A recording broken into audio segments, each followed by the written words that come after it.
don't want to get mixed up with a guy like me. I'm a loner, Daddy. A rebel.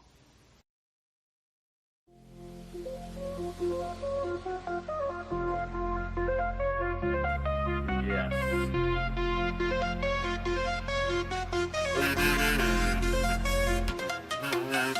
Sunrise on the horizon. Sky is blue, no denying. News with Skyjack Morgan. Bright and early new dawn. Every headline, every story. Gives your morning some glory.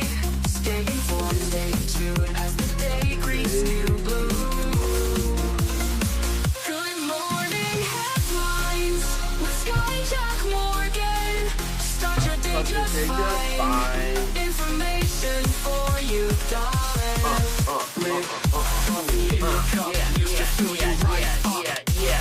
Weather on the go. Morning shows you need to know. Join us on this daily ride with your morning side by side. Catch the latest, feel the vibe. Sky will keep you well supplied. Good morning headlines with Skyjack Morgan. Start your day just fine. Information for you, darling. Yeah, information for you, darling.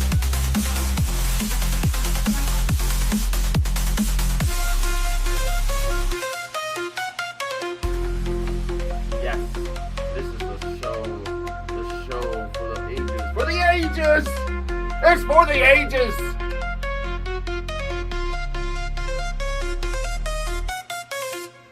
Hey everybody, welcome to the show. My name is Skyjack Morgan. I'm an independent news and culture commentator. This is the free speech and critical thinking movement and show. The Morning Sky is the #1 news reaction show on YouTube. Can you believe it? Can you believe it's the #1 news reaction show on YouTube? Yes, the #1 reaction show on YouTube. I'm so glad that you're here. I'm so glad. It's been so long since I've seen you last. We got a long show today. It's going to be really fun today.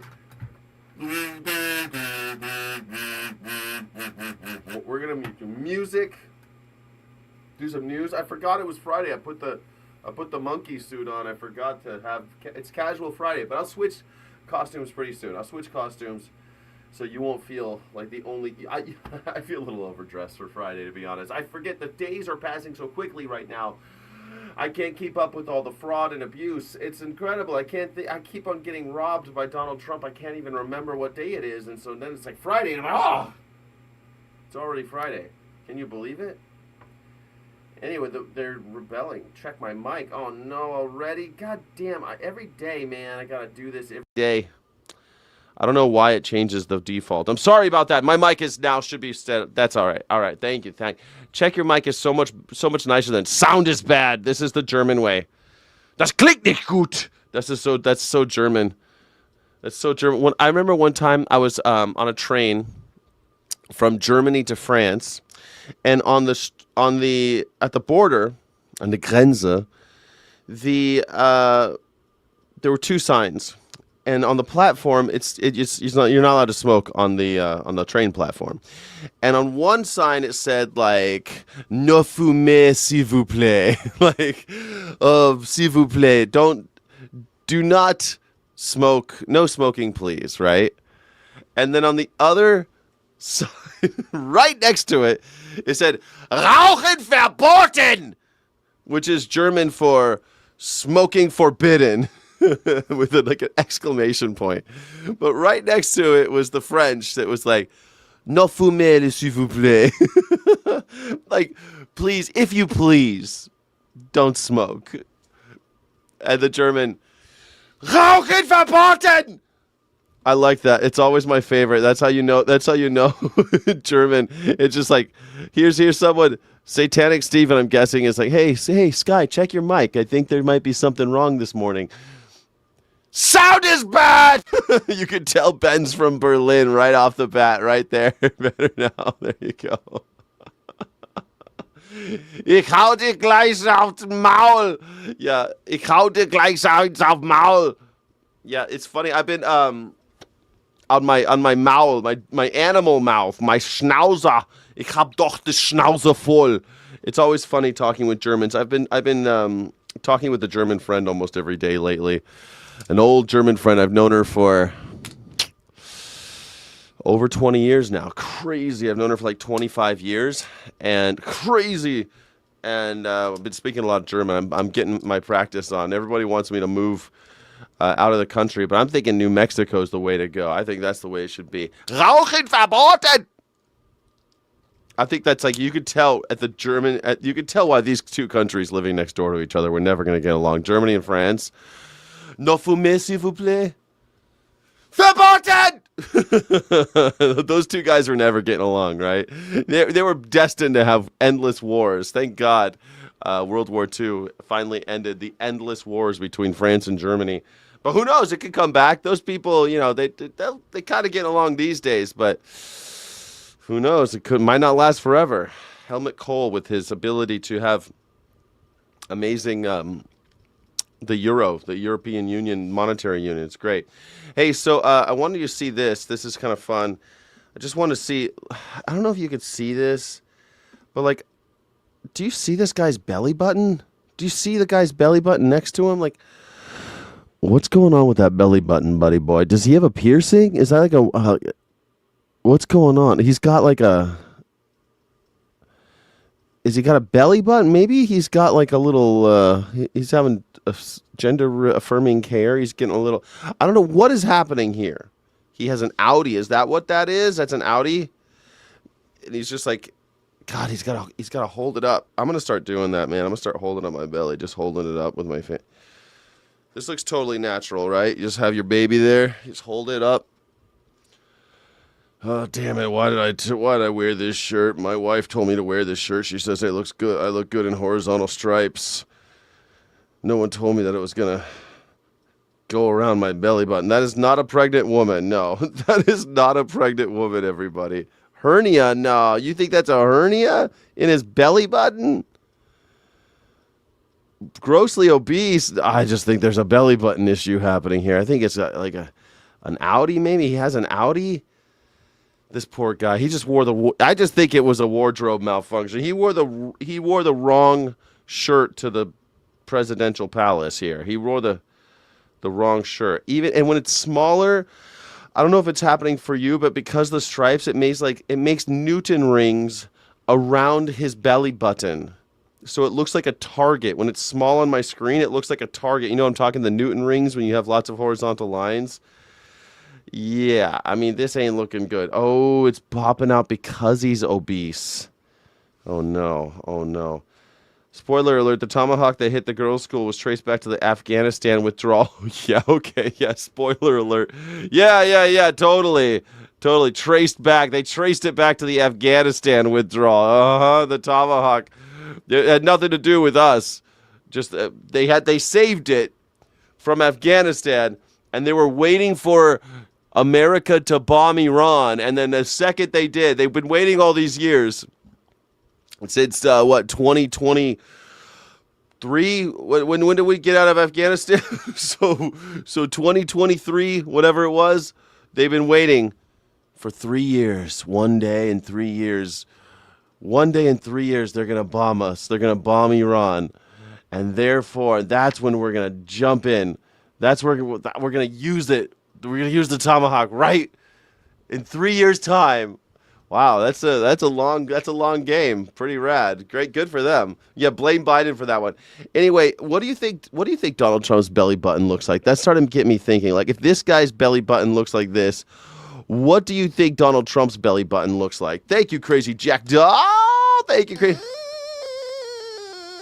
Can I get some green hearts of courage in the chat for Crazy Jackdaw? Thank you.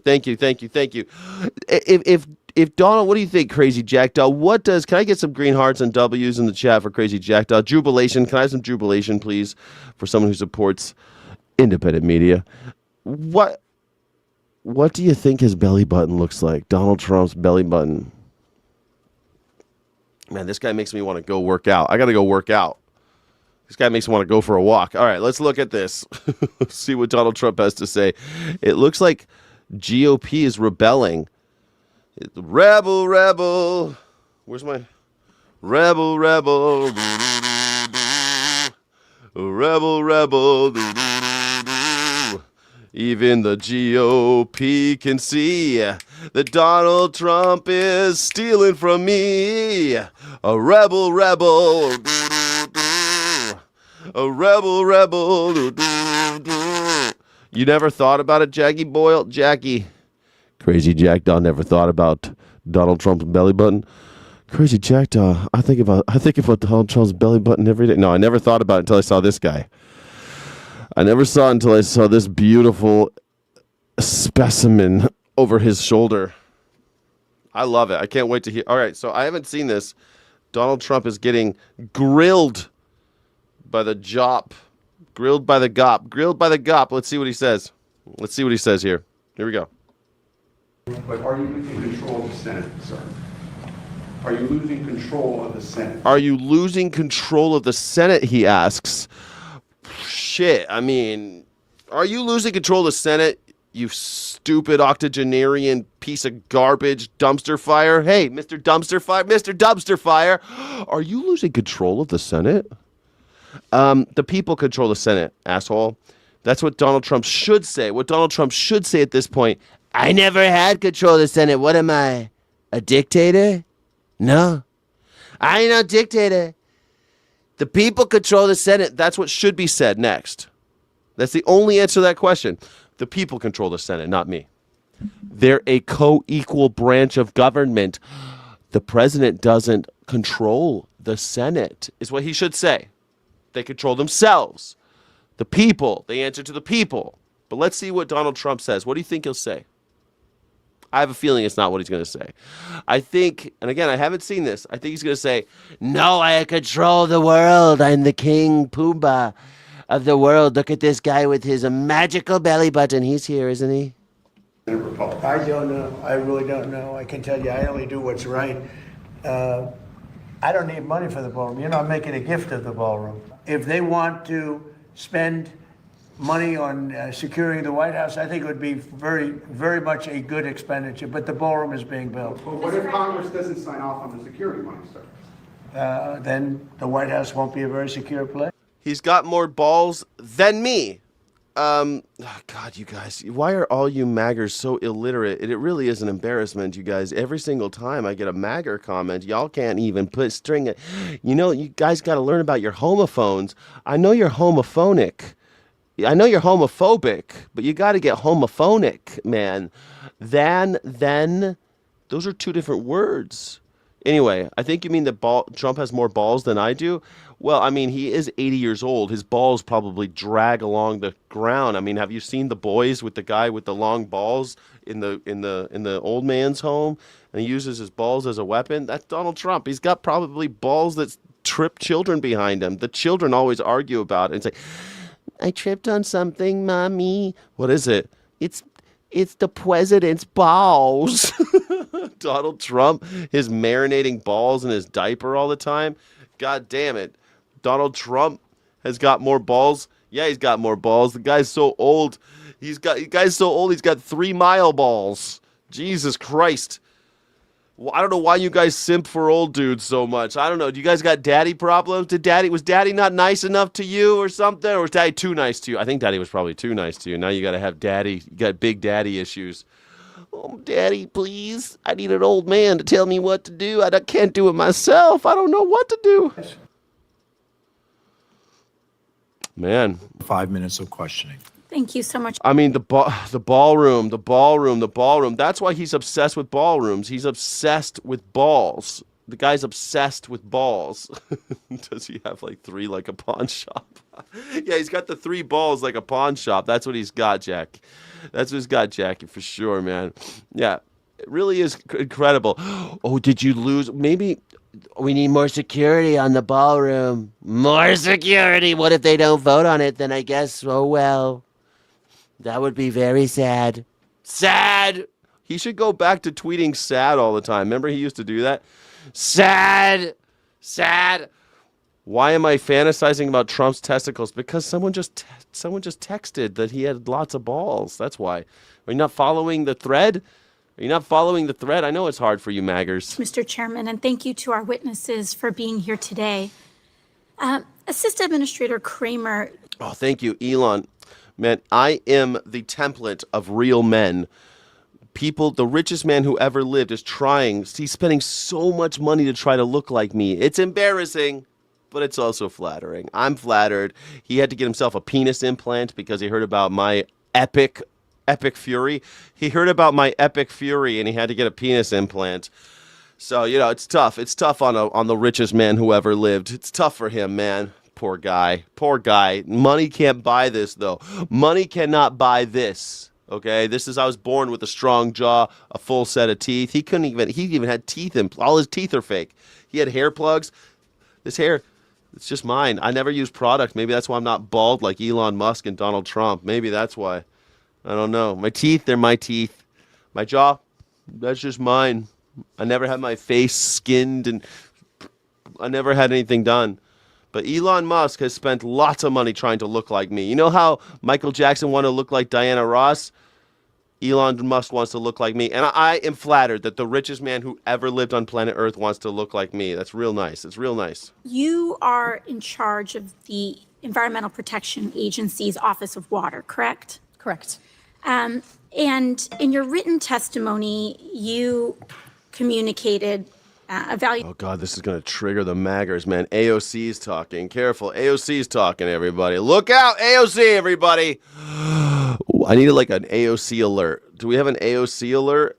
Oh, God, we need an AOC. Oh, it's the AOC alert, everybody. Look out. Oh, you poor little babies. All you poor little maggers cry every time. You guys cry so much. Cry more. Cry more. A woman's talking. Look out. That I think we all appreciate, which is that a top priority for EPA is ensuring continued drinking water safety, right? Correct. And this is a bedrock. Look at John Anthony thinks Donald Trump is a total bullshit. He says he lean conservative. I don't know I think he says he's leaning conservative. Middle of the road conservative. What's a middle of the road conservative? What is a middle of the road conservative? God, all you fucking simps. All you stupid hall monitors. Is that a hall monitor? You turn in your neighbors? But the dude is a total dipshit. Yes, Donald Trump is a total... We can agree on that. Donald Trump is a total ridiculous bullshit artist. It's funny that the Democrats would call us who want to make this country great again some sort of derogatory name. We are proud of our... No, you're not proud of your country. Billy French, if you were proud of your country, you'd stop trying to make it like Saudi Arabia. Stop trying to make America like Saudi Arabia. Stop trying to force everybody to think the way you think. Start worrying about freedom for all. You fucking bigot. Any of you maggers, you're a bunch of bigot pedophile defenders. You love harming children. So no, I do not respect you. I think you deserve derogatory names because you constantly take up and hold water for chomos. I don't respect people that stick up for chomos. I respect people with masculinity enough to stick up for the underprivileged, for the people who can't help themselves, for the vulnerable.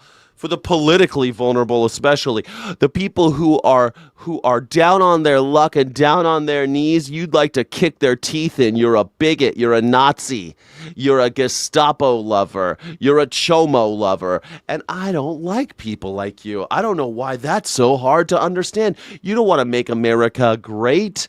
You want to make America El Salvador. You want to make America...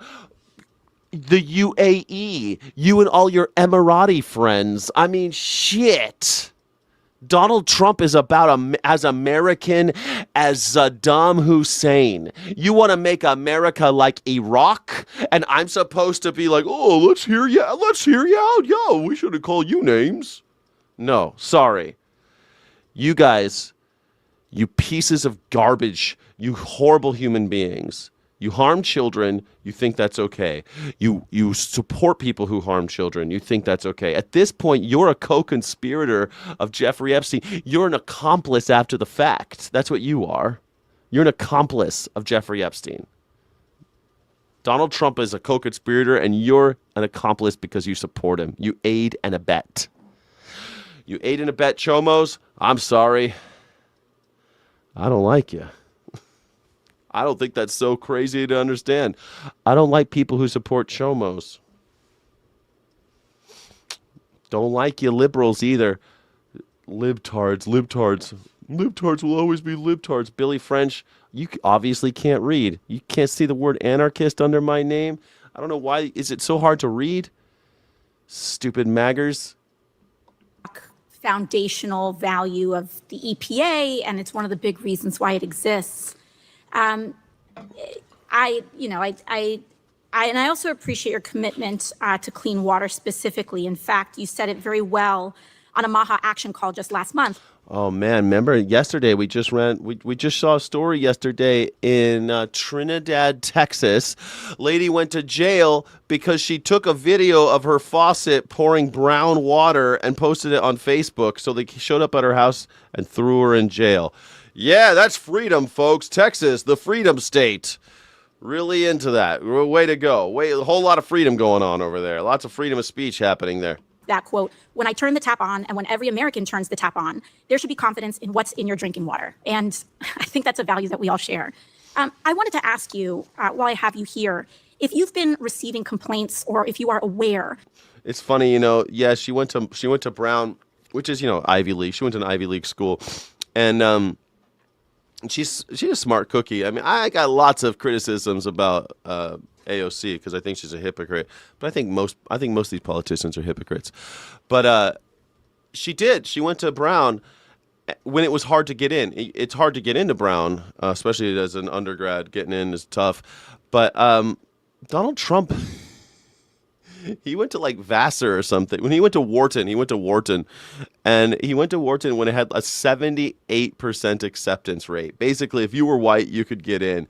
And he brags about it. Like, the dude never even showed up. People who went to school with him, like, the dude was never there. Like, he never did his homework, still doesn't do his homework. The dude does not believe in doing homework.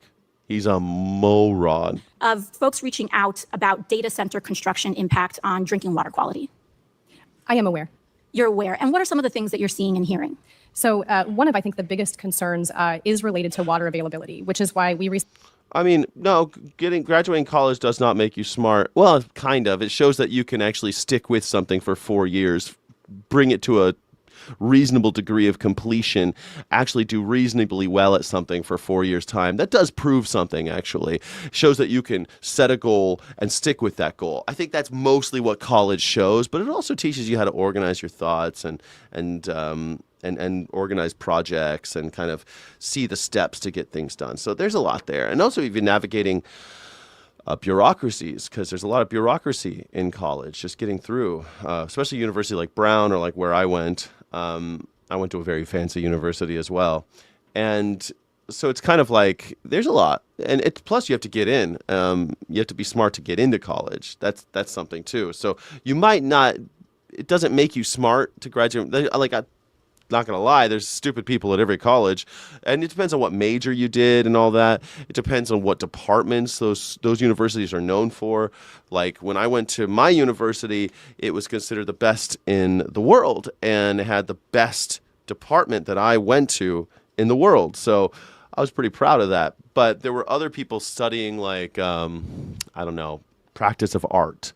Is the practice of art degree from UC Berkeley the same as a degree from, computer science or math or English or rhetoric? I don't know, maybe. But that's that's a whole other discussion. College really just shows you that you can have an idea, carry it out, meet criteria along the way to a degree of success. Yeah. It's not a marker of, this person's so smart. It just shows that they can do stuff. They can think. And AOC went to Brown, which is kind of like, it's a fancy school. Trump is a rich-ass businessman? What? He's not a rich-ass businessman. He is a con artist. He's a con artist. He's president. You broke as shit, dumb one. Yeah, Gabe, you are a ball licker. You are a bootlicker, Gabe. You think because someone was born rich and they got richer through con artist shit? The dude has never worked an honest day in his life. Trump is a rich-ass businessman. He played a rich-ass businessman on TV, and you believed it. And that's how he became president, because of suckers like you, because you're a sucker. A lot of rubes. Suckers born every minute in America. Something relaunched the Water Reuse Action Plan 2.0 to focus on ensuring that whether it's data centers or anything about water quality, though? I mean, that's so funny. People like, well, I guess Al Capone was a real smart man, right? Al Capone must have been a real smart man. He was rich. He actually had to work for his money. He actually had to get his hands dirty. But he was a criminal. He tried to get it the easy way. You can try to get money the easy way, and you're a criminal piece of shit no one respects. That's how it goes. That's how the social capital works. So it's perfectly reasonable to call Donald Trump a very stupid con man. He's a criminal. That's all. Nothing more. He belongs in jail with John Paul Gotti. He should be in jail. Everyone knows he should be in jail. Even the MAGAs know he shouldn't be in jail. They just think it's funny that he's not in jail. They just think it's cool because they're idiots. They're these people who watch, I don't know, they watch Scarface and they think Al Pacino's playing the hero of the story, or they read Lolita and they think Humbert is the hero of the story. That's more like it. You guys read Lolita. Well, you guys can't read. Maybe you watch the movie Lolita and you think Humbert is the hero of the story because you're a bunch of chomos. I'm not aware of that. Okay. Are there any complaints? I mean, are you observing any negative impacts on data center construction on water quality for Americans? I don't think anything like that's been raised to my attention. Okay. I would like to do so. A few weeks ago, while Congress was in recess, I visited Morgan County, Georgia, where Meta is building a massive data center campus. They are clear-cutting forests and began heavy construction, including explosive blasting.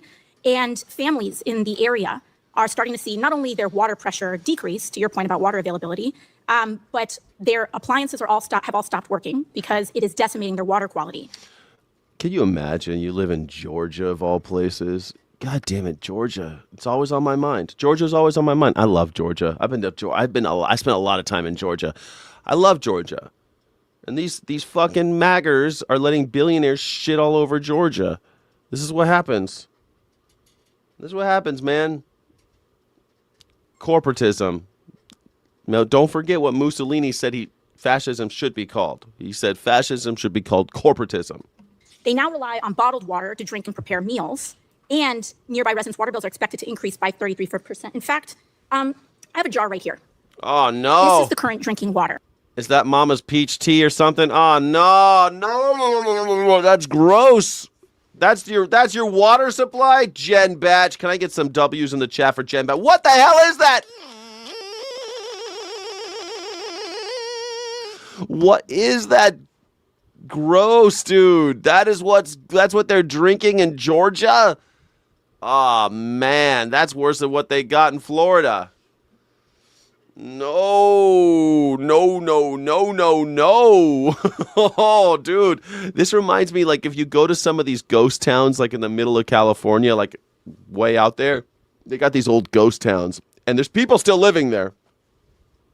I don't know. People live there, and you can go there and, like, look at their old shit. They got, like, a bunch of old, like, cowboy shit, you know? And normally in these ghost towns, the reason why they're ghost is because you can't drink the water. And so there's people living out there taking showers with, like, bottled water. They have to, like, collect rainwater, and they have bottled water because all the groundwater has been poisoned because whatever they were mining there, they used chemicals to extract whatever they were mining, and a lot of chemicals just from the mining process ended into the water. So, like, really nasty shit. You can't drink the water. This is what this is. Oh, that's so gross. That's so gross. In Morgan County, Georgia, right after a data center was constructed. Dude, it's coming out of their shower heads, you dumb garbage human. You dumb garbage human. You say AOC is emotional? I mean, yeah. You don't think Donald Trump's emotional? Have you been paying attention? I don't like you. No more. No more Stephen Colbert. He's a piece of shit loser. I hate him. He's so mean to me. They're very mean to Trump. Oh, the media is so mean to me. give me a fucking break. You want to talk about emotional? We have Regina George as president right now. She's got her burn book. Oh, Jimmy Kimmel is so mean. Sad. Like, Rosie O'Donnell, I hate him so much. I hate him. Taylor Swift, I'm going to make an AI. She supports me to pretend because I can't stand her not liking me. Oh, no, she called J.D. Vance. He was mad at J.D. J.D. is not nice. He's not nice. He's got a great schlong, but he's not nice. Jesus. What kind of a loser? What kind of a loser thinks that... Yeah, AOC's the emotional one. Donald Trump is the most emotional train wreck I've seen in fiction or reality. He is Regina George in Mean Girls. Fetch is never going to happen. Constructed. The metadata center was constructed. The only difference between the clean water and this was that data center. I have another one as well. So this wasn't just one well. These wasn't just one family's situation. This is what the drinking water now looks like next to that data center. And I think both of us can agree that neither one of these things.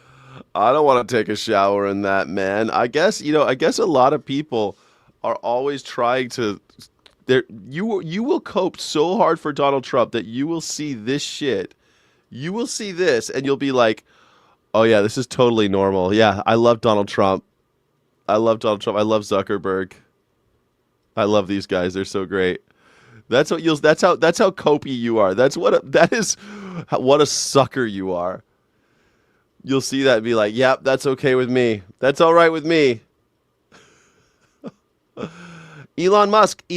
I know everyone. Guys, all right. Elon Musk, the richest man who ever lived, has spent a lot of money trying to look like me. I'm flattered. He saw my picture. He wants to be like me. He got himself a penis implant. He got himself teeth implants, jaw implants, hair plugs. He's had his face stretched. The dude is just obsessed with me. And it's flattering, but it's a lot. You know, it's a lot. Elon Musk is always trying to look more like me. TDS is real. It is. You guys are deranged to follow him. If you are on May 22nd, 2026, you are a Chomo accomplice. You're an accomplice to all that happened in the Epstein files. You are an accomplice now. If you support Donald Trump on May 22nd, I'm not talking about all you fools who got tricked into voting for him. If you support him today, May 22nd, you are a pedophile. Sorry, man. You're an accomplice. You are aiding and abetting. Their crimes are on your hands. Sorry. Are drinkable. These families now have to ship, in a rural area, have to ship water to their house in order to cook and bathe themselves. Now, I'm curious if the EPA plans any investigations on how data centers are affecting water quality and availability. I understand what you said about the rule, but are there going to be any open investigations on this issue? So as soon as I get back to the office, I will be... You live in a city where you won't drink the water? Microbe Joe, where do you live? What city do you live in? If you live in a big city, it's safe to say it on the internet. And no one's looking up for you. I live in a city, and coastal cities are always a little rougher because the water comes from so far, right? Like coastal cities, the water comes from very far away. So once it gets to me, and I've lived near the coast for on and off different years, a lot of years. But every time I've lived in a coastal city, you just have to use a Brita just to get some of the metals out of it. But like, I just use a Brita. Works. And I stretch my Brita too. Do you guys stretch your Brita? I stretch my Brita too far. Am I the only one who does that? I use a Brita. It's like, it's good for 2 months or however it's supposed to. I'm going to use it for 3 months. I'm always stretching it an extra month. Do you guys do that too? I always stretch it. I figure, fuck it. Went for below the belt for sure. If you broke as shit, you can't live in a city with clean water, get a job or buy us a bottle of water, twin. I don't know what the fuck you're even trying to say with that. I'm sorry. These illiterate maggers are so tough, man. It's tough. The water in Scotland is clear and delicious. Well, you guys are like, it's falling out of the sky, isn't it? Like where I live, water ain't falling out of the sky very often, so we're not collecting it. We got to ship it in from far away. It's called the aqueduct. It comes from a long, far, far away, and then it gets pushed through the pipes. Yeah, it's good. You stretch that Brita. I stretch my Brita, man. I stretch that shit. Who's a Brita stretcher? Let me see. Let me do a little quick. Let me just do a quick. A quick poll. Are you a Brita stretcher? Do you stretch that Brita, son? You stretch that Brita? Yes and no. Okay, we're gonna find out who stretches that Brita. I can't. All right, do you stretch that Brita? Everything's spelled correctly. This is how it does. That's how it's done, MAGA. I look at it. I'm like, oh, everything's spelled correctly. Okay, cool. Let me put it up. You fucking illiterate maggers. All right, here we go. There we have it. It's 1 for yes, 2 for no. Do you stretch that Brita? Do you stretch that shit? Because I stretch that shit for realsies, man. I stretch my Brita hard. I have carbon ones that should last a year. Bought it during lockdown. No free refill. Yes. So that's a 1. You're going to put 1 then for yes, Twisted Hippie. Yeah, I think most people probably stretch that Brita. Yeah. Who does my hair? I cut my own hair. I just do it myself. Jesse Waters. What do you mean? His hair looks like plastic. What do you mean? Jesse Waters. That's funny. Jesse Waters. Let's see. Why is it not showing? How come I'm not getting is it working for you? I'm not seeing the results. Damn it. I see people putting 1 and 2 in the chat, but I don't see any results. Shit. I don't know why it's not working. It looks like 1 is definitely winning. 2, some people don't do it. Yeah. You could smell the chlorine again. Until I could smell that chlorine. Yes! Waters wears a wig. I think Waters does wear a wig. Because his hair is just like, it's too weird looking. Jen Batch says 1 as well. Looking into exactly what you just talked about, because anywhere, whatever type of construction it is a priority to ensure that water quality standards established by EPA are being met. And so we'll be looking into that, certainly. Thank you. I sincerely appreciate that because I think this is of utmost importance, and we're seeing this happening across the country.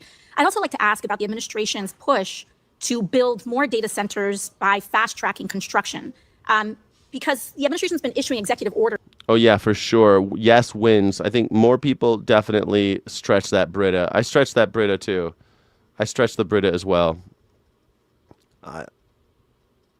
Sorry, I stretch it. To fast-track data center construction when we know that water quality is encountering major issues. Are there any mandates for data centers to do water quality testing prior to construction? Of like coming from a public water supply, drinking water supply sampling? Wells, yeah. I'm not aware of anything like that. However, it doesn't mean I'm just not aware of it. Might exist, Yes, but I'm of not. course. I think it's important that, you as an agency official, we have to make sure we're doing these investigations. And then us, on a congressional level, I'd like to note that I think it's... You don't understand the question because you don't have a water filter in Scotland. You don't filter your water, so you don't need to stretch it. I stretch it. Of utmost importance that we also launch congressional investigations into this matter as well, so that we can partner with the EPA. And yeah, I know the data set. She just held up 2 jars of water. It looked like that. It looked like... I was going to say it looks like shit. It looks like shit water. It looks like there's shit in the water. ensure that the drinking water for this country continues to be safe and accessible for the American people. So thank you, Administrator. Thank you. Gentlewoman yields back, and I'll now recognize Representative Weber for his 5 minutes of questioning. Thank you, ma'am. I don't get it. Why? How are these data centers poisoning what? How are data centers polluting the water so badly? Why is it so bad? Chemicals to prevent the growth of bacteria, mold, and algae in the cooling system. Oh, it's poison.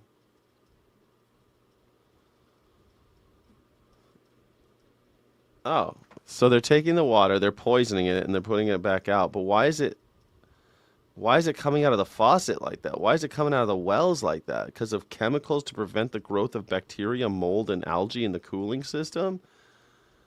Man, that's some rough shit. MAGA loves poop water. MAGAs love garbage water for sure. They're swimming. They love the swamp. They turn the whole country into a swamp. They said they're going to drain the swamp. They turn the whole country into a swamp. The whole country's a swamp now. Brita filters make cheap vodka drinkable again. Nice. Yes, TDS. Anyone who has TDS is a loser. All you guys who are deranged enough to still follow Donald Trump after this. All of you guys, people like Teflon Don who goes around the internet supporting a chomo, you're an accomplice. You're an accomplice, chomo. they pulled too much water through the ground. Oh my God. They pulled too much to cool it, right? And so now it's all murky garbage water. Is that all that's left? Damn. Gabe thinks poor people shouldn't be allowed to drink water. There you go. Gabe. Classic Nazi shit, Gabe. Way to go. Gabe is 100% Nazi. He's just revealed himself. Thank you. So I saw this. This is amazing. Twitch streamer Nina. Here we go. There's Asmund Gold says this is amazing, so I wanted to watch it. I don't know what this is. Asmund Gold says it's amazing. On Fridays, we watch some weirder shit sometimes. It's not just politics. Lynn has blamed Asmund Gold after being arrested for stealing $4 scissors at the shop owner's request. Context. Sexually assaulted the same guy 3 times on stream. That's embarrassing for him as a guy. Why was he a bitch? Sexually assaulted a second guy on stream. You have people that are stealing on stream. They're violent. At that point, I feel like you should just have people saying the N-word. Nuclear. That weird motherfucker that lives in the basement of his mom's house that be chatting about me all damn day long. You obsessed with me. Damn, she's got like a Cardi B type of that motherfucker always come on. Like, damn, she's got like a pretty hardcore. She kind of talks kind of scary. Got a scary lady, huh? Man, you know maggers love girls that talk like that. They're like yes, please talk to me like Cardi B. Why you think that's all white? I'm from New York, okay? You think you get no pussy and you in love with me, bro? Sexual assault extraordinaire on the side of the street, and I apologize for you guys having to. Why is it sexual assault? Listen to this thing. They immediately, after checking my receipt, and he's like, Miss, we have a video. Yeah. They show me the fucking video? Yeah. The alleged video that they're talking about. You know when you turn everything around and you show the barcode and you lay it out? Like you're in the... You stole the scissors. Do you remember whenever... Man, I kind of like her style, though. You show me the video, yo! That's New York, man. New Yorkers, they're always so hardcore. I think we got New Yorkers here. Like, that's more people. My show is watched in New York more than any other city. Do we got any New Yorkers in here? Any New Yorkers? Why are you guys so hard? Why are you always so angry, bro? New Yorkers, why are you always so angry? Why are you mad, bro? I was saying, people that do content like this, there is an escalation trap that eventually leads them to law enforcement. Manifested this like a motherfucker, man. I show every barcode. I'm going, boom, boom, boom. Well, apparently not. Very clearly, if you got arrested and you spent the night in jail over a $4 thing of scissors. Asmund Gold is such a dumb shit. If you get arrested, that does not make you guilty. Why is it so hard for people to understand that people get arrested all the time and all the time they're found to be not guilty? It's constant. We need all of you stupid little Nazis who are so up the ass of the government. You just love the government so much. People like Asmund Gold, who thinks the cops never do anything wrong. They're just perfect gentlemen. This is because Asmund Gold never leaves his house. He's never met a policeman, I don't think. I don't think Asmund Gold has ever left his house. So he's like, oh, if you get arrested, it must mean that you're guilty. Dude, what is this? Are you from 1955 or something? Are you that stupid? Are you serious? Are you watching like the Andy Griffith Show?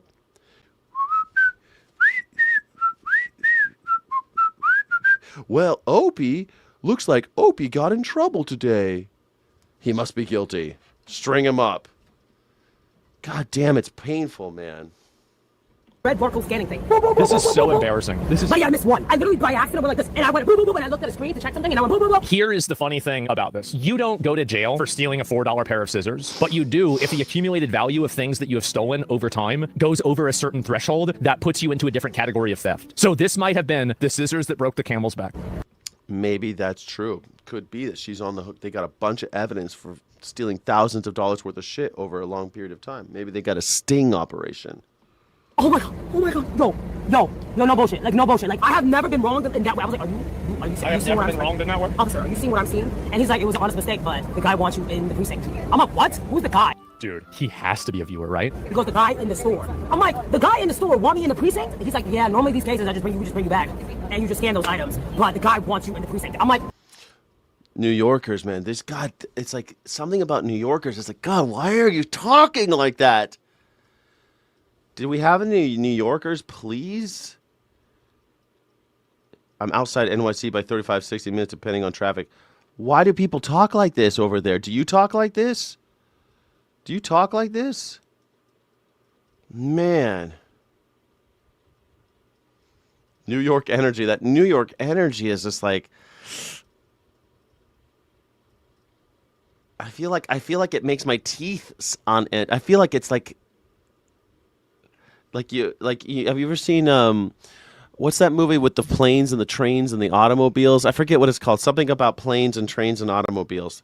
And there's a movie where in that movie he's like holding on for dear life on the dashboard of the car.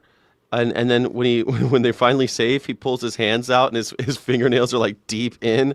That's how I feel when I listen to New Yorkers. I'm like, God damn it, why are you talking like this? Why are you torturing me with this? Aggression gets results. Does it? I don't think it gets the results that people want, though, right? That's not what they want. Damn.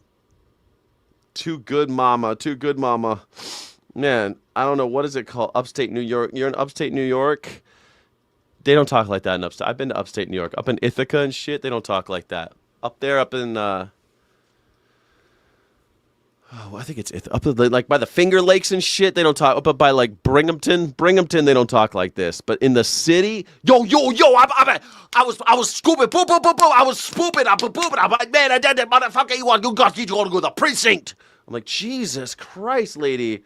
This is how you're not gonna live long. Your heart's gonna give out, New Yorkers. Probably because you've caused problems in that same location before. Chill. And karma is real in the way that if you continuously shit where you sleep or shit where you buy scissors, you eventually will have people. Scissoring. Liberals are Nazi. Gabe, you know what, Gabe? The problem with liberals is that they think people like you deserve a seat at the table.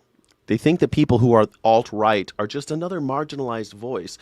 And liberals become accessories to Nazis.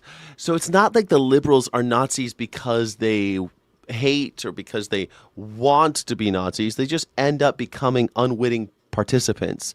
So there are liberals that end up being like Nazis because they listen to people like you. They end up thinking that people like Donald Trump should have a chance. Let's hear him out one more time. Let's listen to the Nazis one more time. Oh, they've rebranded as alt-right. Okay, neo-Nazis are now called alt-right. Well, let's give them a seat at the table at the marketplace of ideas because we've got to hear them out. All opinions are valid in capitalism. Let's let the market decide. That's a liberal. So yeah, liberals can be Nazis. You're right about that. It can happen. It can happen. People tired of it, and they will want you gone. That's how I know that guy watched Osama Gold, bitch. That's how I know. Osama Gold? I mean, my beard is getting pretty big. Osama Gold. I like it. Osama Gold. Osama Gold. That's a great nickname. New Yorkers are good at nicknames. Look at Donald Trump. He's a New Yorker. Is it that bad now? Jesus. That's how I know that guy watched Osama Gold. That's how I know you're a weirdo ass motherfucker. I was like, what? My man. If this dude watches me, we got to VIP him in chat. Hey, I would have bought all the scissors on the shelf. No cap, I would have just fuck No, you. it's not true. Yeah, exactly. You would have bought all the scissors on the shelf. You would have caused the big issue. He read you like a book. He looked at you. He said, that bitch is annoying and crazy. I'm going to call the police on her and have them get rid of her. I'm going to call people with guns because someone's annoying. There you go. Osama Gold. That's why you're called Osama Gold. Because you've got the same ideas as Osama bin Laden. I don't like someone, so let's handle this with guns. Great, Osama Gold. That mad. And blamed it on me. She's a thief. She's been caught stealing multiple times. Yeah, let me go back and show you guys this. Guess how much I paid? $3.99. This is the same bitch. See, look, see how many times? This bitch is so retarded that she's going to end up in jail. She is. End up in jail again. She's going to end up in jail again. Well, you got to go outside to go to jail, Osama Gold. What does Osama Gold stand for? What does he stand for? What's his mission? What's he doing? Where my democracy at, says President Reagan. Oh, it's gone. That's gone. It's been gone for a while. That happened. It's over. Yeah, liberal means tolerant Nazis. Well, they're tolerant of Nazis. That's the problem, right? The liberals are so tolerant that they become tolerant of Nazis and give Nazis a chance to rise up. Liberals are the problem. They're a big problem. Liberals are a huge problem. I hate liberals. So tolerant. We're so tolerant. Let's be so tolerant of the Nazis. And here I am like, no, Nazis, we need to punch them in the face. And liberals like, no, we can't punch people in the face. That's violence. Whoa, what are you, violent or something? And you know what? All of those maggers will say the same thing. You're preaching violence against Nazis, against me, the Nazi. This is how they do. That's how Nazis do. They're always going to say shit like that. What? That's violent. You're preaching violence. Yes, against Nazis. But why can't we just let everybody have their voice? After all, it's capitalism, and capitalism's the best. You see, liberals are the problem. Liberals are part of the problem.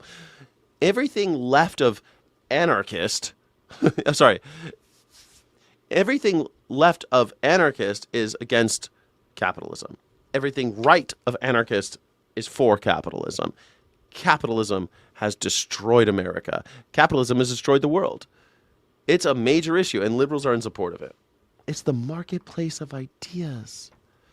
We need everybody. Everyone needs a chance to talk, especially the Nazis. The loudest let's give the loudest person in the room one more shot to convince us all to be Nazis. It's going to work this time.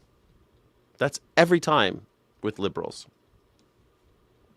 So the number I've put in is $30 million. $21.5 million is for the wrongful imprisonment. People who took part in January 6 are hoping for big payouts. We endured a lot. Our lives are still not the same. So I don't know what kind of price you can. Yeah, I get it. Jackboot, rainbow hair. Yeah, I mean, but a lot of those people are cosplay, right? A lot of folks that's all virtue signaling. They want to have this moral superiority, but they're still invested in a hierarchy. Even the hierarchy of moral superiority, they want to be seen as better than somebody else. So they'll be, oh yeah, I've got my purple hair, whatever, and I'm so accepting. And I'm accepting because I'm a good person. But you're not a good person. You're a good person when you fight for those who can't fight for themselves. You're a good person when you speak up for those who can't speak up for themselves. You're a good person who stands in the way, who fights.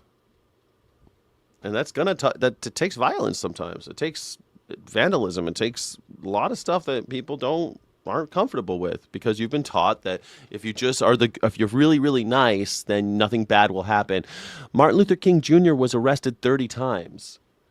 And you want to keep telling me that we have a First Amendment, that we have freedom of speech. He was arrested 30 times, and he was famously not violent. Gandhi almost died in prison, and he was famously nonviolent. Like, these guys write these things from jail. Martin Luther King Jr. wrote the Letter from Birmingham Jail, one of the greatest pieces of literature ever created in the English language. And he blames the liberals, by the way, that the liberals are worse than the conservatives. That the liberal white is worse than the KKK in terms of how difficult it is to overcome them and how truly detrimental they are to a movement. But hey, so all I'm saying, if when Gabe says liberals are Nazis, you can't really take people like Gabe seriously. The guy clearly is like so far up Donald Trump's cult. He's so deep into the cult that you can't really take anything seriously that he says. But when somebody says that, it does mean something, even though the person who's delivering it is a moron. The argument is valid. Are liberals Nazis? Well, they make Nazis possible. So, sorta?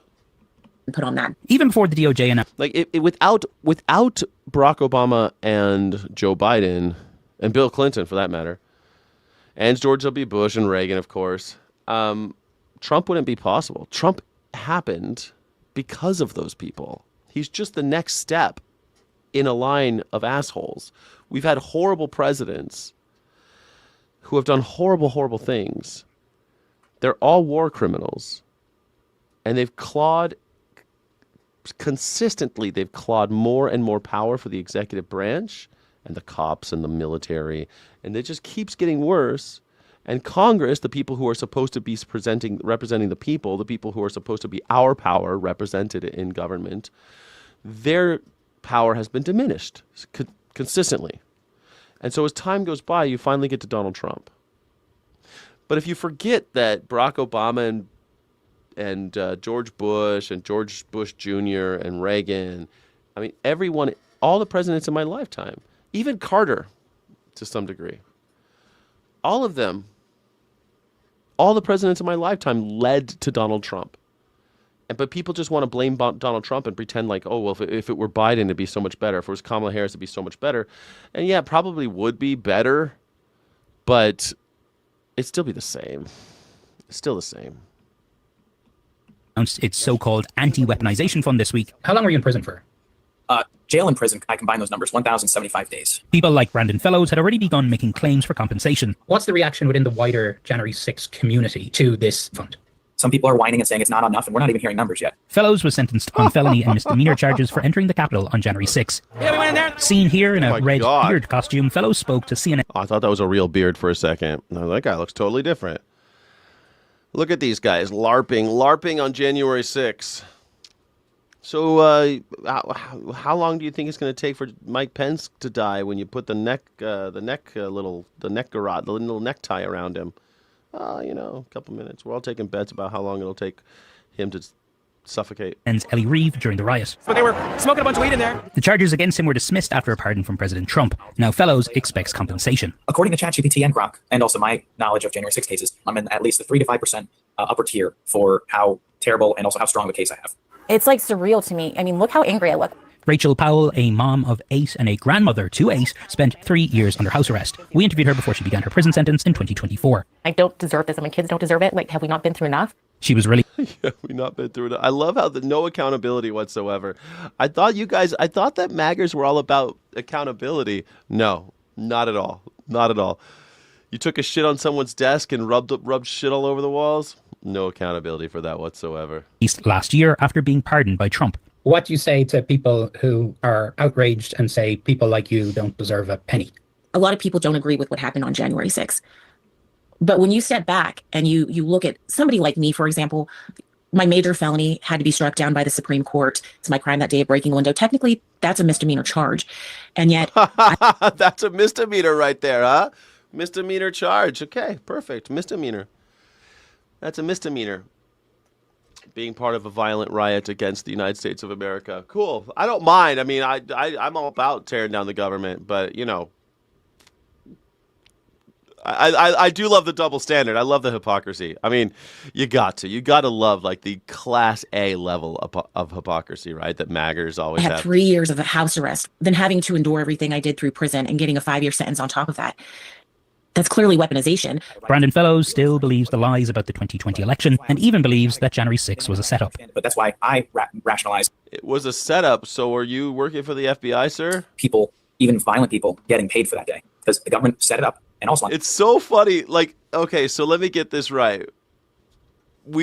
You want the people from January 6th to be compensated, but every day some MAGA in my chat likes to tell me that no, it was actually the FBI who was doing January 6th. Every day someone tries to tell me that. But you're defending Donald Trump's $2 billion for the Gen 6ers. So wait, was Jan 6 caused by the FBI? So we're just going to give $1.8 billion to the FBI then? Since they're the ones who did it? Is that how it's supposed to work? So the FBI did it, but we need $1.8 billion for the people who did it. Seems odd. On top of that, they stole the election. And both Fellows and Powell remain loyal to President Trump and thankful for the so-called anti-weaponization fund. I feel like he has kept us in his mind. How much would Nick Fuentes get? How about Alex Jones? Alex Jones was there. 1776! Man, it's too bad Charlie Kirk's not alive to get some of that money, huh? Charlie Kirk was very instrumental in January 6th. It's too bad he's not going to be here to have that money. Sorry, Charlie. Oh, sorry. Sorry, Charlie. Sorry, Charlie. Charlie's looking up, getting fucked in all 3 holes by a team of demons. Sorry, Charlie. Despite all the other issues that he's got to deal with as leader of the world, basically. Are you thankful to the president? Of course. Yeah, it wasn't even Biden's FBI. That's true, too, right? It wasn't even Biden's. Biden wasn't even in office yet. Totally true. You're right. Ain't that something? I'm thankful. If it wasn't for the president, I'd still be sitting in that prison. Some of these cases, January 6th, there were some very bad actors. There's no doubt about that. But there were other people who, if you look at the entire federal system throughout the United States of America, who got punished in a way that was much more harsh than typically people. I mean, like the Rosenbergs, like Sacco and Vanzetti, like the Scottsboro boys. I mean, what are we talking about here? Like, how about the exonerated 5? How about those? They're suing Donald Trump, by the way. We haven't settled that case yet, but for some reason we can settle this $2 billion thing for the Jan 6ers. But the exonerated 5, Donald Trump just doesn't have time for that lawsuit. Just doesn't have time for it. It's a shame. Besides, there was a handful of people who did horrible things, but the majority of them was trespass. It was trespass. The majority was they went somewhere where they weren't supposed to go. That's a crime. No, they were part of a mob. They were part of a mob. But that's an incredible statement. Look, I'm just look. That they just went to where, like they went to the local. This guy looks like another gang. Why is everyone? Are we just bringing back like the 1930s gangsters? We can start walking around with Tommy guns, like that episode of Star Trek where they based their whole society on this book about Chicago mafiosos. I feel like that's what we're gonna be, like that Star Trek episode where they visit the planet that only had one book and they based their entire society off of 1930s 1930s gangsters and like, hey, bada bing, bada boom. Hey, I got my Tommy gun. Why is everyone talking like this now? Who is this guy? Jesus. I mean, this guy. 7-Eleven. I'm talking about the law. I'm talking about the law. Of the United States. Listen, I think it was the worst day in American history. So 9/11 was the worst day in American history. I think it's funny too because during any kind of other riot situation, if a Starbucks gets a broken window, you'll see all of the conservative assholes online and on television saying we need to kill those people. Those people need to get shot. We need to kill people. And the ICE needs to kill people. And the LAPD needs to kill people who break fucking windows. And here we are, people breaking windows of our building, our Capitol building, and they're like, it's okay. It's just a broken window. What's the big deal? All right, well, great. Then why did you make such a hullabaloo and send the Marines in Los Angeles? Why did you send the Marines to Los Angeles earlier last year? Why? Parallelish, bald guy is G-Max's lawyer. Oh, no.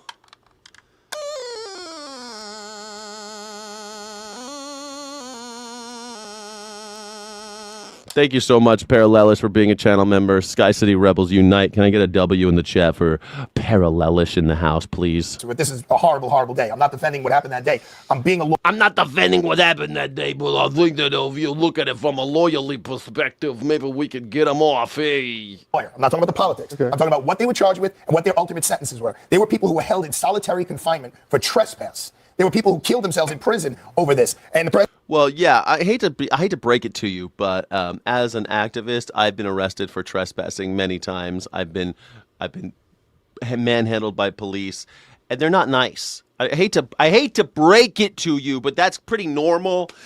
People get busted for trespassing, and they get put into solitary confinement for a while.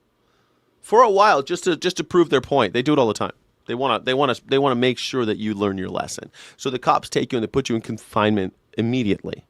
And you're in a little room by yourself. And they'll keep you there for 8 hours. It's messed up. Welcome to the criminal justice system of America. That's just how it happens. You just get put in. And there are January 6th officers. Reading a lot about mass incarceration. When I look across all of the ways that the Justice Department has punished people who did not deserve to be punished, put them in solitary confinement, all the things. Do you think that this group of people deserves $1.8 billion? No, but I don't think it's limited to this group of people. As far as I know, I think Biden's son could go and ask for this. Say, hey, I was targeted by the Justice Department. I need my money back. How was he targeted? Who's going to decide that? Fuck you. Yeah, Biden's son. I'd love to see that. I think that Hunter Biden should do that. Hunter Biden should do it. See if he gets a piece of that $1.8 billion. He's hard up on cash. I mean, I saw an interview with Hunter Biden with Candace Owens where he said he's millions of dollars in debt. So, hey, I think he should do it. I think Hunter Biden should apply, see if he gets the cash. I'm not saying it would be a viable claim, but I don't think the way I read the press release, it's just January 6th. You don't see this obscene. I see the absolutely obscene. I would agree with the first senator. It's a little beyond the pale of normalcy. Yeah, it's a little beyond the pale. Thank you for joining reality and stop defending your fucking chomo president. Everyone knows this is garbage. Everyone knows. Dislike this live because YouTube removed the dislike count. Piss Sugar. You just anything you do, piss sugar. I love it. Any kind of reaction is fantastic. I love it. Thank you. Go back one step, because this is a perfectly good debate about why would you pay money to people who are convicted criminals. There is a system already to deal with those issues. But let's just talk about the fact that we have a quote unquote settlement for $1.8 billion. Let's leave aside that it's collusive, because the plaintiff and the defendant are the same person. Yeah, that's not typical. But then so one of the reasons you know it's collusive is not just that they're the same party. Donald Trump himself said this when he brought the case, saying, I know this is odd because I'm on both sides. But let's look at the merits of the case. The merits of the case were, and this was in front of the federal judge who had it in Florida, was that there was no case. The reason the IRS general counsel quit is obvious, because the IRS is defending the IRS, the public, for the same type of violations and claims that are made by Donald Trump. But here, when it's Donald Trump, they pay out the money. The clear way that this case should have been dismissed is it was not brought timely. It was supposed to be made within 2 years. Do you know how much money that means that the public would owe Donald Trump? Zero. And zero. Good point. Wow. It is beyond the, if you want to follow the law, it's supposed to be taken in 2 years statute of limitations. It's true. That was 2021. It's been 5 years. How come you didn't bring suit in 2 years? Because you were waiting until you were in charge of the government so you can award yourself $2 billion. Donald Trump is a thief. It's totally true. No judge would have done this, but they didn't have a judge. Todd Blanche just decided. Todd Blanche, acting attorney general. He's not even a confirmed attorney general. We don't even have a confirmed attorney general right now. The people have not spoken on who should be attorney general yet. Our representatives have not weighed in. The president has his sex crimes attorney making decisions about multi-billion dollar decisions. And the Senate, as shitty as they are, haven't even had the chance to confirm an attorney general. Seems weird. Seems like it might be a criminal conspiracy. Is a lot less than $1.8 billion. It's not Donald Trump who's getting the money, correct? But that's irrelevant. Well, because the money is styled. Some people have argued that it's his allies, that he's able to then reward allies. What do you think about that with that $1.8 billion? Well, again, according to the fund, the way it's written is it's not supposed to go to Donald Trump's allies. It's going to be a process. There's going to be people appointed by, I think, members of Congress, members of the executive branch. The vice president stood on stage and said that all the people who haven't got any sympathy with the people who had stormed the Capitol and voted for Donald Trump. The vice president was saying that these were going to be Trump voters and people who stormed. He did say that. The vice president in his press conference said that. So these are Trump allies we're talking. Oh, no, it's not going to be Trump allies. It'll be the Congress that decides. Yeah. I want to see Hunter Biden apply. Can we somehow, let's get Hunter Biden on the phone. Hunter, can you apply for this, please? I need Hunter Biden. Here we go. Hunter Biden. All right, there he is. Hunter Biden, please apply for the Trump money, being $2 billion. All right, so I just reached out to Hunter. My friend, he should be rocking it pretty soon. Thank you, Hunter Biden. The capital for him. On the question of who this would be, we do have a clip from Todd Blanche talking to CNN today about who this would be and if it would be people who assaulted cops. This is what he said. One of the factors the commissioners have to consider is what the claimant did, the claimant's conduct. I just now decided I want a Hunter Biden painting. I've just now decided that. I want to hang a Hunter Biden painting on my wall. You know what? I thought Hunter Biden, I talked a lot of shit about Hunter Biden when Joe was president. I regret it. I think Hunter Biden's kind of cool now. I think he's way cooler than all these other fuckers. I think you know what? I used to talk so much shit on Hunter Biden. I'm sorry, Hunter.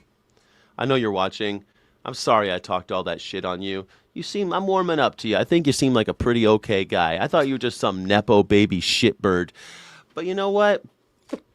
You're an artist. You're a guy struggling with addiction. You got a dead brother. You've had hard family life with all the weird shit in your family and you've been targeted by the president and all this other stuff. It's got to be hard, man. Your brother died for this country, and then the country destroyed you. The country went after you. That's so American. Your brother died for this country. Your father served this country. Whatever. I hate your dad. I still hate Joe Biden. But Hunter Biden, I don't know. Kind of warming up to you. Okay, so in the hypothetical you just described, the claimant would have to say, I assaulted. Yeah, I know. People say, like, poor rich boy. Yeah, I get what you mean. But he has millions of dollars in debt, which means that, I don't know. There's rich people and there's rich people, right? And he was never rich. Joe Biden was the poorest president who entered the presidency and he was still the poorest when he left. Joe Biden never has owned stock. Never owned stocks or bonds.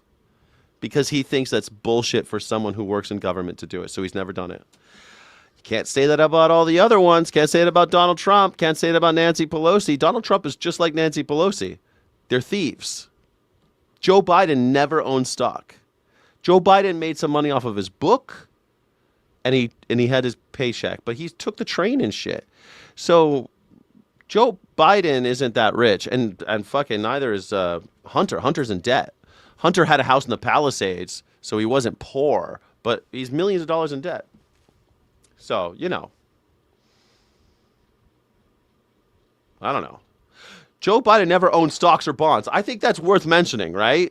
He was also the poorest president the poorest person to become president and the poorest president to leave office. He did not get rich while he was president, and he wasn't rich before he became president. So, I hate Joe Biden because of a lot of other reasons, but he wasn't on the take. It doesn't seem like he was on the take, and that matters. Like, because you could be a piece of shit, and I could disagree with your politics, like I do with Joe Biden. I disagree with him politically, but I don't think he stole from me. You know, I don't think he fleeced me. Donald Trump is fleecing us. A cop, and I want money. So whether the commissioners will give that person money, that claimant, it's up to them. But that's one of the factors they have to consider for the very reason that was raised yesterday, which should be raised, which is that President Trump, this Department of Justice, does not stand for assaulting law enforcement. So we still don't have a clear answer. There's clearly not Why is that guy even talking? Todd Blanche is a sex crime attorney for Donald Trump. He's not a attorney general. Oh, he's acting attorney general. Call me when you have an attorney general. Assaulted a cop, you can't apply. You can. It's the commissioners who again can be fired by Donald Trump at the president at any moment, and they get to decide who this would be. We also have reporting now that the head of the Proud Boys is going to apply for this restitution. Look, you can be very reluctant to say that nobody deserves restitution for things that happened in the Biden administration. I'm reluctant to say that, and also acknowledge that this is obviously a gimmick designed to advantage the president's political allies, not necessarily. The mandatory minimum wacky. I hated Joe Biden since I was a little kid during the time that he grilled Anita Hill because he, for some reason, loved Clarence Thomas. And let's face it, Clarence Thomas is one of the worst Supreme Justices we've ever had. He's a sex offender, and he's on the takes. He takes bribes. He's the worst person to ever be in fucking Supreme Court. And Clarence Thomas was basically handed the job by Joe Biden, who went after the woman who accused Clarence Thomas rather than actually addressing the issue. He's a horrible person. Joe Biden is a political... I hate Joe Biden. I've hated him for a very long time. He's a flip-flopper. He's stupid. This stupid Catholic thing. He likes to pretend he's a Catholic all the time. Fuck that guy. But, you know, he's just an old, dumb, 50-year politician. Everything about Joe Biden, I hate him. He should have never been president. But I'm kind of warming up to Hunter Biden. I hate it. I used to hate Hunter Biden. But I'm starting to I keep on seeing interviews with it. I'm like, I kind of like this guy, poor bastard, you know? Like, the guy just got reamed. I like an underdog, you know? I don't know. Necessarily financially, but certainly ideologically. It's not just 1.8 billion, it's 1.776 billion, because it's definitely not a gimmick. However, he's tied it to the 250th anniversary, right? However, the president does have a point insofar as what he's doing is not necessarily unprecedented if you're talking about rewarding your ideological allies, which Joe Biden did at the very end of his presidency. How did he reward his allies? Joe Biden? I'm about to tell you. At the end of his presidency, I'm about to tell you. This guy's gay as fuck, right? You guys got your gaydar for this guy? This guy's gay as shit, right? Rewarding your ideological allies, which Joe Biden did at the very end of his presidency. How did he reward his allies? Joe Biden? I'm about to tell you. At the end of his presidency. I'm about to tell you. God, what is it with these? He's just like Brian at the whatever podcast. Brian is gay, right? Charlie Kirk, gay. Lindsey Graham, gay. What is it? Nothing wrong with gay people. Love me the gays. But these closeted homos with the Donald Trump crew, it's weird, man. It's weird. Come out of the closet, man. It's fine. Ollie oxen free. You're fine. Just come out. It's fine. I'm about to tell you what the Joe Biden. I'm going to tell you right now. the DOJ ethics attorney in writing said, Joe Biden, you cannot say that you have pardoned nonviolent drug offenders. It is, quote, untrue, at the very least misleading. And that's exactly what he did. He said, I'm going to flatten individuals, render them just an avatar of a tribe, and say you're all pardoned and commuted, and this is all nonviolent drug offenders. It was not true. To say nothing of the fact that you had fraudsters, this Cuyahoga County guy, the cash for cars. Noah Rothman is not gay. He's married to a woman, Jessie Allen Toback, with whom he has tied the night in 2019. I don't know. Seems pretty gay. Judge was imprisoning judge. But two wrongs make a right. I mean, let's assume that let's assume everything that you said is true. It's true. So let's assume that.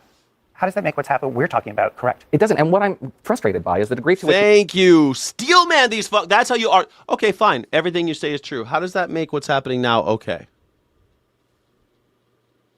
Biden, though. This is what he just said. He just pulled a Biden, though. And the other guy said, okay, let's say it's all true. So, does that make what Donald Trump is doing okay? Or does it make it also bad? Does it make it okay for Donald Trump to do it if Biden did it? And by the way, most of the shit that he just said about Joe Biden was bullshit, but who cares? We hear from some on the left when you say things that are consistent. Oh, this is obfuscation. How does that make it right? No, what I'm saying is a consistent revulsion to the abridgment of procedure, of law, and the diminution of the rule of law in this country is something we should oppose wherever it comes from. And you were comparing the Trump administration to the Biden administration? The obfuscation and diminution. Wow. Somebody went to English class. Joe Biden purposefully did not pick an attorney general that was going to do whatever he said. And frankly, we were criticized by the left on a lot of investigations because people thought we weren't bringing them too fast, because we weren't doing that. DOJ about what he was doing. Let me tell you the process. The pardon attorney, their role. See, she's taking the bait. She's taking the bait. Don't take the bait. Don't take the bait with these guys. Is to make recommendations to the President of the United States on who should be pardoned. That is a recommendation. It is up to the President of the United States on who to pardon. Did the Justice Department know that Joe Biden was going to pardon his family? Absolutely not. Did the Justice Department know that Joe Biden was going to pardon the January 6th committee? Absolutely not. Would the Justice Department recommend that? Absolutely not. But that is very different. That is very different than the Attorney General of the United States, the Trump's personal lawyer, essentially negotiating a settlement with Donald Trump's attorney to help his allies and give $1.8 billion of taxpayer money to his friends. And the procedure, the Biden administration did not do that. Yes, and the violation of the procedure is bad, and it's bad when the Biden. It's bad, but it's also bad that Biden did it. What the fuck are you talking about? Biden did not steal $2 billion. Okay. He pardoned some people that you don't like, but hey, you know what? Fucking all presidents pardon. I mean, I think Leonard Peltier should have gotten pardoned, but hey, there's a whole thing there. I mean, he didn't pardon Leonard Peltier, but I think he should have. I think he should have pardoned Leonard Peltier because I don't think Leonard Peltier killed those 2 FBI agents. I think those FBI agents killed themselves. I don't think that Leonard did it.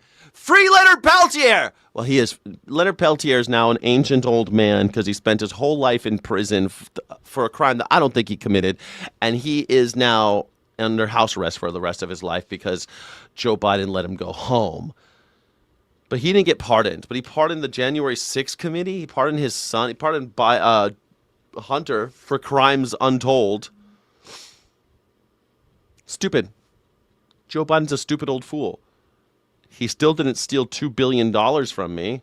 That's pretty, something. Administration does it, and when the Trump administration does it. And you know better than I so too that in writing, the Justice Department said Joe Biden did not give members of Congress who sought to advise this process the time to. I wonder if we could go back to what we're here to discuss, because it sounds to me like we may be in violent agreement. I don't hear anyone saying that this is not sort of a fig leaf for a settlement, that the plaintiff and defendant were on the same side, and that there were valid arguments that the IRS could have asserted. So that seems like I don't hear anyone disagreeing. Trump is the goat. He's the throat goat. When I was 14, G-Max called me Bubba. She named me after her horse for obvious reasons. It's a little graphic for you. But yeah, I mean, she called me Bubba. And Donald Trump paid a lot of money to, he blew me. And so it was embarrassing. I was 14. I needed the money. I was a victim.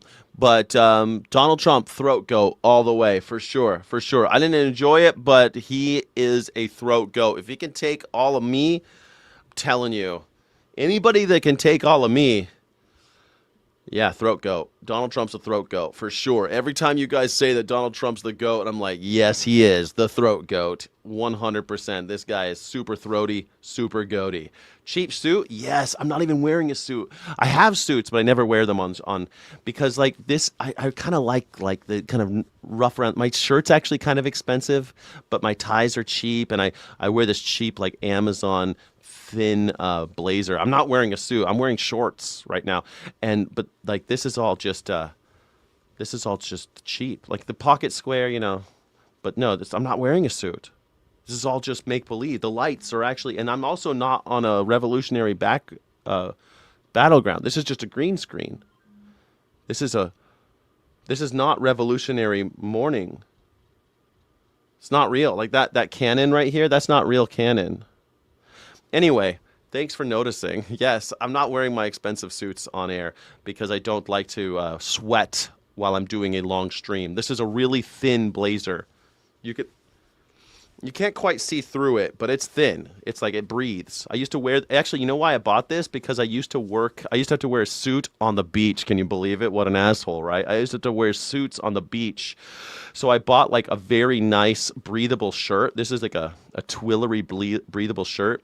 And this is a really breathable blazer so that I could go on the beach. I think I usually wore jeans. I can't remember what kind of pants I used to wear, but that's why I bought these. And no shoulder pads. These are my shoulders. There's no shoulder pads right here. There's no shoulder pad. This is just me. These are just my real shoulders. I don't have to wear giant shoulder pads like Donald Trump wears these stupid massive shoulder pads. So he's like, it's so stupid. The guy, I look like a man now. These are just my real shoulders. There's no shoulder pad right here. But thank you so much for saying that, Melissa. I appreciate you. With that 0.1, which is the 1.776 billion, is sort of conjured up as a way as a fig leaf to get that money. And I don't hear anyone saying that maybe there are some small quantum of people that, not just people in J6, but a whole range of people who could deserve restitution. But if you're planning on doing this wholesale, as the president just said in the clip you played, that this was a grave national. You know, it's always funny when people call Donald Trump a beta cuck, because, you know, he kind of is, right? Like, because Melania was with Epstein. Like, Donald Trump watched Epstein ball his girl before he got in on it. I mean, it's kind of sad, right? I mean, Jeffrey Epstein said in a recorded interview that he hit it first, and then he let Donnie hit it on the Lolita Express. I mean, this is some sick shit. So yeah, that's some beta shit. You're right.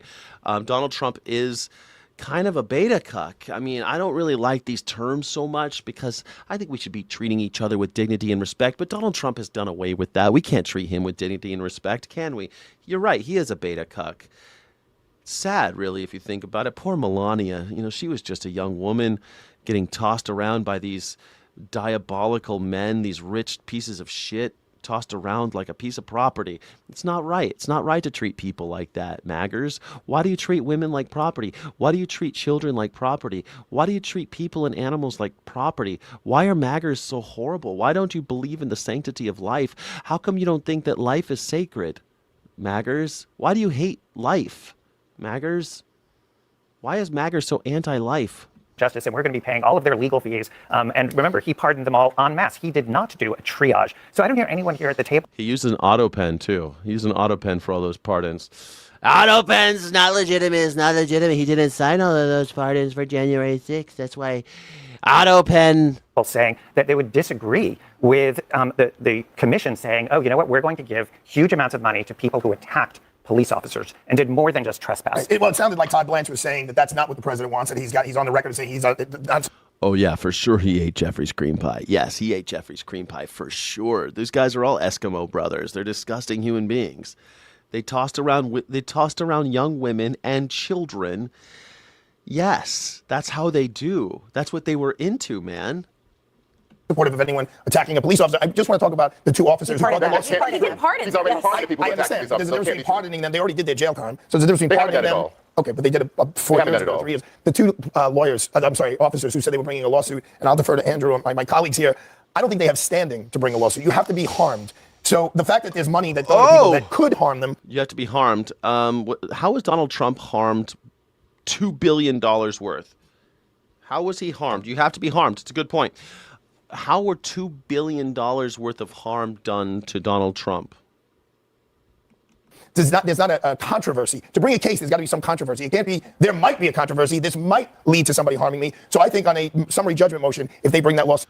Well, I don't know. Did they actually eat a baby? The thing is, who knows if they ate a baby? But there's allegations in the Epstein files that are being actively covered up by Donald Trump and his supporters, his followers. So if there's evidence in there, I think we should have. I think if there's allegations of baby eating and Donald Trump's best friend is the person that's being accused, I feel like we should look into it. Don't you? Do you feel like we should look into it? If your best friend was accused of eating babies, would you be surprised if they asked you some questions? Would you be upset that they asked you some questions? Or would you try to cooperate? If somebody found out that your best friend was eating babies and raping them and trading them and doing all the nasty things that they say he did. If someone found out about your best friend, would you cooperate and answer questions about your best friend? Or would you try to cover it up? It'll be dismissed. We have to go to break, but quick question just for my clarification. But what if they were there that day and were emotionally harmed? Does that count? So I actually agree that the argument for standing, because it turns out, not every taxpayer could say, oh, I want to sue because you're using my taxpayer money. That's it. Under the law, you would be basically open. You think that Stockholm syndrome is real because of her? I think I don't think that's Stockholm syndrome. I think she got to where she was by being ruthless. She got to where she was by being ruthless, and now she's married to one of the most powerful men in the world, and she's got a movie named after her and stuff. Greatest movie ever made, by the way. Just a touch, just a touch, just a touch, just a touch, just a touch, just a touch. Love that movie. Such a good movie. Has everyone seen the Melania movie yet? It's fucking fantastic. Opening up the courts to Brett Ratner's best work. Brett Ratner's best work since Rush Hour 3. Just myriad lawsuits. So here I agree that the reason that these people say they're individually hurt is pretty weak. Yeah, I think so too. Lobo? I'm from the U.S. The U.S. Where in the U.S.? Arizona. Wow, this is that Chip guy. Man, that Chip guy. You guys familiar with this guy? This guy goes out at Amsterdam and talks to people. On Fridays, we do things a little differently around here. It's not just all politics. We try to mix in some other stuff. I love this shirt, Commodore 64. It brings me back. Look at this guy's shirt. He's got a Commodore 64 shirt on, man. How cool is that shit? Guys, does anybody remember the Commodore 64? Anybody remember that shit? I loved it when I was a kid. I'm by the way. Riley. Riley, nice to meet you. Oh, we actually talked to another Riley earlier. Yeah, nice. What brings you to Amsterdam? We're just touring Europe. Cool. My friend lives here, so not in Amsterdam, in Spain, but so we're just hopping around. Nice. Let's go. Yeah. Let's go. So, we're Jesus, guys. Already. Doing this experiment, we're asking people, because we're animal rights activists, we're asking people, what would you do in a situation where you see somebody on the street kicking a dog? Kicking a dead dog specifically. They're just kicking a dead dog. Would you try to stop them? Would you walk on by to nothing? Or would you try to join them? I would try to stop them. Yeah, we appreciate that. And if when you're going there to stop them, the person's telling you, wait, I'm doing it for exercise. And I give them a good life, I just kill them quickly and painlessly. Like maybe shot them in the back of the head. Would you find any of that right? Or would you say, okay, then do your thing? Or would you be like, no, stop? No. You guys follow the question. So the question is, if you saw someone, they have a dog, they shoot the dog in the back of the head, and then they use the dog as like a kicking punching bag. They use the dead body for exercise. They want to exercise with the dead dog. Is that okay? What do we think in the chat? Is that all right? Is that all right for everybody? I want to see how you guys feel. Let's see how she answers the question. So, well, why do you kick a dog for exercise? Like go for a jog. It was just always done it that way. Like it's part of his family tradition. He's always we need to exercise, and that's just how his family always exercised. They brought dogs into existence, kept them for a year, fed them nicely, and then shot them in the back of the head and used them as punching bags. Yeah, no, that's still wrong to me. That's wrong. Okay. Okay.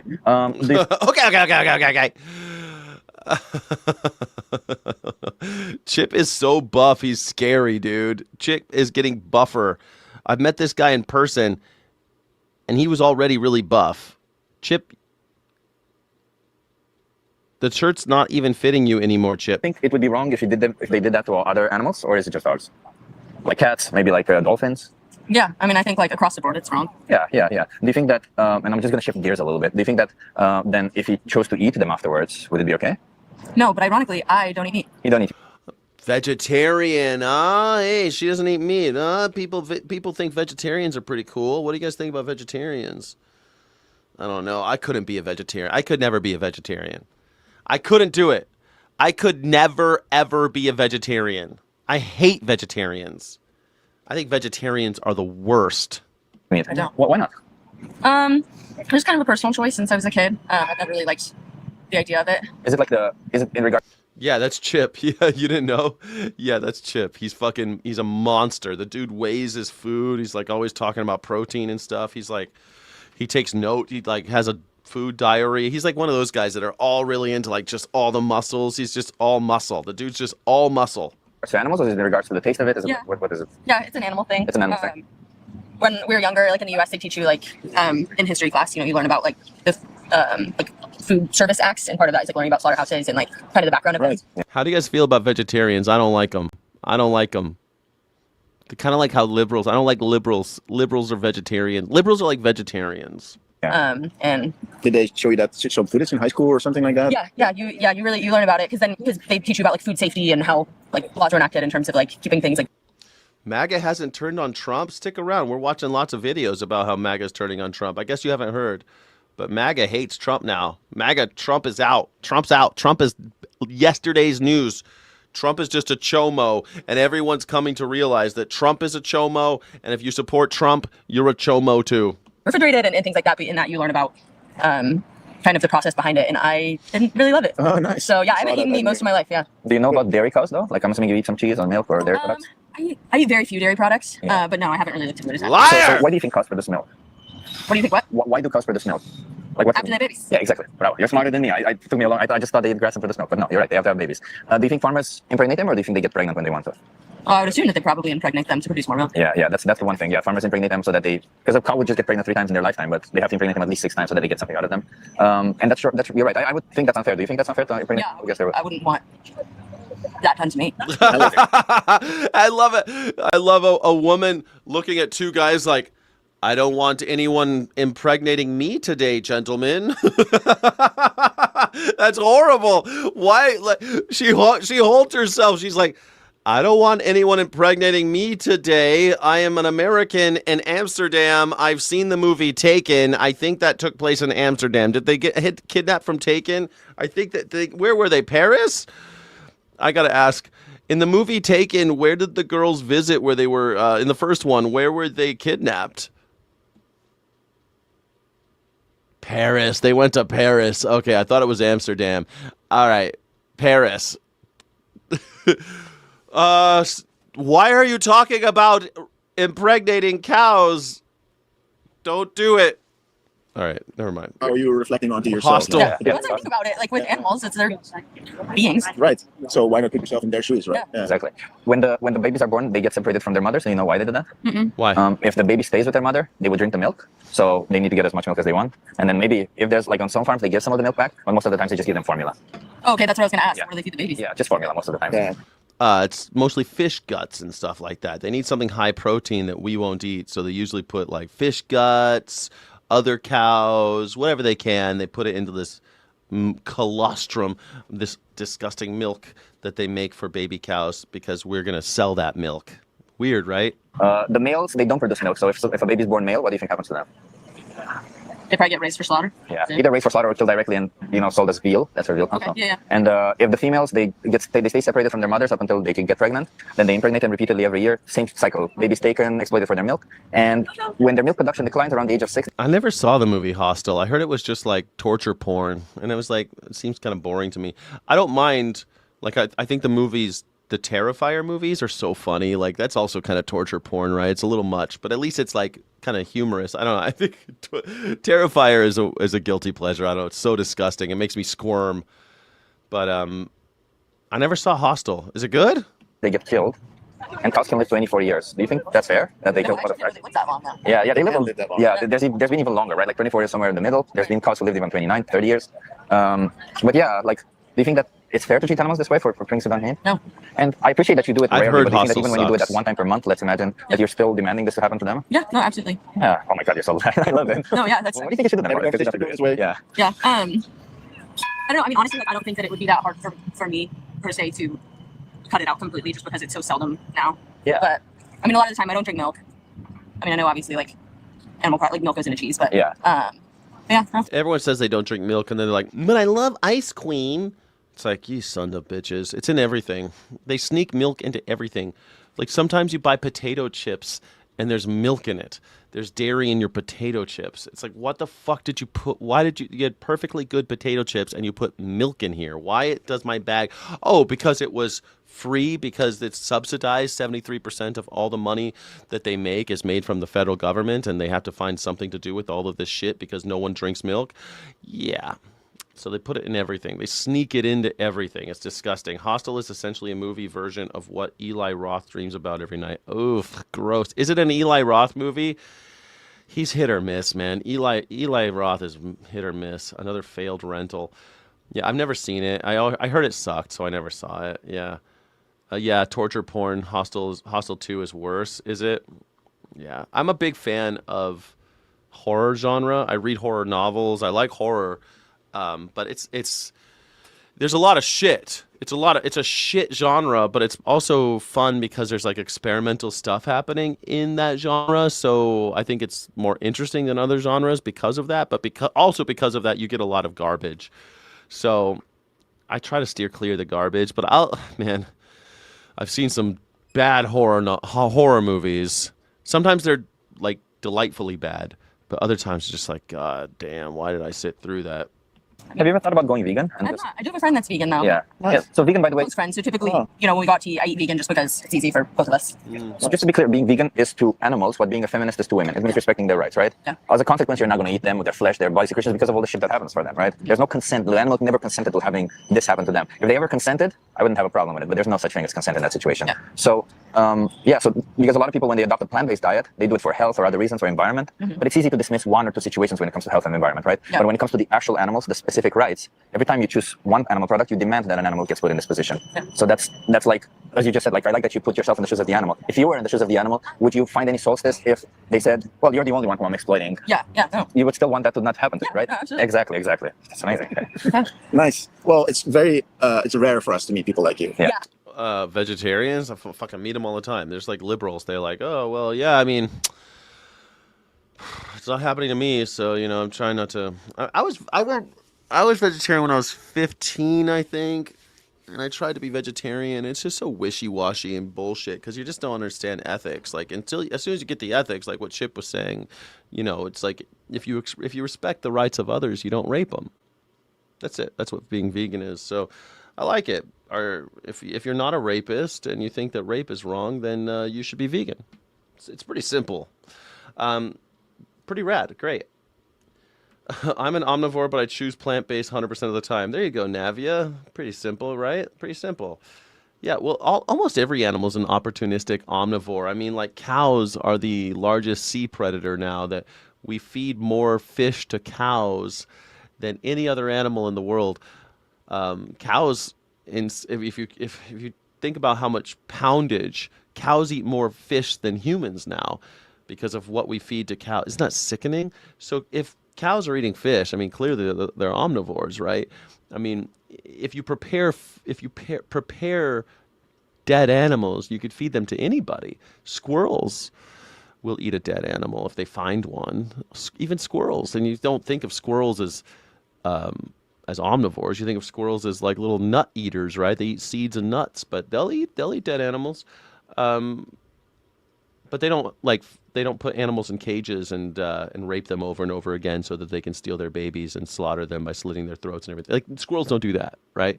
So I guess that's the whole thing. Thank you for watching.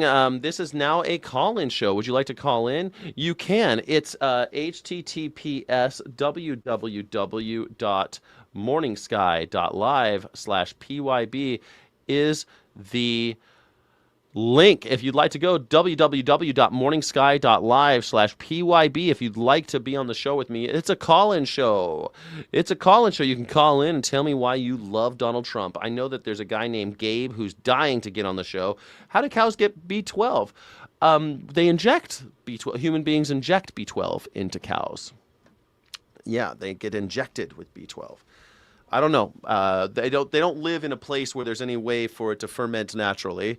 None of us are. Not like in modern life, no human being is living in a way that can just like absorb B12 naturally. So all of us have to get it from someplace. Usually we get it from fermented stuff, but like there's B12 in lots of stuff. But like I don't take a B12 supplement, so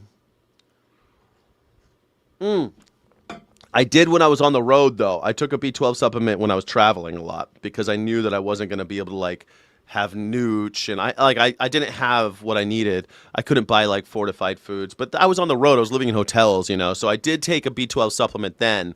I also took a multivitamin. So when I was on the road living in hotels, it was a little bit different. I made a protein shake every morning, and I took a B12 and took a vitamin every morning so I could have energy. But you have B12 gummies? Yeah. I mean, I don't know. You snort lines of nooch. Nooch is so good. It's so good, right? Yeah. Yeah. You got to have that Universal steak. Universal, like Universal Studios, like at Universal Studios, Florida. If you say clean needles for cows.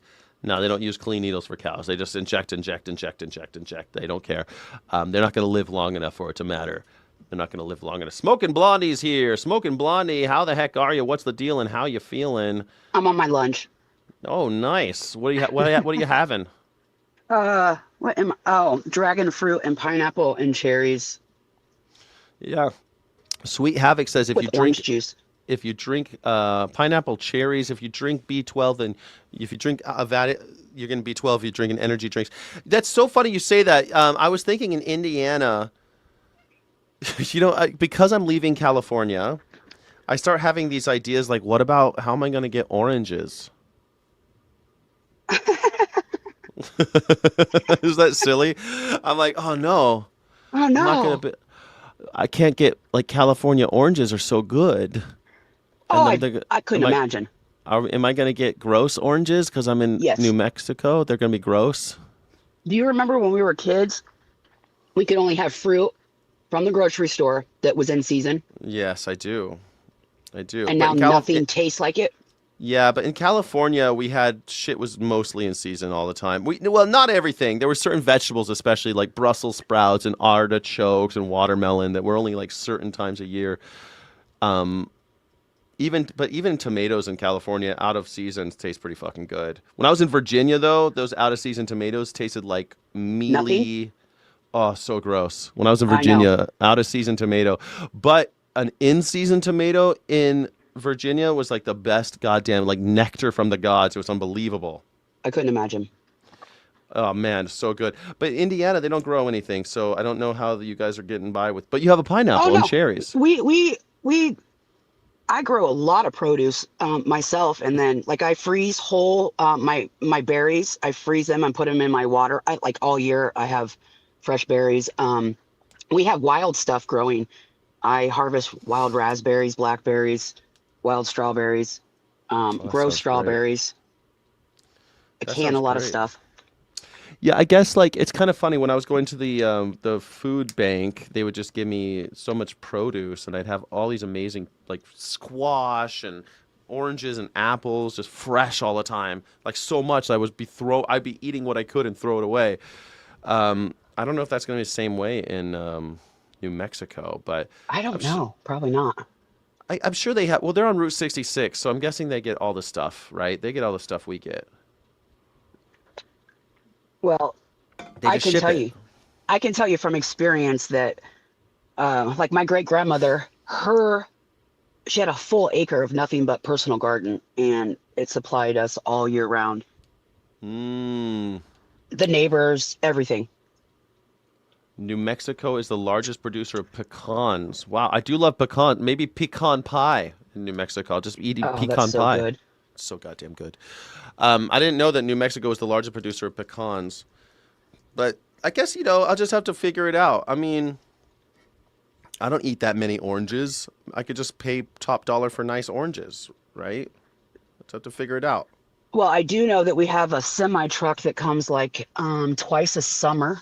And it has grapefruit and oranges, and I'm guessing from Florida. Yeah, probably from Florida. When I was in Florida, it's like as you drive through Florida, there's like billboards that are like oranges, oranges, orange, and then you drive off the road, and there's just like a sea of oranges, and you're going, what are you going to do? There's no way you could sell all these oranges. You must be throwing away like 60% of your product. But just beautiful, unbelievable in Florida, the oranges. We don't do that shit in California. We have orange trees off the side of the road and stuff. You see them, but we don't have like orange, like drive off the side of the road and see a sea of oranges for sale. Sometimes up in the fields you'd see like that for some things, but I don't know. It's weird. My best friend was well, he was born in El Salvador. He was adopted by a rich white family in like 81. Nice. Yeah. That's yeah, the best way to be adopted. Oh yeah, be that token. I would gladly be a token. Do any rich people want to adopt me? He has flashbacks every time he tries to eat a mango because they don't taste the same as they did down there when he was. Because down there at the orphanage, when the sun would come up, they would kick all the kids out and they'd be on the streets, robbing and stealing so they could eat until the sun came down, and then they could go back into the orphanage. And he said mangoes down there off the tree are just nothing like he's tasted since. In California, we have people selling mangoes on the side of the road. They have you can buy the little Mexican stand, and you can just buy the fruit, and they put like the powder on it, and they give it to you, and you eat it in your car. Oh, the tahini? Yeah, they put like a tahini style thing on it. Yeah, and you eat it with the pineapple and mango and Jamaica. It's delish. It's delish. That sounds awesome. I keep trying to grow pineapple plants. They keep dying though. You live in Indiana. How the hell? Unless you got a greenhouse, how are you gonna? I have grow lights. I have a in-house. I have a greenhouse. Oh, okay. Well, that's good. That's good. You could do it. I'm excited. You know what I did? I emailed the tourist board and the economic development board in New Mexico today, last night actually, asking, hey, I want to travel there and I want to do some content about moving to New Mexico. Could you help me out with tickets and hotel? I'm going to do. Yeah, because I see that they have clearly influencers and stuff that they pay to do content about their town, and I thought, well, if they're doing that, I don't want any money. I just want help on the hotel and the flight. That'd be rad. If they can help me out there, I think that'd be a great collaboration. Plus, they're gonna get so much out of me. I've been talking about Albuquerque for weeks now. Fantastic. That's awesome. I'm hoping for the best. So I think, and plus, I mean, they could be like an ongoing. We could create a relationship, and plus it's all about relocating and everything. It'd be pretty rad. Why not take the money as well? I didn't ask for money. Because I of course I would gladly take money, but I would, if I move there, when I move there, because I think the deal is done, I'm definitely going to move there. But when I move there, I'll reach out again. I say, hey, I'm making content about Albuquerque. Would you like to be a sponsor? Like sponsor Visit Albuquerque, and I'll do like a weekly thing about the hiking or the cafes or something. I'd love to do that. I think you should make a content sample, like a reel tape, and send it to them. Well, once I'm there, I feel like I should do that and like make a video about me in Albuquerque, like bring my good camera and do some editing and like make a nice video about my trip to Albuquerque and then send them that. You know what I mean? Yeah. I think that'd be pretty cool. It's kind of hard to do now, but I'm thinking about it. I don't know. I think it'd be a really cool beginning. This could be the beginning of a beautiful friendship. They may want to see how professional you are. Yeah, I mean, they can. I guess they could see my political stuff. They could see me with a tie. Pretty profesh. Well, I guess they could Google you too. Yeah, they can Google me. They can see I've been all over. But I think it's more about reach, like because my channel is reaching 1 million people a month or something like that. Right. So yeah, I think I get around 1 million views right now a month, maybe more. That's awesome. Yeah, it's not nothing. It's something. Nothing to sneeze at, as they say. And I'm already looking up like they have work co-ops there where people people who work on the internet and stuff, they have like buildings where they go work. And I think it'd be cool, even though I do most of my work from home. Maybe that'd be really cool. Like I can do my show and then go there to edit or something like that, and have people around, other human beings. I think that'd be cool. Yeah, I also been thinking about when you were talking about sharing Adobe Studio. Yeah. I think we should do that. Yeah, I think we should like upgrade to a team. Yeah. Because I think that digital co-ops would totally make that work. Like you do a, like if you had a digital commune, almost like a hippie commune where we share resources and bring our own products to market, but we share the resources. Like if we had the most expensive StreamYard and the most expensive, we could have the unlimited version of all of it, right? Because we can share the cost. So if we had unlimited on Descript, unlimited on Amazon, unlimited on, not Amazon, fucking Adobe, unlimited on StreamYard. What else do I use? Or unlimited on Way-in Video, like one of the editing, the AI editors. Man, we could like make so much more stuff. It would cost us less, and we could work together on. I don't know. I think it'd be great. Yeah, no, I mean, I was looking at what I've been paying for like the last 5 years, and it's crazy. It's crazy. And like, dude, I wish hippie communes were still a thing. I think hippie communes, the reason why hippie communes didn't work is because it requires you to isolate from the rest of society, and that can never work. But now with digital, you could do it today because you could be connected still but not be part of the system. So because that's basically what they were trying to do, right? They were trying to distance themselves from the system but still sell to the system. They still wanted to bring whatever they were growing to market. Well, they were attacked. They weren't able to do it. But now with the digital economy, I think that it could totally be done. Totally. Yeah. And you don't even really need to live in the same place. Well, but I think, yeah. The thing with the commune, we all bring something to the table, right? And what one person's not great at, somebody else, could be great at, or at least the ideas, or teach the other people.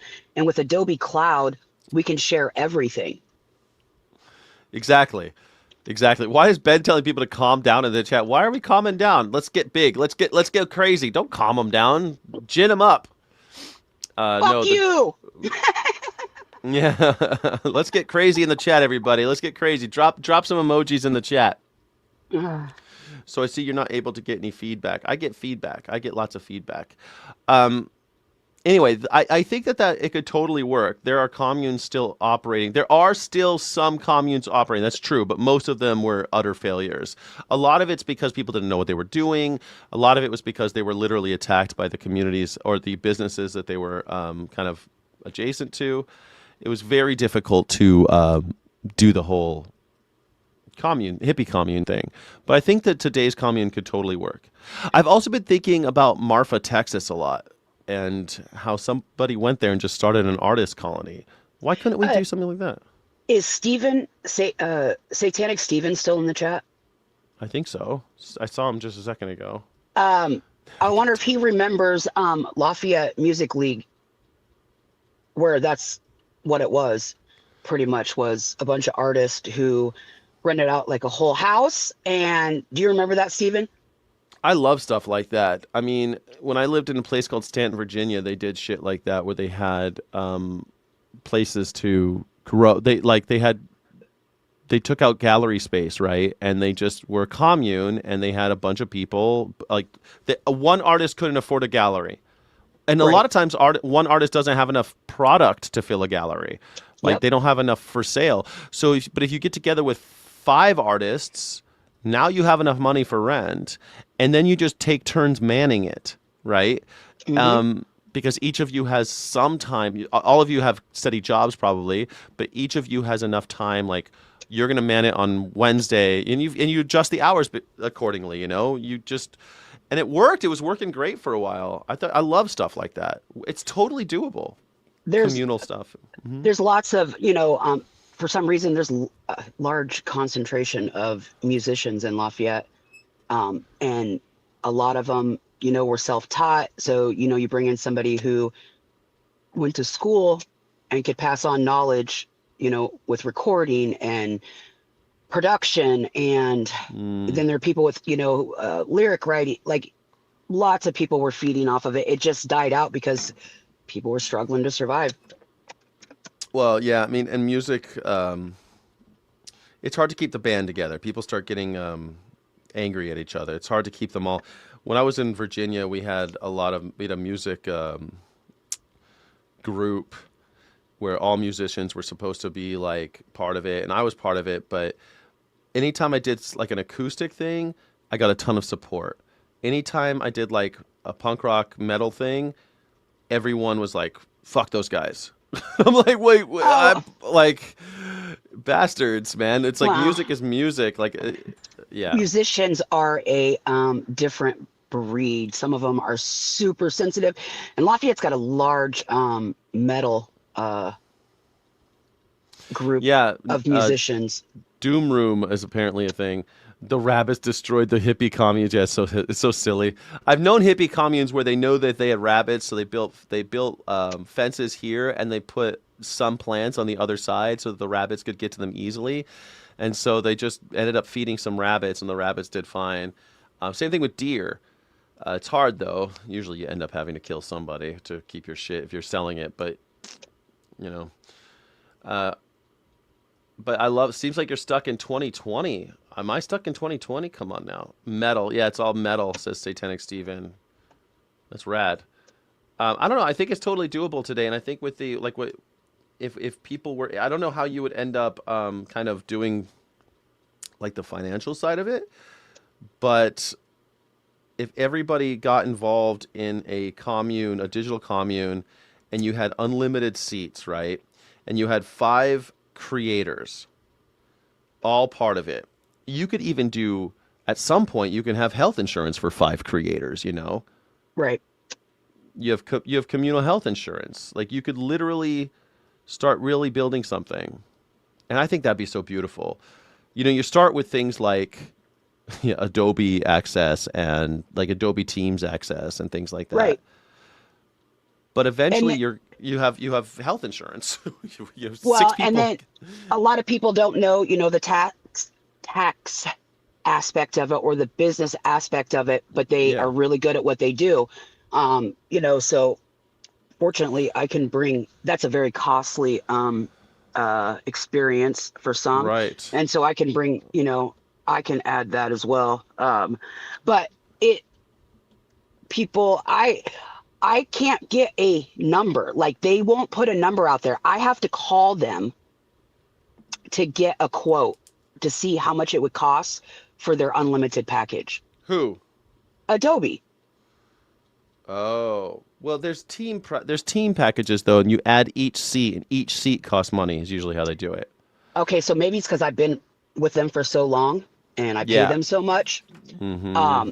Maybe it's different for me, but they won't even give me a quote on the biggest package, because I even sent an email asking about if location is going to be a problem, because I didn't want to get in it where we have to have like an LLC set up to prove that we're all together. You know what I'm saying? We may have to create an entity to do that, to do this. Yeah, I think you'd have to, because they have small business ones where you get 20 apps, and I think you get 10 licenses. So you wouldn't have to do it that big right away. So there is team size 1 to 10 licenses. Even at the small business size, it's 1 to 10 licenses.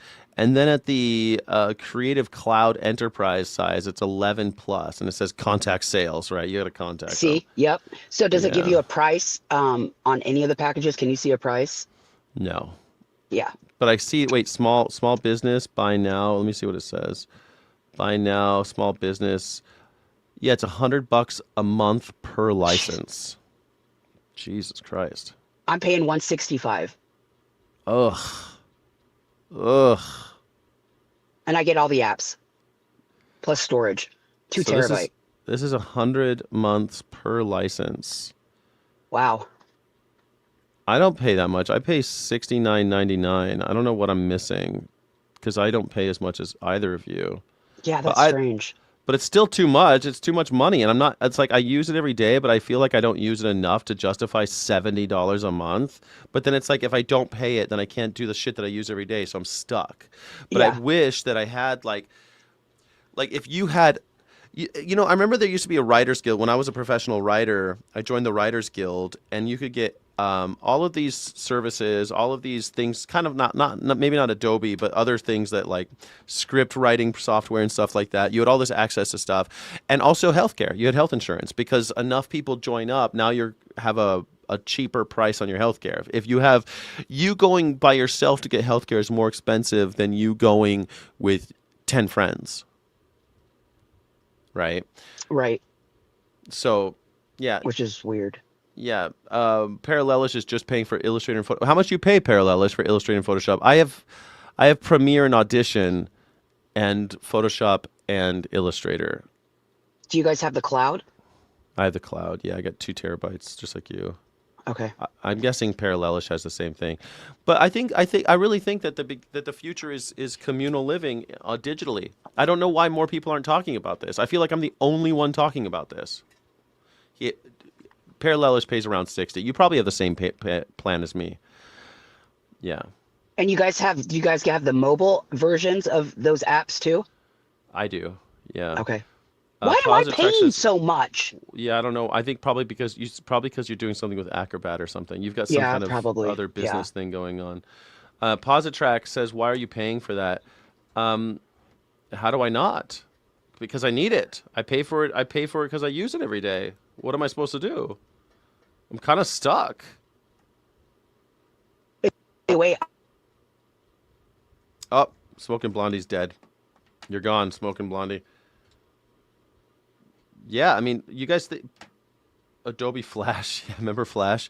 I mean, it's one of those things where if you're not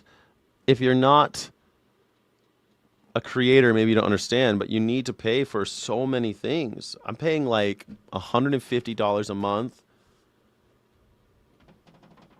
just for the software I use to be a creator. Like it's a lot, guys. It's a lot of money. It's just the way it goes. Yes, Ben says Crazy Jackdaw. It's a lot of money. Stop paying Adobe. Yeah. How? Using Inkscape? We use Inkscape.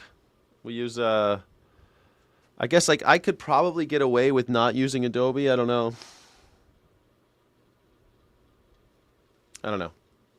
But then what would I use for editing, software editing? It's not just PDF, the Anacle. It's software and music and all sorts of things.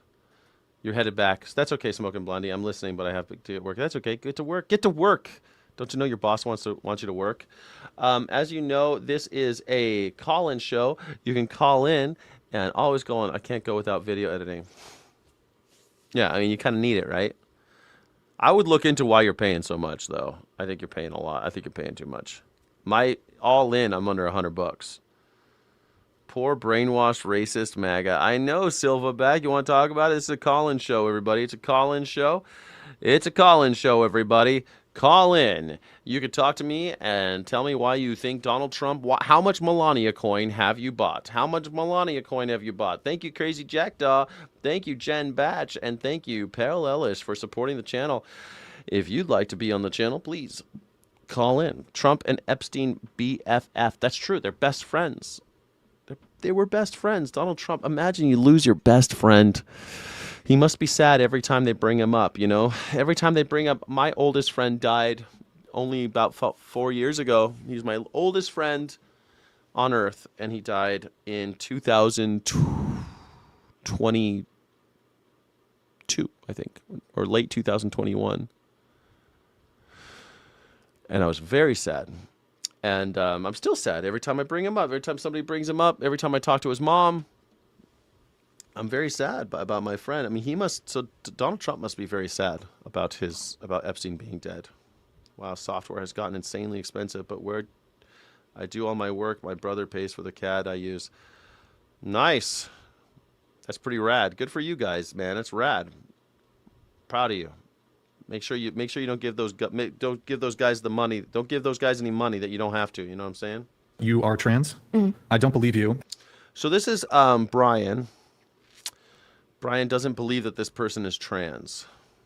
But I think it's funny that Brian, on the Whatever podcast, Methinks the lady doth protest too much. You are trans? Mm. I don't believe you. I think you're trans fishing, but Isn't that a compliment? Yeah, it is. and you What is she? She does the hair flip. I don't know. He doesn't believe her. He doesn't believe her because the hair flip. He's definitely interested in this trans woman. He definitely wants in. are trans? Mm. I don't believe you. I think you're trans fishing, but Isn't that a compliment? Yeah, it is. and you went viral recently. Actually, there's some videos of you because you were like on a date with a guy. You guys kissed, and you told him only after the kiss that you were trans. Is that correct? Yeah, that's correct. Can you just tilt your? That's pretty mean, right?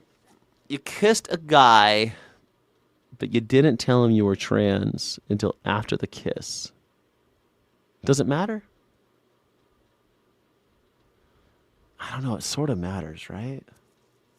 Should it matter, though? It does matter, but should it? I don't know. I'd like to know. Is that like a strange compliment? Yeah. Yeah, it's a trick. It's a trap! Donald Trump can't feel sadness. Maybe not. Maybe not. You're going to pick a fight with the Pope? Pick a fight with the Pope. He deserves it. No, the Pope always deserves a fight. Popes used to having fights. Don't worry about it. Don't worry. Don't feel sorry for the Pope. Feel sorry for the last Pope. He didn't survive his encounter with J.D. Vance, so, that's pretty sad. That's not cool, right? It's not cool, right? Yes, it does matter, but should it matter?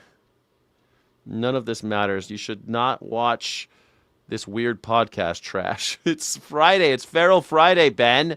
It's Feral Friday. That's wrong to tell a guy after a kiss. You should tell them before. I feel like you should. And I feel like it matters, right? It would matter to me for sure. But should it? Is that a flaw in my system? Should it really matter? I mean, we're not fucking. I guess, you should know. At what point should a trans person tell you? When should they tell you? When you're, this close and about to kiss? I remember when I was in... Shit, bro. When I was in my 20s, I was at a club, and my friend started talking to this woman, and she was hot, but I thought her wrists were really weird. I kept on looking at her wrist. I thought her wrist was weird, and it really wasn't. We were drunk, but I remember zoning in on her wrists, and I thought her wrists looked so weird. I was so watching her wrists that the woman kept looking at me like, why the fuck are you looking at my wrists? Kind of thing. She could tell that I was clocking something weird about her wrist. And then she and my friend went to the bathroom to hook up. We were in Europe. It was crazy. He was English. I'm American. He was from Oxford. I don't want to tell you his name because he might be watching. But he went to the bathroom with her. And then he came out so serious. And he wanted to leave. And we had to leave. And then he told me later that she was trans. We didn't call them trans back then, but he told me that she was not what she seemed to him when they went into the bathroom, and I was like, oh, she had kind of masculine wrists. I was like, I knew something was up. I knew something was her wrist looked so big for her hands or something. Something was weird. I couldn't quite. But it was that. And I always thought that, I used to think that was just a funny story to tell. I mean, it happened over 20 years ago. But I used to think it was just a funny story to tell people. And now I think, when should she have told him? When do you tell somebody? At the very least, before the first date, they should tell you, definitely before anything physical. How about when females utilize toxic masculinity to try to communicate and then they think they earned a W? How about it? I don't know what that means. It's a call-in show, Ava. You could call in and tell me Microbe Joe, I don't know what you're talking about. Yes, it should matter. You should know who you're kissing. If a guy kissed me and I found out she was a girl, I'd be pissed. They should tell you when you first meet them? You mean you should meet them, shake their hand, and hi, I'm trans? I don't know. At meeting, on a date, or even before. Look under the mask of Halloween party before anything happened. I mean, people go to glory holes, don't they? Call in. What is it? If I was younger and drunk, she wouldn't have made it out of the bathroom, honestly speaking.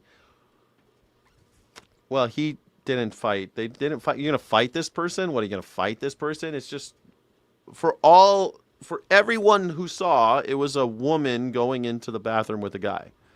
And it's not like, who cares, you people? Who cares? See, that's the thing, Johnny Vegan. See, I feel like I do care, but I shouldn't. I guess that's how I feel about it. Like, I feel like I do care, man. I wouldn't want to. I'd want to know. But at what point do they tell you?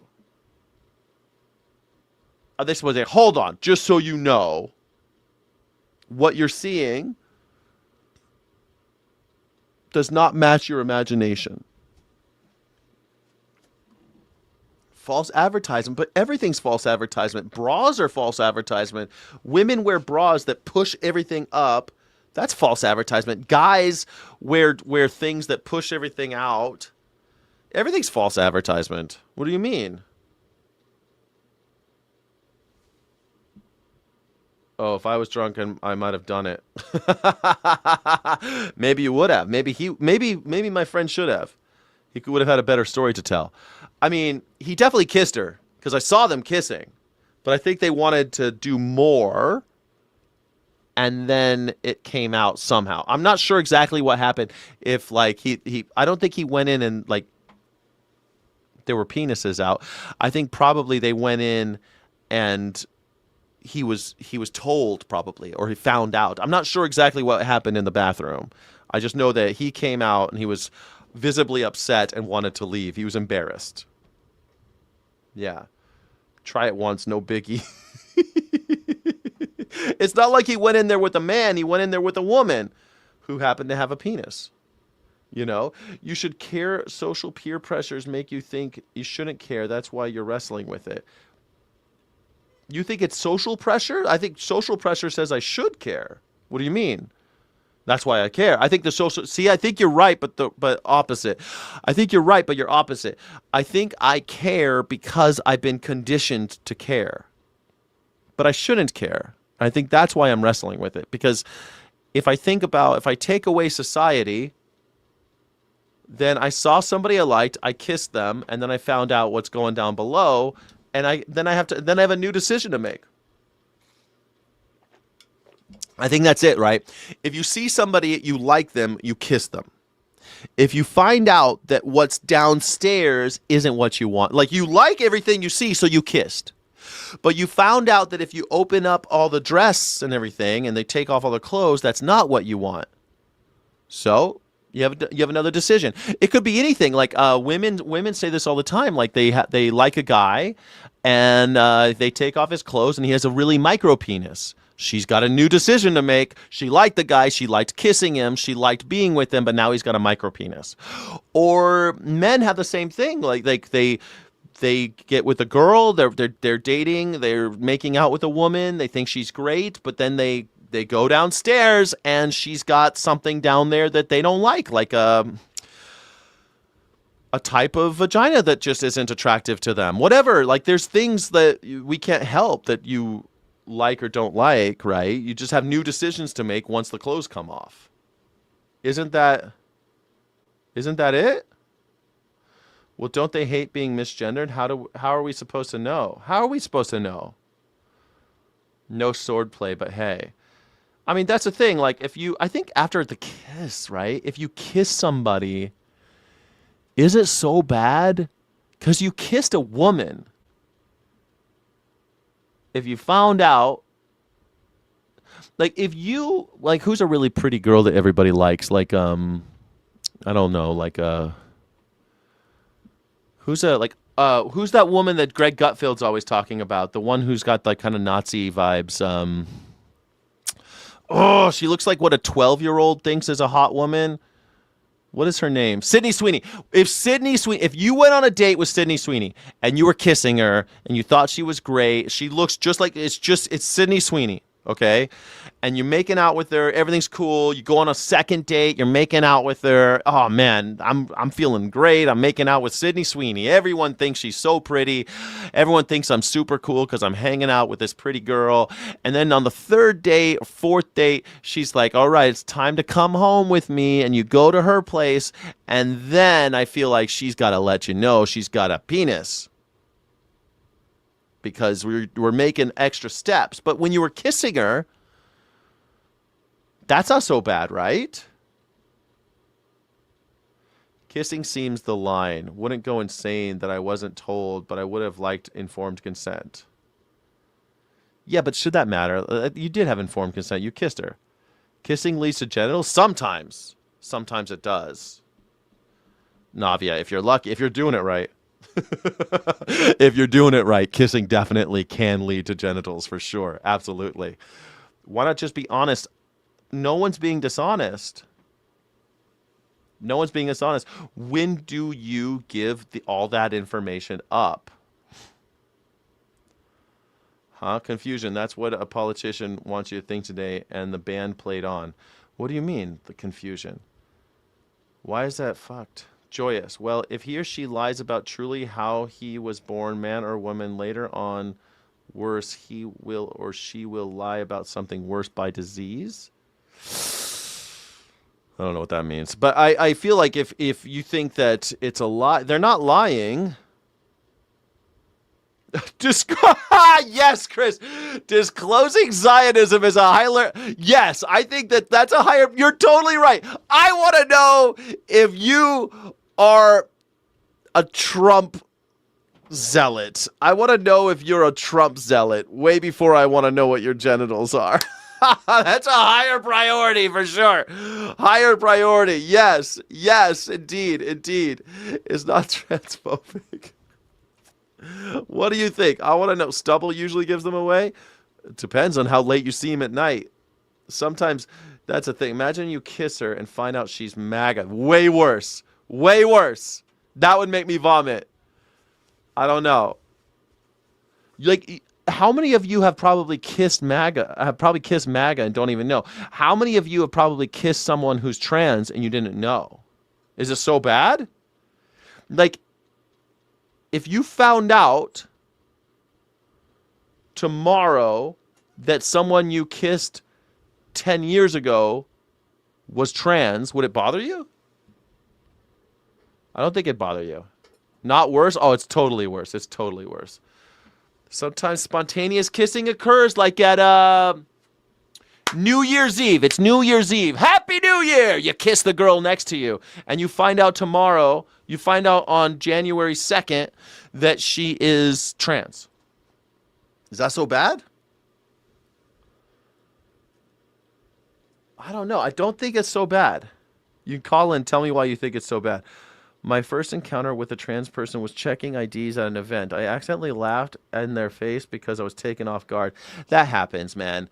Satanic Stephen, Satanic Stephen, don't hold that against yourself. You know, I knew a guy. This is a true story, okay? This is a true story. Okay, so I was at the hotel, and it's a very fancy place. And the front desk agent, I was food and beverage, but I was over there. I just happened to be over there at that point because my office was over there. And I heard the front desk guy, and he goes, hi, okay, so what's your name? Checking in, okay. And this guy comes in, and he's got some other people with him that are like, clearly they look like Secret Service types, all right? They look like tough guys. And the guy says, my name's John Gotti. And my friend, my coworker, he goes, like the gangster, huh? Okay, let me. And he's like, yeah, because it's actually John Gotti, and he was so embarrassed because it was John Gotti Jr. It was the guy. He was a mafioso. He was the mafia guy checking into a hotel. And he was so embarrassed. And then he's like, oh my God, I laughed right in John Gotti's face for being John Gotti. So don't let it get to you. John Gotti could have killed him. He could have killed him. That's if you're easy. So don't be easy. Be a lady. If you're a man, be a gentleman. Don't be kissing someone. All right. Well, I mean, drunken nights happen. People do party. People do kiss.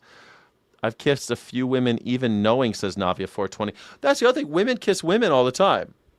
So if a man kisses a woman who happens to have a penis, I feel like you shouldn't really hold that against yourself. You shouldn't get so upset about it. You shouldn't be so upset. You hated being a girl until you were 30, Frankie Berry? I'm sorry. No, how about just accept people who they are? People believe in a sky daddy and they're okay to live their lives. How about how are they hurting you by existing? Well, the argument there, and I disagree with this argument, by the way, but the argument there is that sky daddy believers aren't forcing you to take part in their delusion. And if you believe that it's a delusion, they don't believe it's a delusion, and neither do trans people, right? But if you believe it's a delusion, why should you have to take part in their delusion by using the pronouns that they say or worshiping their God, right? So that's the argument. I disagree with it, but I feel like people should be allowed to do whatever they want. I'm a total liberationist. I don't know why people are so upset about these things, but yeah, it's a true story. True story. Probably different for guys, though. Yeah, I don't know why it's different for guys. I don't know why. When we're little boys do stupid shit, you know. Little boys don't know what they're doing. I mean, but it's not really sexual, right? So I guess when you're a grown man, you've been socialized to have very, very specific ideas about what it is to be a man. And men don't do that, right? But, like, when you're drunk and hanging out, and she's looking good, what do you care? If that person has a disease, they'll be dishonest about being male. What the fuck are you talking about, Joyous? There's people are, that doesn't have anything. Most diseases are not spread that way. But, you know, most of the time it's spread by people not knowing. But even if they know, the people lie all the time. What are you talking about? How do you think so many people have herpes? I've had Christians shove their beliefs down my throat like it's a dick. Yeah, that's true. It's true. I'm just saying, like, I've read academic papers about this, and I'm just presenting that argument not as my own. Why would you want anyone else to lie to them in order to be affirmed? Hard to understand. Why would you want anyone else to lie to them in order to be affirmed? I don't know. I think that I don't know. What do you mean lie? I don't know why everyone's saying lie. Someone says I'm a female because I identify as a female. I'm a woman. All right. What the fuck do I care? I don't really care. As long as I'm not fucking you, I don't give a shit, right? I guess that's the thing. At what point do you think that they should tell you? Brian apparently thinks this is very upsetting. Let's see. This is very short. It's only 1 minute long. Videos of you because you were like on a date with a guy, you guys kissed, and you told him only after the kiss that you were trans. Is that correct? Yeah, that's correct. I think that little giggle sounded really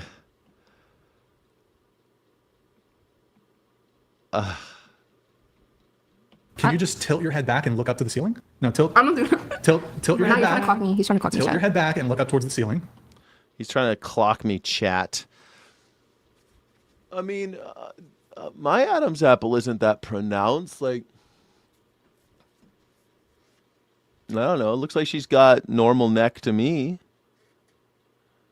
Why is he so interested in this woman? He really likes her. I don't believe you're trans. I want proof. This is how it starts. I want proof. I want to feel it. Can I touch it? That's what it is. Brian wants to touch it.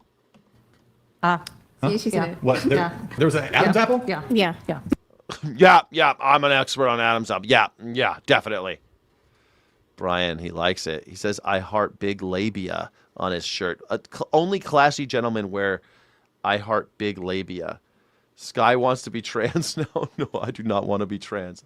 I just don't care. Like, to me, I've worked with lots of trans people, perfectly reasonable human beings. I have no problem with trans people. I've had friends who are trans. I don't give a shit. I never cared so much about people. And if I am not fucking you, why should I care? I don't care. I have female friends. I have no idea whether or not they shave their bush because it doesn't have anything to do with me. I don't give a shit. I ain't going down there, so it doesn't have anything to do with me. I don't care. I don't care. If a woman, I don't know, shaves her legs, if she ain't dating me, why do I give a shit if she shaves her legs? Why? That's what I don't get. Everybody wants to get in everybody else's business and tell them how to live, and I don't get it at all. I'm a liberationist, man. I don't think we should be telling other people how to live. Kissing leads to what? Nothing most of the time. Most of the people I've kissed in my life, I have not fucked. So I don't know why you think it's not a guarantee. Pause a track. Maybe. It depends, Navia. It depends. It depends. It depends on what time of year. It depends on. It just depends on a lot of. It just depends on a lot of things. Depends on what we're doing. It just everything is depends, right?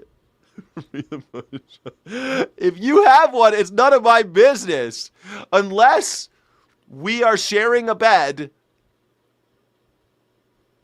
Then I got no business down there. Seasonal bush, yes. Seasonal bush, yes. Yes. Yes, seasonally. Yeah, you got to harvest. This goes with the harvest cycle. Yes. Like if it's cold outside and she's got a, yeah, I think that's perfectly acceptable. No one's gonna call in. That's we're gonna play some guitar here pretty soon, so it's gonna be great. But it makes perfect sense to me. It's fake. It's a fucking. Oh, you like her? Ooh, he doesn't like that. Uh-oh, look, he's so upset. He does like her. He does like her. He doesn't believe that she's a man all of a sudden, even though he always will say that trans women are actually men. But he, Mr. Christian, he wants to touch it for sure. Well, I don't like her. I just want to touch it. Oh, yeah. You don't want to accept that she's trans. Why would that imply that I like her? Because you're saying. Why does that imply that I like her? It's pretty clear to everyone in this room that you like her. It's fake. What? Okay, the logic is logicking. He definitely had a thing for her. Definitely. 100%. Most of the women I have kissed have... but I just don't kiss anybody. James Dixon, I'm sorry for you. I'm sorry for you. I feel sorry for you. Yeah. Every season is Bush season. Bush, yay or nay? Call in. Call in. Let me know how you feel about the Bush. And let me know. It doesn't matter. If you're not going to be with her, then it doesn't matter. It doesn't matter at all. Labia isn't an anatomy. There is the majora and the minora. MAGA can't find the clit. I think it's really weird to wear a hoodie that says I heart labia or I heart big labia. I don't think that normal men wear that outdoors. Do you wear that?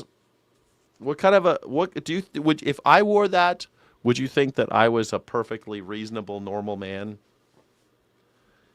Yeah, his shirt said it. I know. His shirt said I heart big labia. Yeah. It's weird. It's obviously subjective. All I know is probably 90% of straight men ain't going to be happy. I don't know. Sometimes straight men they just like the nice trim.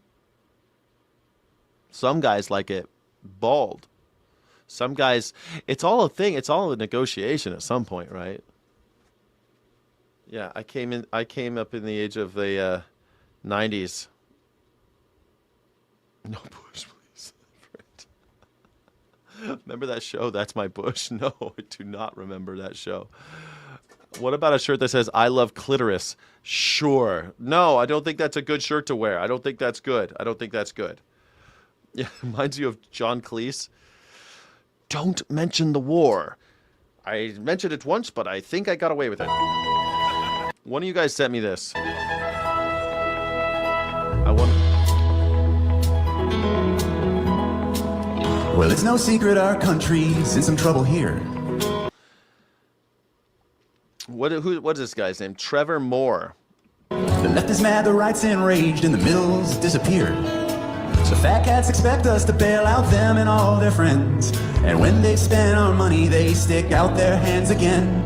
It's times like this that each of us... I could see why you guys sent me this. Thank you for sending me this. This is already pretty funny. Yeah. Need to reach across the aisle. Instead of hurling insults, we can try to share a smile. Put aside our differences and remember what made us great. All the people on and on.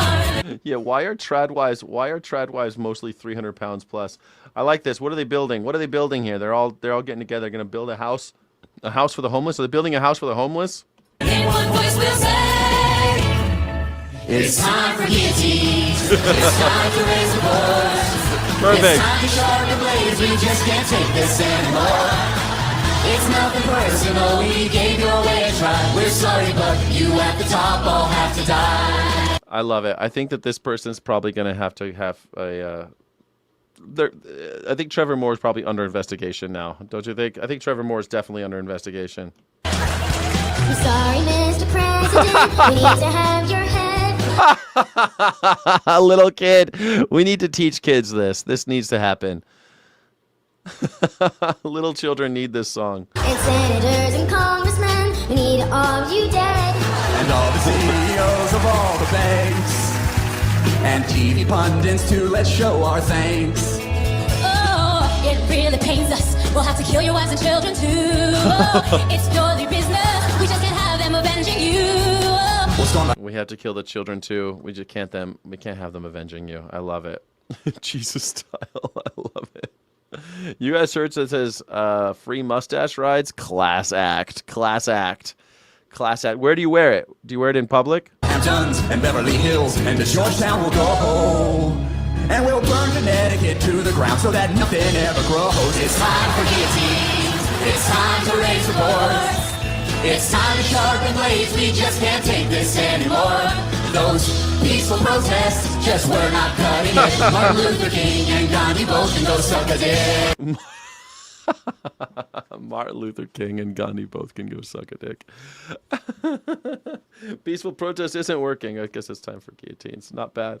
I'm just saying, to be honest with you, should be proud whether you're a man or you're a woman. You're trying to be one or the other. Honest, just honesty.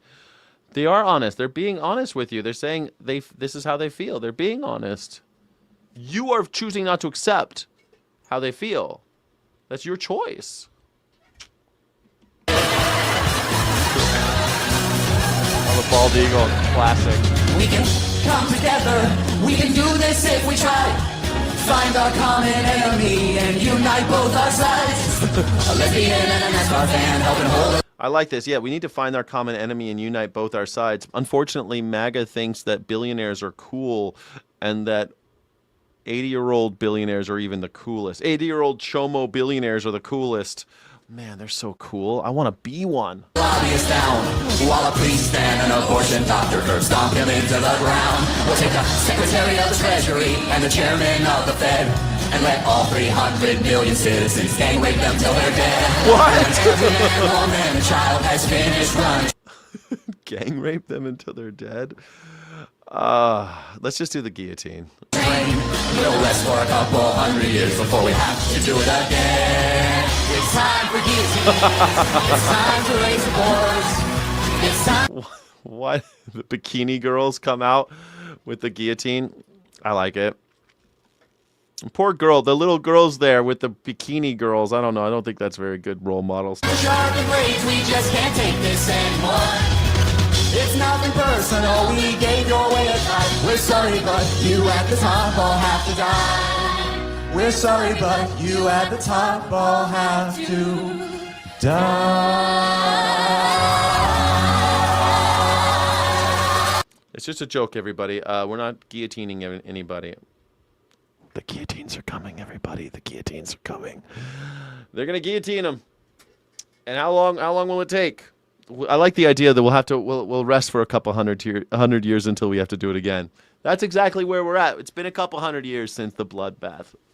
It's been a while since we've had a big one, right? I mean, World War II there were a lot of guillotines in World War II, a lot of actual guillotines in World War II. But, it's time for another revolution. We got to revolve and evolve. Yeah. How do you interact with the news this often and stay sane? Well, because I take the piss out of it and I point out how much of it is propaganda. So much of it's just lies, and I try to see through the bullshit. That's why I think it's great. Dolly wrote that song. Dolly Parton wrote that song. Most MAGA won't see it coming, as it's a French word. That's why they're like, I'm not a Nazi. I ain't the Gestapo. They don't know what Gestapo means. Geheimstaatspolizei. Schutzstaffel. They don't know. They're like, SAS. What's that stand for? They don't know. They don't know these foreign languages, man. They have a hard time. I feel like if I'm the president, it doesn't mean I am. I'm the president. It doesn't mean I am. So why would I tell somebody call me president of the free world if we free because it's a lie? Well, we're not free. That's for sure. Yeah. Sane? Yeah. What is sane? I don't know. I don't know what sane is. I don't know what sane is here. Yeah, it's fair enough.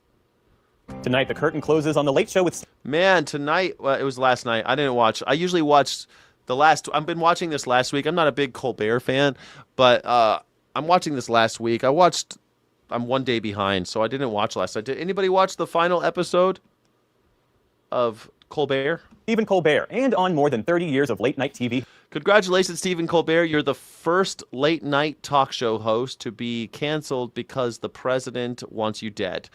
Wow, the first one ever. First American talk show host to be taken down by the President of the United States because you told jokes about the president. First ever, first in history. Because America has freedom of speech, right? History. Colbert has entertained and provoked from the historic Ed Sullivan stage for the last decade in ways that transformed the comedic landscape. We take a look now at what led up to this inflection point and what it might mean for the future of late night, part of our arts and culture series, Canvas. Welcome to the. I'm a day behind. I'm gonna watch it though. I'll watch it today. I liked the Springsteen thing. I thought that was pretty cool. Springsteen coming out singing his song. They bleeped him. They bleeped Springsteen. I thought it was good. Seeing Bruce Springsteen up there closing it out. Something sad about it, Something sad about.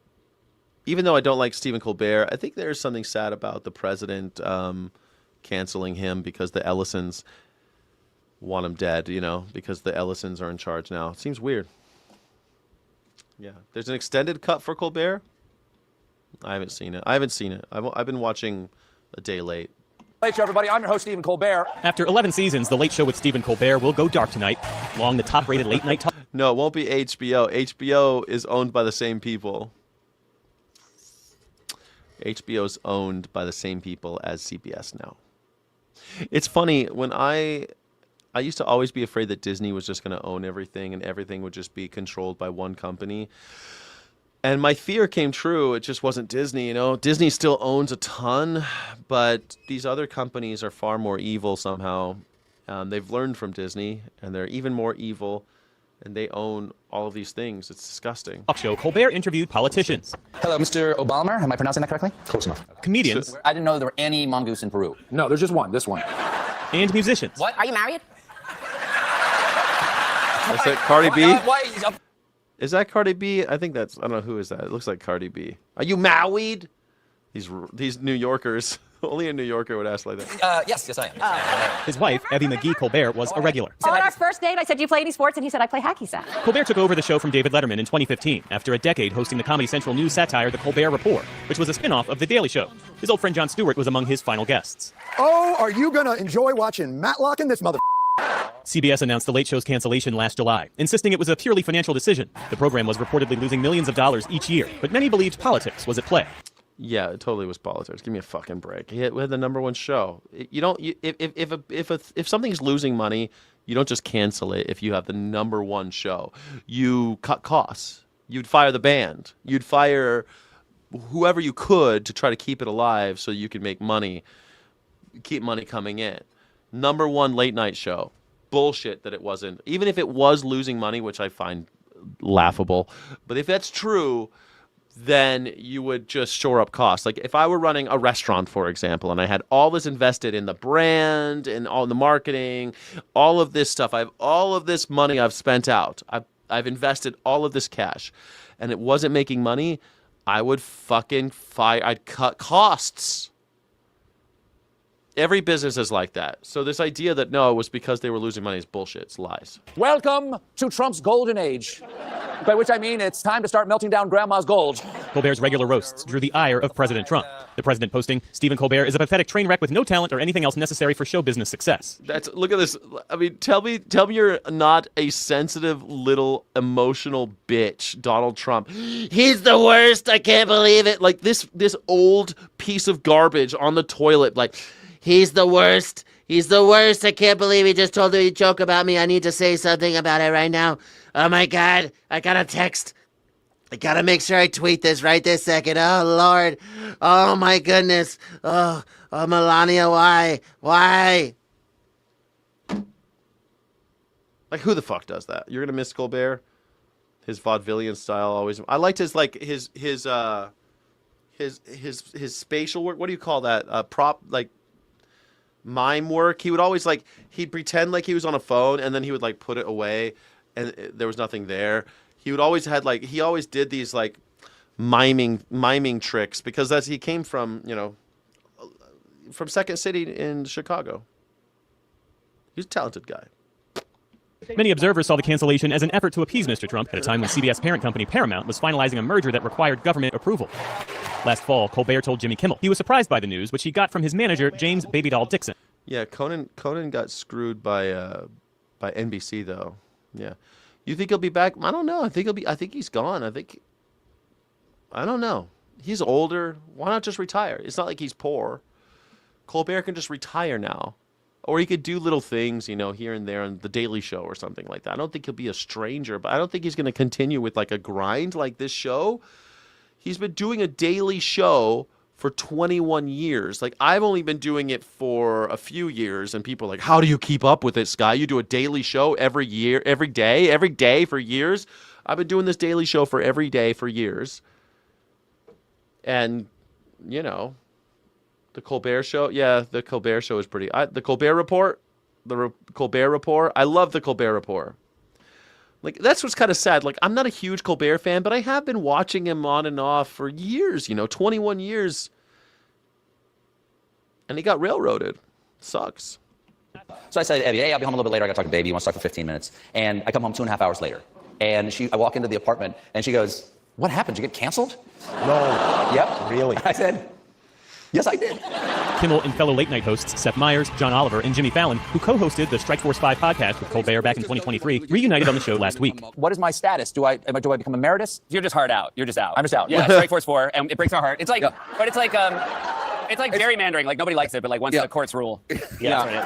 Has the court ruled? No. Strike Force 5? Don't worry, give me a few months, it'll be Strike Force 3. Kimmel's late night show was temporarily suspended last year under pressure from the Trump administration. When is ABC Fake News Network firing seriously unfunny Jimmy Kimmel? And who does this? What kind of a piece of shit? This is the president of the United States taking time. We're at war, and he's tweeting about this shit. In April, the president and first lady called for Kimmel's firing. Trump has 3 wars going on right now: Iranians, Ukrainians, and comedians. Politics aside, the economics of late night television are challenging. Viewership across networks is down, as is... It's down, but they're actually kind of cheap to make. So... viewership is down, but they're still making money. Advertising revenue. CBS says it will air Comics Unleashed with Byron Allen in the Late Show's time slot. I spoke with comedian and producer Larry Wilmore, who previously hosted The Nightly Show with Larry Wilmore on Comedy Central, about what this moment says about comedy, television, and the changing late-night landscape. You have occupied a unique space in comedy, former late-night host, cultural critic, political observer. When you heard The Late Show was ending, what was your initial reaction? I just didn't know what to think, really. Was it a network decision? Was there pressure from the president or whatever, which is very bizarre. We've never had TV shows kind of be determined by the direct political intervention of the president. I think maybe the closest was the Smother. Yeah, it's kind of like I don't really feel bad for Stephen because he's probably got. Yeah, I don't really feel bad for him, but I still think it's fucking bullshit. Is that fair? I think it's bullshit, and it's still kind of it's sad to see an era end like that, right? To see this guy go off the air like that. I mean, it's like when Conan went off the air, it sucked. Like, I wasn't really feeling sorry for Conan, but he got screwed, and it wasn't right, you know? It wasn't right. I believe in fair play. I think most people believe in fair play, and Donald Trump does not believe in fair play. MAGA doesn't believe in fair play. Brothers, which was canceled in 1968, they had a lot of pressure during that time. Okay, what do you want to sing for us? Well, if I told you what it was, you'd probably say it was controversial and you wouldn't let me do it. You know, I don't think since then we've had a president directly comment on that situation. So I was very, very confused, wanted to look into it myself and see what really happened, but very surprised too. Well, CBS is framing the end of The Late Show with Stephen Colbert as a financial decision. Do you buy that argument? I mean, that's what they say. I mean, the thing is, they're not wrong with those arguments. Just, it can be far from right, though. Maybe it's not the whole argument, because of course the show costs a lot. But a lot of times, these places, they'll have shows on that cost a lot, but they'll have some cultural significance for them. So maybe if it's not bringing that cultural significance, maybe they don't want it around. But I can't talk for CBS. I don't know. All I can do is make things up and figure it out for my own. But it's not like Lyndon Johnson was trying to get the Beverly Hillbillies off the air, commenting on it. Like, since when does the government have anything? Yeah, exactly. Lyndon B. Johnson did not try to get Beverly Hillbillies off the air because they were talking about the Vietnam War. You see what I mean? You see the difference? Lyndon B. Johnson. Do these decisions. So there does seem something kind of sneaky going on with CBS kind of listening to other factors. How much pressure, though, exists now, either overtly or subtly, on comedians and networks when you have comedy that intersects directly with politics, as was the case for Stephen Colbert? Well, I think the Colbert thing is in its own category, but look at what happened with Kimmel. Kimmel's like in a real back and forth with the president, you know, himself, and now the first lady. I mean, Jeff, I've never seen anything like that. It's very bizarre, you know. It almost makes his place more secure. Like, you almost want to see somebody up there, you know, throwing those grenades or whatever it is. But I kind of get what you're saying. On the other hand, you know, when you're dealing with corporations like Disney or NBC Universal, some of these things, who knows what their appetite is for that type of involvement, especially if they're trying to get licenses renewed or, you know, trying to get these deals done, you know. Dude, what the fuck? Foment an environment trying to get Lyndon Johnson assassinated? Are you stupid? My God, Lyndon B. Johnson was one of the most hated men in America. So many people wanted to kill him. What are you talking about? No one... First of all, the Butler, Pennsylvania thing was bullshit. It's a lie. It was fake. The one in on the golf course, that guy was just a crazy guy living in the bushes. Nothing happened. Nothing even happened.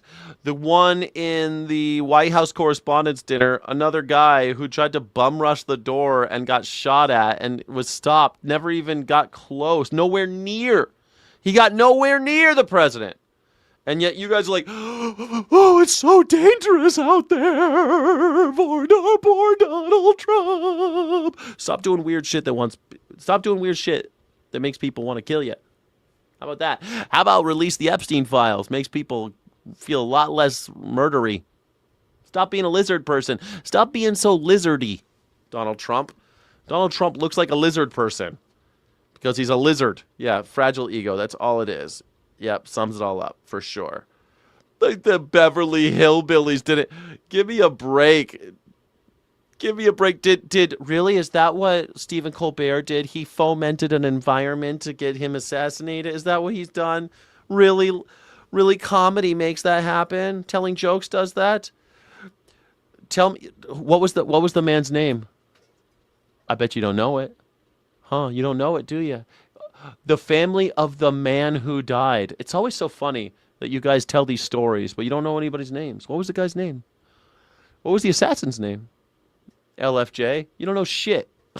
You just believe in this bullshit. Tell that to the guy, tell that to Evander Holyfield, who got his ear bitten by Mike Tyson, and that ear never grew back. But Donald Trump's got a brand new ear somehow. Miraculous. What a miracle. What a miracle. He got shot in the ear and it grew back.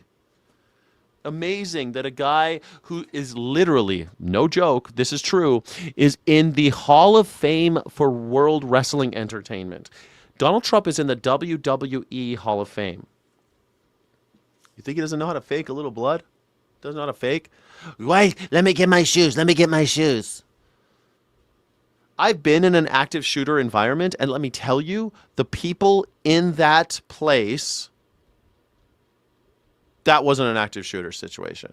No way. They clap. Yeah, USA, USA, USA. You want to tell me that all those people were chanting USA, USA, USA while somebody was bleeding out in the stands? Somebody was bleeding out in the stands? Maybe he's got the lizard ear. He's got that lizard ear. How incredible. His name isn't important. What happened is funny. His name's not important. You just brought him up as proof. So he's not important? You're the one who brought him up as proof that something happened. So his name's not important, though. The guy, the man who died. Tell the man who died. Of course he's not important to you. Of course, because you are a sucker. He's not important. Huh? Not important. Only Trump is important. With his lizard ear that grows back like a lizard's tail. Amazing. Yeah, get the view from 100 yards back and you'll see what really happened. I've seen it. I've seen all the angles now of the Butler, Pennsylvania thing. And I call bullshit. When it happened, I was like, come on, they can't pull it off with all those people there. Total bullshit. It's 100%. With the photographers being moved and the flag coming down and the photo op. Come on. Come on. Bullshit. It's all bullshit. That Butler, Pennsylvania thing was faked. 100%. I am completely convinced that that was all kayfabe. The corporate part of it. So it's in kind of a precarious place. But ironically, I think the Kimmel situation, it kind of makes a case for him staying around longer. Late night once created shared national conversations. That was the case with Johnny Carson and Leno and Arsenio. Thank you, everybody, watching on Twitch and Kick. And thank you for everyone on all the different platforms watching. Don't forget, if you are on Kick or Twitch, to go ahead and hang out over on... Please subscribe over on YouTube. It does help the channel to subscribe on YouTube. We've got about 10 more minutes of the call-in portion of the show. If you'd like to call in, the chat on all platforms now has the link. The link is on all platforms, morningsky.live/PYB. If you want to tell me that Butler, Pennsylvania, for example, actually happened, you could call in and let me know how you feel. Please. Please call in. Oh, Letterman.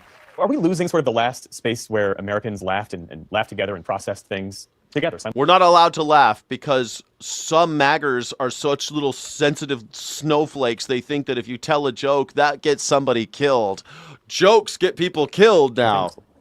I think so. I think it's because of that reason. I think people see it as a divided place already, so a lot of people don't even show up for it because they hear like they're hearing the other person's side of something, so why should I listen to that? And now there are other places for that ideological divide. If you look at like what Greg Gutfeld is doing on Fox, a lot of people tune into his show for the type of comedy and the I watch Greg Gutfeld every day.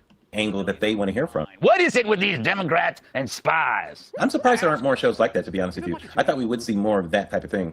But we're kind of seeing it from comedians who are out there in the clubs doing more specials, like streaming. Streaming is doing more of an even-handed thing. We're putting on different types of comedy. Yeah, it's so funny. Oh, yeah, it's so funny. They say J6 was fake, but they need $2 billion to give to the people who did J6. Make it make sense. MAGA, like, they have to cope constantly with this fucking flip-flop. This constant flip-flop. Wait. So January 6th was FBI inside job false flag. But we also need Donald Trump to have $2 billion to give to the January 6th people. What? Nothing makes sense with these stupid MAGA brain. The MAGA brain, they've all got worms living in their brains. They've been brainwashed by the lizard people. Maybe from different cultural sides and that type of thing. It's kind of interesting, So I think a lot of people, they aren't looking to late night shows for that so much as some of their niche comedy pockets that they're kind of looking in for. Who's going to tell me the thing I want to hear about what's going on in the world? That's what it feels like to me. Yeah, they got that kid on the roof, and for some reason, nobody saw him going up on that roof. A miracle. Again, another miracle. He just got up there somehow. Miracle. What do you think Stephen Colbert's lasting contribution will be, not just to comedy, but to the culture? We're lamenting the passing of Stephen's show, which, I'm a huge fan of Stephen. I thought he did a great job, hosting the show. But I think his legacy will be the Colbert Report. Anyone can read the news to you. I promise to feel the news at you. That show still today seems like it was doing something against the grain in a way we had never seen before. Are we witnessing the end of late night? Maybe. I think so, maybe, maybe, who knows, maybe we'll go down to just one again. It would be interesting if Fallon is the one left, out of all of this, and the show just stays on. I mean, it could just go down to that, depending on what people want. To me, I kind of get more excited about what's going to be next. What's going to be the next form? It's probably more personal comedians, people that are doing humor that is strictly really from their point of view. And it could be about the world, it could be current events, but not necessarily topical. Definitely about their family, definitely about their foibles and that type of thing. To me, that's how I see it kind of evolving. Larry Wilmore, always a pleasure to speak with you. Thanks for your time. Oh, pleasure's all mine. Thanks, Jeff. Larry Wilmer, there you go. I think he told the truth. I think that's really great. I think we're seeing it more with streamers too. Like the way streaming is, it's more like a long comedy thing, right? It's reactions to current events. I tell you what's going on with my family and stuff like that. I try to make it kind of entertaining and funny, and still try to talk about the news and about a political point of view and stuff like that. I think that's great. I think what he's saying is really close to what's already happening online. One of the issues with late night, I think one of the major reasons why late night is failing is because you don't need late night to have access to anybody anymore. It used to be you'd watch Johnny Carson because he's got, I don't know, what was Burt Reynolds and Lonnie Anderson? Lonnie Anderson and Burt Reynolds are going to be on the show, and oh my God, let's watch it. Lonnie's going to be on, and you wanted to see it because you had no access to those people. But now, if you really love a writer or a comedian or a movie star, you can follow them on Twitter. You can follow them on Facebook and Instagram or whatever. You kind of have access to them without having Johnny Carson. You don't need Johnny Carson anymore because you have him on social media. You want to follow, I don't know, who's your favorite politician? You want to follow, you don't even need to watch the news for Donald Trump anymore because Donald Trump is diarrhea every day on True Social. You can just follow him on Twitter. You could just be part. I think that's why so many MAGAs really believe that they're like part of the club. They think that they're Republicans. You're not Republican. You're just a tool for the Republican Party. You're not Republican. You're not Democrat. Unless they know your face when you walk in the room or they're paying you, you aren't a Republican or Democrat. You're just a guy that they're using to get into power. So when November rolls around, they beg you to vote for them. That does not make you a Republican or Democrat. That makes you a tool. Revolt. In an extraordinary moment, President Trump's own party has stood up to him, derailing his personal agenda. It comes down first to the $1.8 billion Trump Defense Fund, a fund that... Yeah, did you watch Will Ferrell? I watched the Will Ferrell. It was okay. Yeah. What is justice, though? Joe, did you see the Senate took a vacation so they didn't have to vote and want to continue? Yeah. Remember when that happened? Pelosi never did. Well, Pelosi was Speaker of the House. She wasn't Senate. But yes. Hey, guys. MAGA is finally waking up and saying, fuck Donald Trump. Let's see. Trump says would help people like him who were targeted unfairly by the Justice Department. Now, the issue became so toxic that Senate Republicans bailed on a vote on Trump's key immigration bill. Now, that vote is now uncertain. By the way, this immigration bill, that's a policy issue, right? Many of them were fine with what was in it, but it was the extra things in it. Now they're gone for Memorial Day, so we'll see where this goes. But the casualty of that bill is also likely the $1 billion in now taxpayer funding for Trump's White House ballroom. That's likely to be stripped out of the immigration bill because the GOP isn't going to support it. Strip it out or they're not going to pass it. It's pretty incredible. These are Trump's pet projects. And why the fuck should one of my fucking pennies go to make a party palace for billionaires? I can't believe people are so okay with this. Like, $1 billion for a fucking ballroom he promised none of us would pay for. And all you fucking MAGers are coping constantly, trying to tell me that, oh, well, he's not gonna use one penny. And now that he's begging, he's coming hat in hand. Can I get $1 billion for my fucking ballroom? Now you're like, oh, he needs it. Holy shit. Yeah, Mike Johnson's the speaker. Yeah. Mike Johnson's the speaker. Hello, my name is Mike Johnson, and I'm from Louisiana. Centerpiece of his domestic policy agenda now stalled because of those pet policy projects. Just listen to some Republicans speaking out about that $1.8 billion fund. This is just stupid on stilts. I do not believe that individuals who These are Republicans of violence against police officers on January 6th should be entitled to reimbursement for their... That lady, she's Republican, and she's telling us Donald Trump is full of shit This lady's super Trumpy. And she's saying he's full of shit. The world's coming. The world's changing, guys. The world's changing. Happening right here.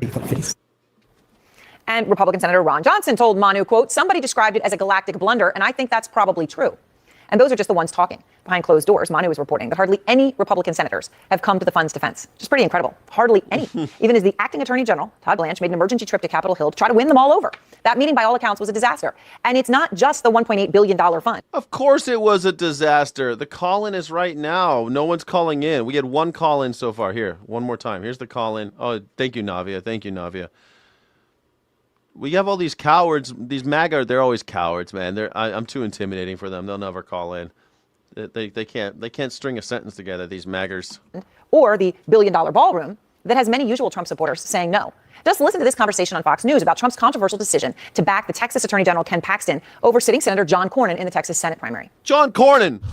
This is a big race, and John Cornyn, the incumbent, did not get that endorsement. Ken Paxton did. No, he didn't, and the reasons he didn't get it, I think, are pretty flimsy on the president's part, and I think that the seat is now at least in some danger. There you go. No, the president's pretty flimsy because he's an old and stupid old man that we should never have voted for. It's starting to look real awful, starting to look real weird out here. Brit Hume. And now just listen to this Newsmax host Brit question Hume! Trump's decision to indict the former Cuban president Raul Castro. So standing up on a totally different issue. Anchor Rob Finnerty said that he did not buy the White House's argument that Cuba is a threat, even suggesting it was a false flag operation. I think people struggle with how this is America first when gas is $4.55 a gallon right now. And according to a new Fox News poll, Trump's approval rating is at an all-time low among Republican voters, white voters, and rural voters. In fact, only 43% of white voters and rural voters approve of Trump's performance right now.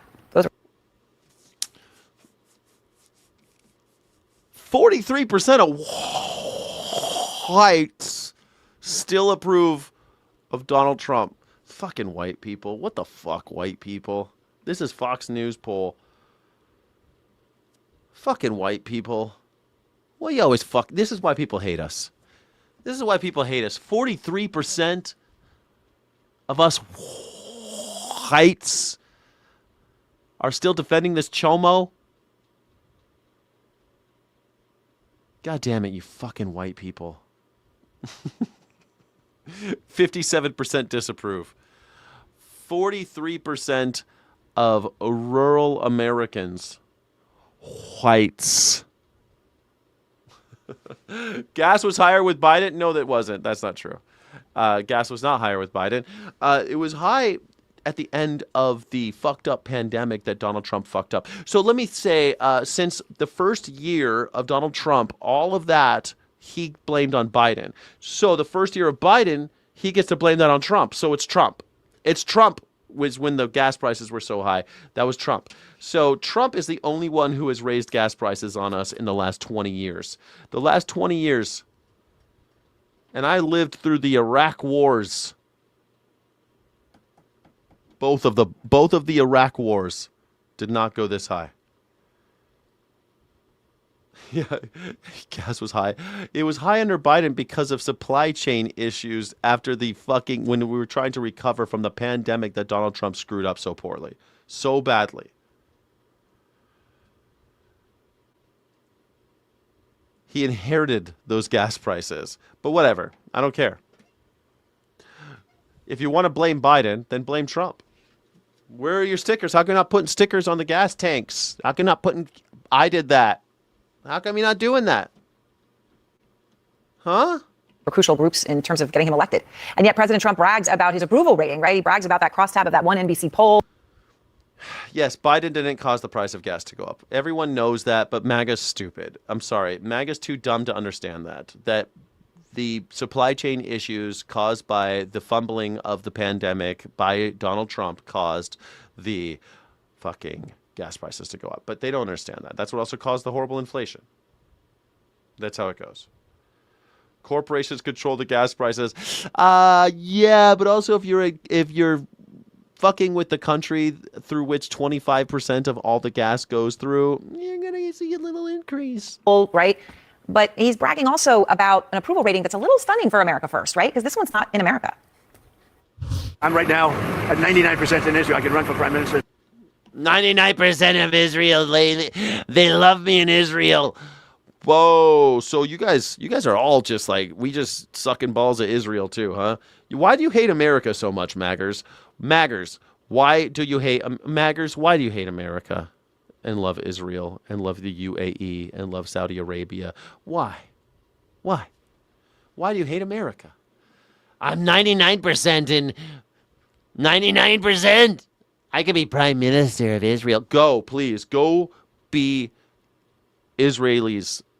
Be Israel's prime minister, please. They need change and we need a break. Please go. Please go. Please go live in Israel. That'd be so rad, man, if Donald Trump moved to Israel. 99% in Israel. Well, so much for America First. That comment did not go over with one America first. America über alles. time Trump ally Tucker Carlson either. That president has spent the last year looking outward toward the approval of other nations. The last year has not made America great again. The last year has diminished American power at a rate some of us thought was unimaginable. And Karl Rove wrote in the Wall Street Journal, quote, making things worse are Mr. Trump's erratic late-night missives. The president comes across more as a heckler at a UFC match than as a reassuring wartime commander-in-chief. The president's actions are helping Democrats that could give Democrats the House. Is this a turning point? It is. I mean, I think the turning point happened a couple weeks ago, and now the Republicans are catching up, and the barometer is always independence. And Trump has... It's not a dog whistle. It's right out there. America First was the name of the fascist party under Charles Lindbergh, in the Charles Lindbergh time. Like, that's what they called it, America First. It was a translation from Deutschland über alles to America über alles, America First. They called it the America First Party. That's what it was called. That's just history. You could look it up. The America First Party was the Nazi Party of America leading into World War II. It didn't last much longer after we had the war going, but America First, they didn't go away. All those Nazis didn't go away. They just stuck it out, and Donald Trump is one of them. Donald Trump is a Nazi from the old days, and that's why they call it the America First Party. MAGA. Make America great again. Even when Reagan was calling it MAGA, that was considered racist. They thought it was embarrassing that Reagan turned Made in America into a racist chant, which is crazy because, like, Made in America was great. It was like pro-union, make things in America. But Reagan turned it into this weird Nazi shit, and it never ended. And now Donald Trump just uses old slogans. He doesn't come up with anything. He didn't come up with the Make America Great Again, and he didn't come up with America First. These are old ideas from them, from the olden days. The Nazi times. It's totally bottomed out with independence. Almost everything he's doing is unpopular now. The Iran war, the tariffs, the ballroom, the arch. And I think it's going to get worse because now we've got Memorial Day where people are going to be driving all across America and they're going to see gas prices in some states over $5 a gallon. Memorial Day is going to be a reminder about the human cost of war. We did lose 13 troops in Iran and he wants more war. He's talking about Cuba now. It seems more likely than not that he will hit Cuba. So he's bottoming out with independence. Finally, people are talking about this. Anybody who's been watching the show, you know I've been talking about how we're going to Cuba. I've been talking about it for over a year now.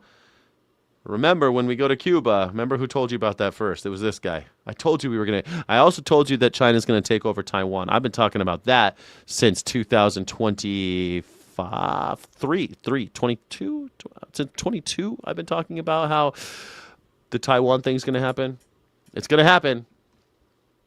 And Ukraine will fall. He's bottoming out within his own base with the people he promised no new wars, no foreign wars, no never-ending wars. And I think people are starting to smell what's cooking here. He's also got people like Cassidy that he came after who are now turning against him because they're empowered on Iran. They crossed him on Iran. I think that's the beginning of what could be to come. He got rid of him, except for that isn't going to happen. I'm giving you hope. Man, the hope's in short supply these days. We need people to stand up and overthrow our rulers. We need to finally get some democracy in this country, in this globe. We need to abolish borders and kill all the billionaires. Like it's just, I don't know. I can't believe you're saying that. I think you're being sarcastic. I'm Mr. Hopeful. I mean, I hope that we can build something off the side. Like maybe all of us can like build something off to the side and be away from all this bullshit. For 8 months, so you got votes for that time. I mean, actually, then you got Tim Burchett. You just heard him talking to Manu. I'm worried about our country. I'm worried we could lose it all. Yeah, he's not talking about. You don't think Ukraine will fall?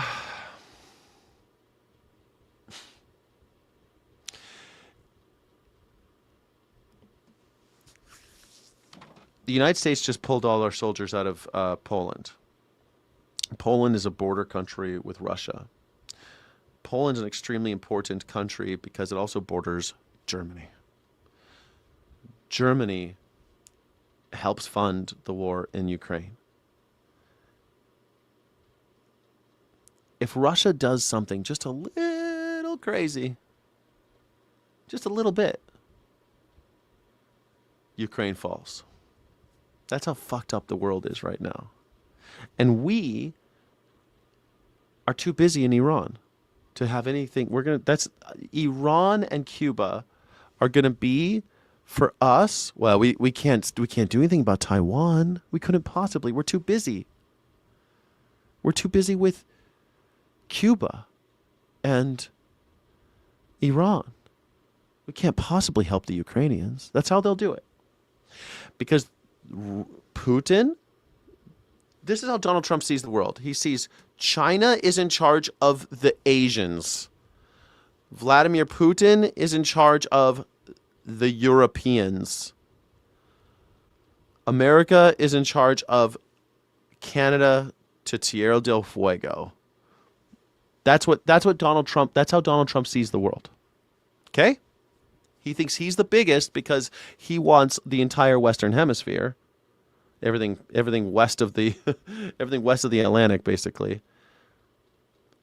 And he thinks that Russia and China are in control of the rest of the world. This is how he sees the world. He's a mercantilist. Again, nothing new. It's a very old school way of seeing things. He thinks there are winners and losers. It's a zero-sum game. And the way he wins is by dividing up the country. Dividing up the world between these three superpowers. Spheres of influence, they used to call them.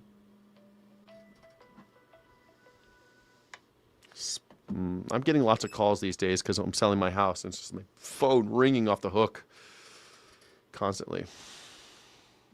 He's talking about losing the midterms and then losing power. He doesn't. I mean, maybe he thinks that we could. It felt more existential to me. I don't buy that. I'm sorry. Thank you for liking and subscribing. Everyone should like and subscribe. Thank you so much for liking and subscribing. It helps the channel, helps America, helps independent media. If you believe in independent media and you're sick of all the propaganda and bullshit, please like and subscribe. I think he's literally talking about losing the House and losing the Senate.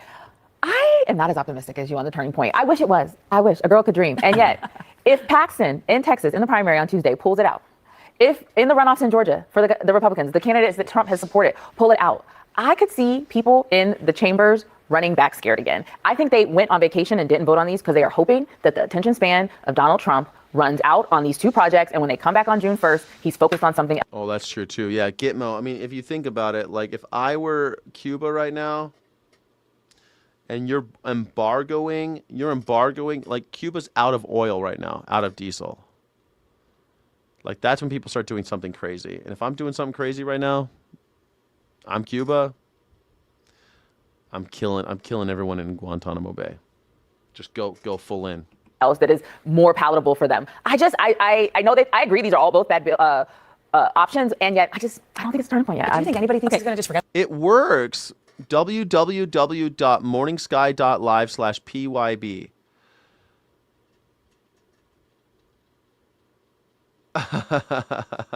You subscribe to like and subscribe. Subscribe and like. You can do both. Do it twice. It's so nice. False accusations and censorship. Okay, that's fine, Micro Joe. No one's gonna miss you. You'll be missed. Sorry. Look, here, I'll tell you what. You can call in. No one calls in. We're past the call in portion, but I'll tell you what. I'll put my invite right in there. Here you go. Now, boom. Here you go. Yeah, Benji, you're here. Benji, wie geht's dir? Kannst du mich mal hören? Hallo, kannst du mich hören? Yeah, ich kann dich hören. I just wanted to test if it's working. It does work, right? It was easy. Just like 3 clicks and I was in. 3 clicks and you're on the show. Yeah, Terra Firma says he can't use it. All right, thank you. You're echoing, so I'm going to say goodbye. Goodbye. Tschüss. It works. Can't call in. He just called in. So anyone telling me that the link isn't working, people use the link all the time. Use the link, click on the bot. It's 3 clicks, you're in. Benny just did it. If Ben could do it, you could do it. Just saying. About the ballroom? No, never. Or the Arch, for sure. And not the slush fund either, because I believe the real reason for that was so that he could never be audited by the IRS again. So I don't think he's going to give that up. But we said it here last night, that the real turning point is the fact that when the primaries are over, what will his power be over these Republicans? I mean, let's just look at a state. For example, let's say Republicans start to move away from Trump and they're more moderate. Let's pick Texas. Let's say John Cornyn pulls out a victory and it's Cornyn against Tallarico. Is Trump going to say, don't vote for Cornyn? Vote for Yeah, it'd be great. I mean, amazing. Don't vote for Cornyn. Vote for Tallarico. Tallarico might take it now because Donald Trump is fucked up so gloriously.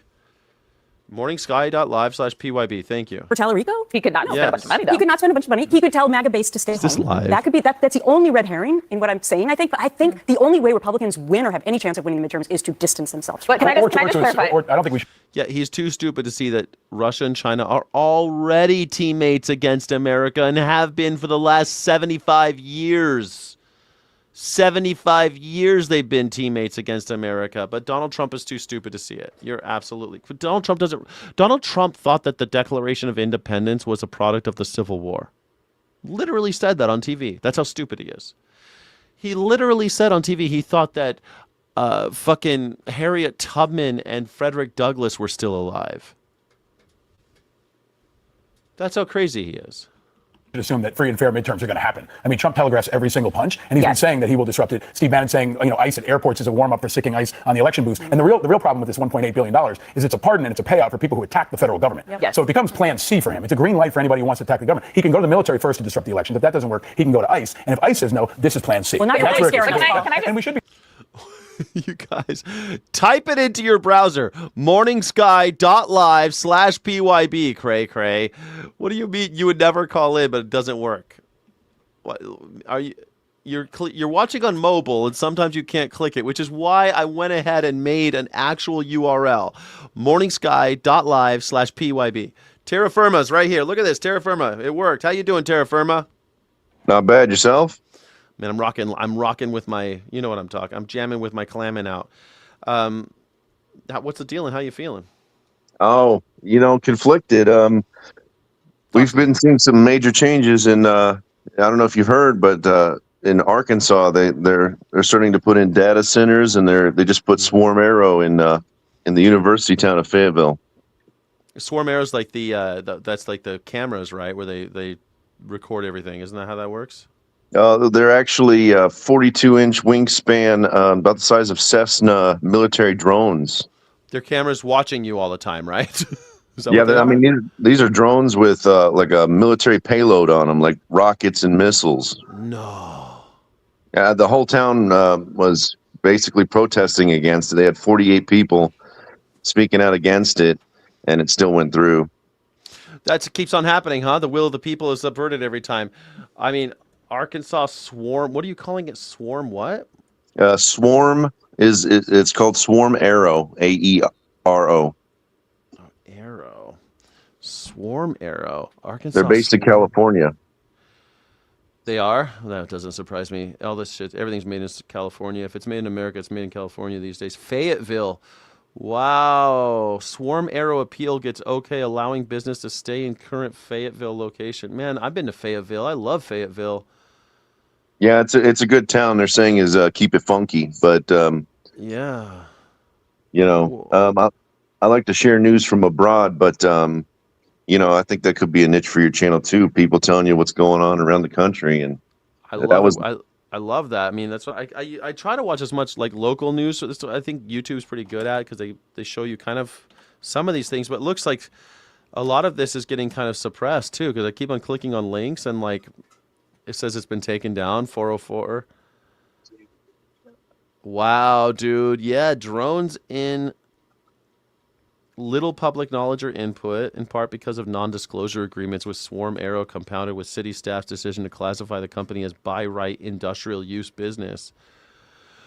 So are they deployed? What's the deal? They got a grant to drone manufacturer Swarm Arrows to appeal to lower panels vote. They're continuing operating at its current location. What are they doing? Are they building these things, or are they actually deploying them? Yeah, they're using they use carbon fiber, and they compared that to bicycles in the meeting, and they they're putting these things together, and obviously there has to be they're AI. They're completely AI operated, Mm-hmm. and they're promising they're not going to test them in the airs above Fayetteville, but you know how that works. Yeah, where are they going to test them then? I was working in a business, and they were testing military drones. Just right, it was like I forget what company name it was, but they were testing military drones right outside of our business in this industrial park, and it's like, what the fuck? This isn't an airstrip, man. Like, it's just in the parking lot they're doing it. I don't believe that they're not going to do it. And then every time I go out and look at it, I'd be like looking at these drones and standing out there just watching, and they'd all get like real skittish and like look at me like I'm some kind of spy. It's like, man, I'm allowed to be here. I'm across the street. What are you doing? Right? You know? Yep. That's crazy. Well, I mean, Fayetteville, surprising that they allowed it, but then Arkansas. Well, I think the non-disclosure agreement had a big part of that, and I mean I could be wrong, but you know they were claiming that they didn't really know about it, but Steve Womack had, I guess, told them to come this way, and so they did, and I think the non-disclosure was to keep the people from knowing until it was too late, and they already had set up shop. That makes sense. They do that, right? Then it's easier to ask for forgiveness than it is to ask for permission, right? Oh, we're already here, you know? Right. Sorry you missed it, but we're already here. What are you going to do about it? Kick us out of our homes? We live here now. Mm-hmm. Yep. Damn, dude, that's fucked. That's unfortunate. That's unfortunate.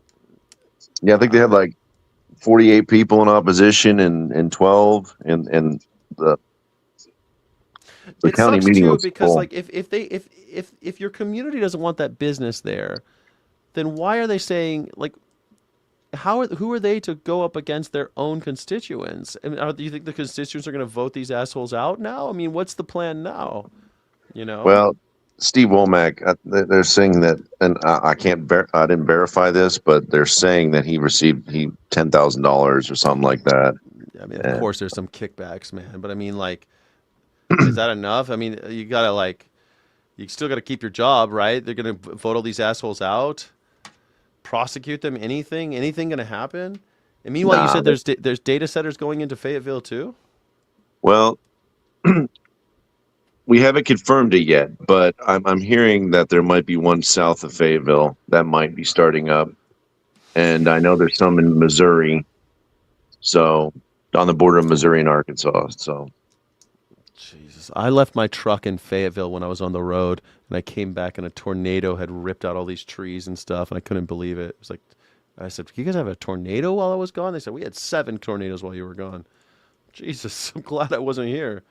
well, and there's a thing that's, I guess, the Ozarks, and I was just reading about this. The Ozarks has the largest like underground reserve of water, apparently, and they're saying these data centers are popping up all over the place. It's going to drain the water supply. So, Oh my God, or poison it, because there's even the ones where they cycle it in and they cycle it back out. They have all these antifungal things. I just looked it up today, and they have all these antifungal herbicides and other biocides that kill organisms that are in the water. So when it cycles through the cooling, and even if they dump it back out, it just poisons the water supply. It kills everything in the water. Yep. I mean, that's crazy. Like, it's happening so quickly. Like, we could have a world where the Ozarks are dead. Like, it could be that bad. I mean, all those trees are living off of water, you know, and there's not just rainwater. And they say that water, you know, it's always been there. It's always, you know, we've always had it. It's always been almost like an infinite supply. But when you're burning 400,000 gallons a day or a week or whatever, doesn't matter. That's a lot of water. Yeah, they said that the dodo bird was infinite too, and so was the passenger pigeon, and they're all gone. You know. Yep. It's all infinite. They thought the turtles were infinite too. Now the sea turtles are endangered. You know, like they always say, "Oh, look how many of them there are. We could kill all of them. They couldn't possibly. We could kill as many as we want." No, they're done. Damn, dude. So, what do you think about? So when you're over there and you have, because Fayetteville's interesting. It's one of those parts of Arkansas that's kind of divided. I'd say it's diverse. It's got like people of both sides live there, right? People think of Arkansas as just monoculture, but it isn't. Just like California, there's I live in a Republican district. Everyone I know is MAGA around here. They're so MAGA that they're afraid of talking about it. It's weird out here. They're like embarrassed that they're MAGA. But out there in Arkansas, when you talk to people, how do they feel about this? How are the MAGers feeling about data centers? And is this making America great? Well, the thing about that is, over here it seems like nobody seems to know about anything, and so you got people protesting in the middle of Fayetteville. You got them trying to inform others, but some people are like, "What's that?" And some people kind of know about it, but people love not knowing shit, huh? I guess that's possibly because all the local papers are dead. Like, you guys have the Fayetteville Democrat Examiner or something, or what do you guys call Democrat Gazette. Gazette. Yeah. I remember the Gazette. I just saw it. Let me see. Yeah. You guys have the Gazette, but most places don't have local newspapers anymore. And the local news, if they don't report it, then how is anybody gonna know? Yeah, and then I noticed you can't find the council meeting. Like it went on for 8 hours. It didn't stop till like 1:20 in the morning. That's how many people showed up. Nice. That's something. And they still didn't care. But the council didn't care. Yeah, they just they said they're just voting on the zoning, and I'm like, thank you for your opinion. It's like, I'm so glad that you found something to be passionate about. Right? Yeah, it was a really good argument, I think, on the people's side, and they want to partake in war, and I think they should have had that choice. Yeah, it's unfortunate, especially at local levels, man. I was heavily involved in local politics when I was living in Virginia, and it was so sad. Like, there was like they want to pass a sound ordinance, and it was a real controversial thing. And hundreds of people showed up to say, we don't want a sound ordinance. We think that local music should be louder. I think it's great. And they didn't care. The city council still did whatever the hell they wanted. And they did it because like some hotel didn't like it. Some business didn't like it. But Yeah, I guess you see it all the time. People like the city council just disregards the people. Can't fight city Yeah. hall. Yeah, it was, it is, I guess it is what it is. We'll find out. But, you're betting on war. That's You war do that. profiteering. It totally is. Yeah. Do you ever see that movie East of Eden or read the book where Cal he wants to grow beans because the war's on, and he knows that he can grow beans and make a lot more money, and his dad beats the shit out of him because he says we're not gonna profit off of war. It's like I haven't seen that one. No. yeah, it's like it's got James Dean is in it. Oh, okay. And Yeah. Check it out. it's really good, but the book is about like not profiting, how different generations see the war, and one doesn't want to profit off the war, and the young person does. He says lots of money to make, but now it's like if you profit off a war, you're smart. It's disgusting.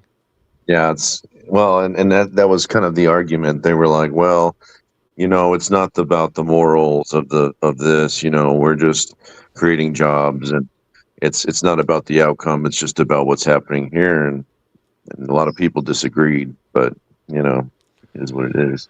Well, I guess that's better than what else Arkansas is known for. It's known for what, home of Walmart and chicken farms. Is that what Yeah. mostly? Yeah, and we do have some facilities that do is it phosphorus?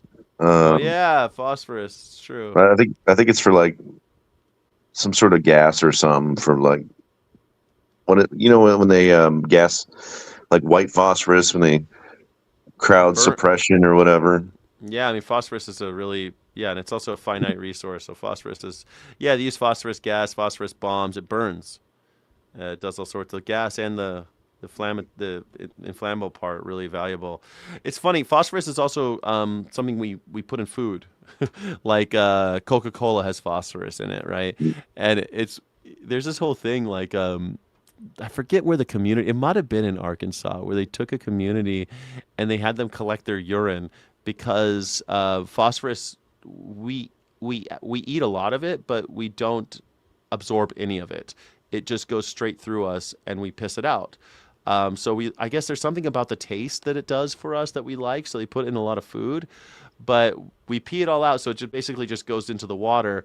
And so you have like, it's a problem, like oceans and streams, they got too much phosphorus because of all of our urine and the animals' urine, of course, going into the river streams and lakes and the oceans.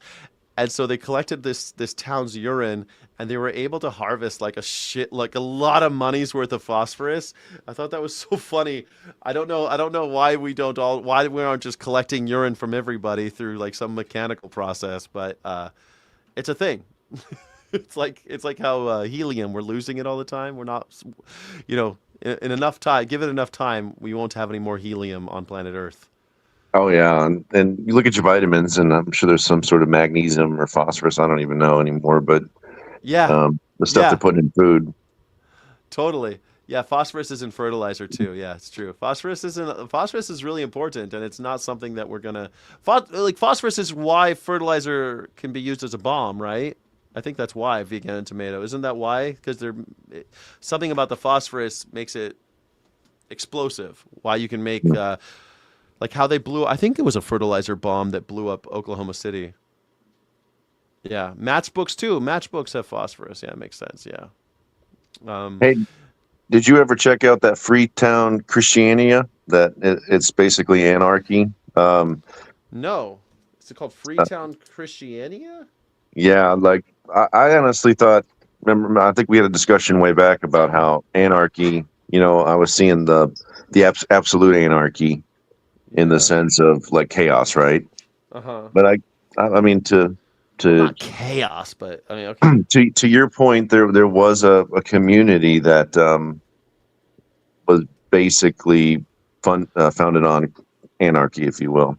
In Denmark, an autonomous, self-governing, intentional community located in Christianshavn neighborhood of Copenhagen, Denmark, established in 1971 by squatters occupying abandoned military barracks, the commune operates outside normal Danish municipal laws, functioning as an independent social experiment.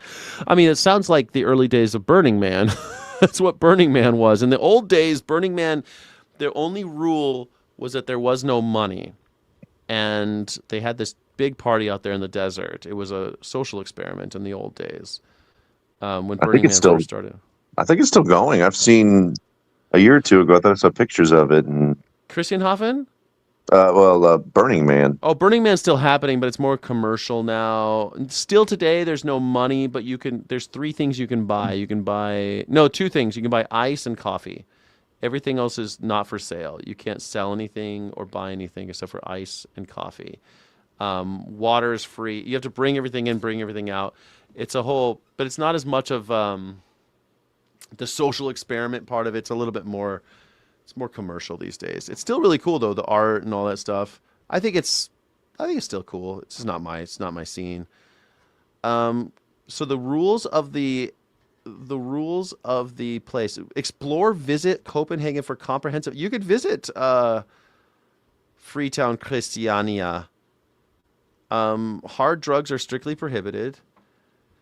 No photography or filming in the Green Light District, famous for its hash trade, and along Pusher Street and Green Light District. That's funny. Violence is not tolerated. Christiania is not a commercial enterprise. Respect the residents and their privacy. Wow. Historically known for its open cannabis trade, the street remains a focal point, but has seen significant police interventions and community crackdowns, of course. Yeah, they apparently they squatted for like 4 or 5 decades, and then I guess Denmark offered them a deal to buy the land that was underneath them, and then I think that's how they kind of incorporated them back into Denmark. Once they bought that land, they had to like start paying taxes on it and stuff, and doing all this, red tape kind of stuff. Yeah, I mean, it seems pretty beautiful too. I'm gonna share it on the screen. It seems kind of gorgeous. Let me see if I can get this up on the screen. It looks rad, actually. Like, Yeah, it's got kind of a different aesthetic, maybe more of a natural kind of like, you know. Yeah, I mean, these were old army barracks that they converted, and they painted all crazy. They've got all this Christiania. I mean, I want to go now. I want to go Yeah, see I it. started researching it once. You were like, anarchy, you know, isn't absolute chaos, and I was like, well, that's what I understood. So I did some research, and I found that, and I was like, I wonder if he knows about this place, that it exists. No, I never heard of it. And I guess like this place looks like the cops are cracking down in 2023 because of marijuana, bastards. Of course, the cops got to fuck everything up. They're living in peace out there. They don't like that they're selling weed, I guess. Bastards, Copenhagen. Yeah, I don't smoke or anything, but Me neither. I know that they are. That's another thing that I've been hearing reports about is drone activity has been on the rise by PD in our area. Yeah, look, I mean, everything it says all violence caused by police in 2023 they're shutting down Cannabis Street in Christiania hippie enclave because they're probably selling weed to keep their shit going. They're probably selling weed to keep their society afloat, and the cops crack down on it. Look how cute these places are. Yeah, that's different, isn't it? Yeah. I'm moving.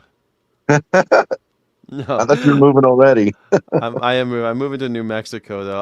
I want to I've been looking at yesterday I was looking at Marfa, Texas. You ever heard of Marfa, Texas? I haven't heard of it. So Marfa was this famous kind of beatnik poet, publisher, and artist. He moved to Marfa, Texas, a little town in the middle of nowhere, Texas, over in western Texas, kind of close, sort of close to the Mexican border, maybe 100 miles away from the border. And he's just started an artist enclave. He just started. He's invited some of his artist friends out, and they just started doing art out there. And now Marfa still exists. It's known as this weird little artist colony and he has like a school. There's a school out there for artists. There's grants out there for people to go and do art. And Marfa has recording studios and has a thriving restaurant scene out there now because of it. And it's still a tiny little town. But people visit because they like the vibe. And I feel like that's so cool. And I wish that I could find someone with a little star power to do that in a place that, like, why can't we do that again? You know, like, can't we do something like Freetown Christiania? Like, I don't want to actually move to Freetown Christiania. I want to start another Freetown Christiania. You know what I mean? Oh yeah, definitely. You know, because I heard a speaker talking, and he was saying, you know, we were all born in this earth, and yet, you know, who said that we got to pay this select few of people, you know, everything we own? And I'm like, you know what? That's an excellent point. I was born here. You were born here. We're all residents of this earth. Yeah. So why do we got to pay those the guys? 1%? Yeah. And they don't pay, you know, we know that they're making a killing. And if they are, you know, I think AOC said if they're making a killing, they're cheating something. You know what I mean? That's right. But who made them king, and that we got to pay everything forward to them, you know? And yeah, because before I was born, someone decided that. I didn't consent to this shit. Like, when did I consent to this? Like, I would understand if, like, hey, we have to have a society. We got to figure out something. We got to organize society. But this is crazy what we're doing. Necessities. Like, I need a roof over my head. Oh, well, okay. We're going to artificially make it scarce, make roofs scarce, and you're going to have to pay somebody else who owns 2 roofs. You got to pay that person. That's insanity. Yep. And you see property being bought up at a massive scale, and everybody's leasing now. By giant corporations. Bingo. Yes. Now I'm getting revolutionary. I'm glad you called because I now got my... now I'm getting upset again. Yes, man. It's fucking crazy that, like, for example, I'm already paying. I'm barely making it. Because I'm paying a mortgage, I'm paying insurance, I'm paying my HOA, I'm paying my taxes, I'm paying. And then the second prices go up, I'm like, oh, I guess I'm fucked now because I was barely making it just by having my gas and my water and my electricity and all these costs just to live. If I weren't paying all that much every month just to live, I'd be living on Easy Street. I'd have it made right now. Yep. And at least have what you need so you can, function. But when you got like guys getting ready to break $1 trillion and we somehow justify that, they got the double, what do you call it? The double books or whatever. They file this book, but they're actually doing the other book. Yes. And which happens a lot. I think she's right. I think she's, everybody's like, well, we shouldn't punish people for profits. And I mean, I agree with that to a degree, but we also, what does that mean though? We should, they say that all the time. We shouldn't punish people for profits. What does that mean? Like, why wouldn't you tax profit? Why wouldn't you tax profit? Why am I taxing people that aren't profit? That like they don't tax me after I'm done spending, you know what I mean? That would be my profit. If it were like, yo, you paid for your gas, you paid for your electricity, you paid for all the stuff that you need in life, we're gonna tax what you have left over. That would make a little more sense, right? And then if you have a lot of profit, it would make people reinvest in their companies, reinvest in themselves, reinvest in their homes if you only taxed the profit. Right. Well, and I mean, if you're holding a majority of the, like $1 trillion, you're holding, they said that American citizens are less than 40% in the stock market because they can't afford it. And so that's the people over leveraged by the opulence at the top. And they're losing their representatives like the city council or their congressional representatives. And so they don't have a voice anymore. And then we just end up following these guys around and all they care about is themselves. And it's kind of a thing of the heart too, in my opinion. I mean, like if you're a trillionaire, you should be looking out for the little guy. It's just, that's kind of some Jesus stuff there, but that's not Jesus. That's basic human dignity. When I have enough, I help somebody else. That's fucking normal, right? Like it should be normal. Because capitalism incentivizes the opposite. We incentivize when you have enough, make sure you have even more, and you hoard it so that you can lord it over people because it means you have more power. And that is insanity. No other animal. If you saw, there's a famous thing. If they saw a monkey with a million bananas, and the monkey wouldn't allow any of the other monkeys, any of his monkey friends to live, and was literally forcing the other monkeys to starve because he wouldn't let anybody have the bananas, we would cut open that monkey's brain to find out what was wrong with that monkey. That's what we would do immediately.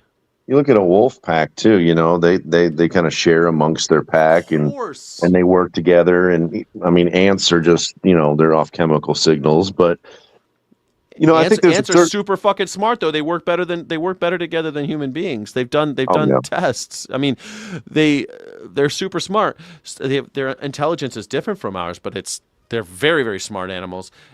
I mean, of course we help. Our superpower is that we help each other. That's what human beings, that's why we build these great cities and everything. But then we allow someone to take our labor and profit off of it. And that's my labor. I should be profiting off of it, not him.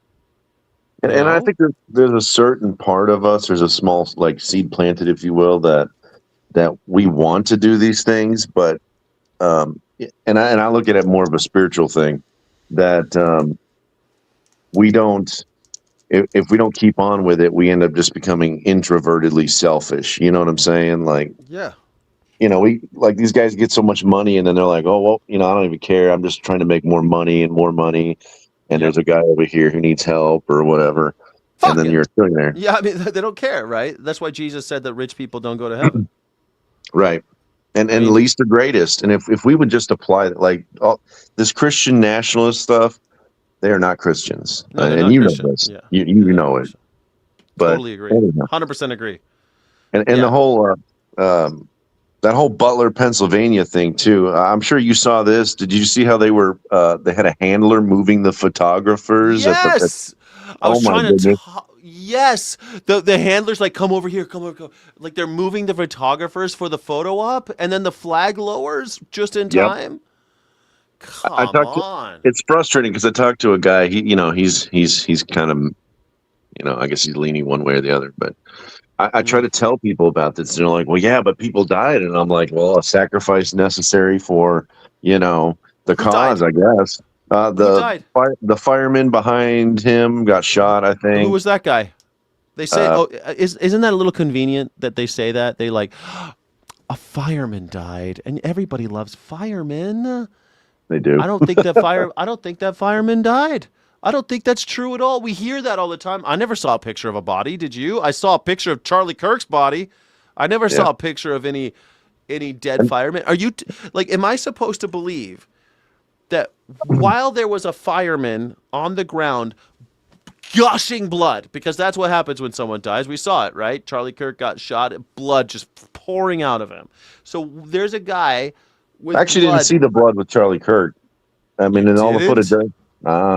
Oh my in all the footage I saw the hole, but his shirt was never stained, and I always thought that was odd. But anyhow, oh man, I feel like ripped him. Oh, that blood poured out of him like a bucket of blood came out of that guy. But that's neither here nor there. When someone gets shot, a lot of blood comes out. And am I supposed to believe that when there's a guy, a fireman, a proud American hero, was dying in the bleachers, and everyone was going, USA, USA, and no one was, am I supposed to believe that's what happened? If that is what happened, that makes it worse, not better. USA, fight, fight, fight. Like, if that is actually what happened and there was a dude bleeding out, MAGA's more villainous than ever. I don't think that happened. I don't think he did. Well, and then what they're saying too is, well, and I'm guessing this is from Fox News because a lot of people watch them. But he was saying, well, the Secret Service had the shooter in their targets, but they were waiting for the green light. I'm like, I'm sorry, if you got a guy aiming a rifle at the president, you're not waiting for a green light. You're pulling the trigger. Yeah, I don't believe that. I don't believe any of it, man. I don't believe it because these guys, they are professional liars. Donald Trump's a professional liar. Yeah. Why am I supposed to believe that Butler, Pennsylvania, the second, just like moments after Kamala Harris came out and had her big party, remember? That was a big deal. Like, oh, Kamala Harris, she's the day of love, and everyone's freaking out. And, oh, yeah, Kamala Harris is so great. And Oprah came out. And then all of a sudden, huh? Mm-hmm. All of a sudden, we got ourselves a little situation. All of a sudden, we got an attempt on the president. Yep. Come on. I don't believe it for a second. I did it. I sort of believed it when it was happening, but the more I saw, the more I think it's total bullshit. I don't believe it anymore. Yeah, and then the ear, and there's no scar tissue, and the ear. And argument. It should look like a Vulcan or something, right? Yeah. He should look like Evander Holyfield. He got shot by a 5.56, I think. I forget what the caliber was supposed to be, but I think it was like a NATO round. Shot him through the ear. Yikes. And somehow Evander Holyfield, he doesn't have his ear. Like, he should look like Evander Holyfield, a man with half an ear. Yeah, but even UFC fighters have the cauliflower ears. They're just being struck in the ear, not even shot. So totally. If someone punches you in the ear, Edison was deaf. He had to talk in Morse code with his wife because Thomas Edison was deaf at some point because when he was a kid, somebody boxed his ears. Yep. And so it's no joke to get shot in the fucking ear, is my point. Like, that guy put a little Band-Aid on, he was fine. Bullshit. Yeah. Yeah, it was a NATO round 5.56, right? Smoking Blondie? A 5.56, man. That's not a small caliber round. That's a big bullet. Well, and even with they were saying something. I think it was a 2.23 or no, what was it? They said it was a 30-06 with 30-06 with Charlie Kirk. Yeah. And I'm like, I mean, I didn't see the footage where the buckets poured. I guess maybe I looked at a lot of footage, But I mean, it wouldn't have just, he just wouldn't have leaned over. It would have been all over the white canvas behind him. Right. It would have been a big, yeah, totally. There was a guy talking about maybe, and this is kind of out there. I'm not confirming it, but he was thinking like a air compression in the microphone in his shirt. I was about to say, yes, I heard that there was an exploding microphone that got him. There's all these conspiracies now, but also I heard this other thing about the exploding mic, and that pieces of the shrapnel from the mic went into the concrete that he was sitting on. And that's why the next day they just got rid of all the concrete. They drilled up all the concrete and took it's the weirdest thing. They poured like a huge slab or something. Yeah, they jackhammered everything up and then poured a new slab of concrete like the next day. It's odd. And I remember it happening. I was like, this is fucking crazy. But the day it happened, I said, this is an inside job. There's no way this isn't an inside job.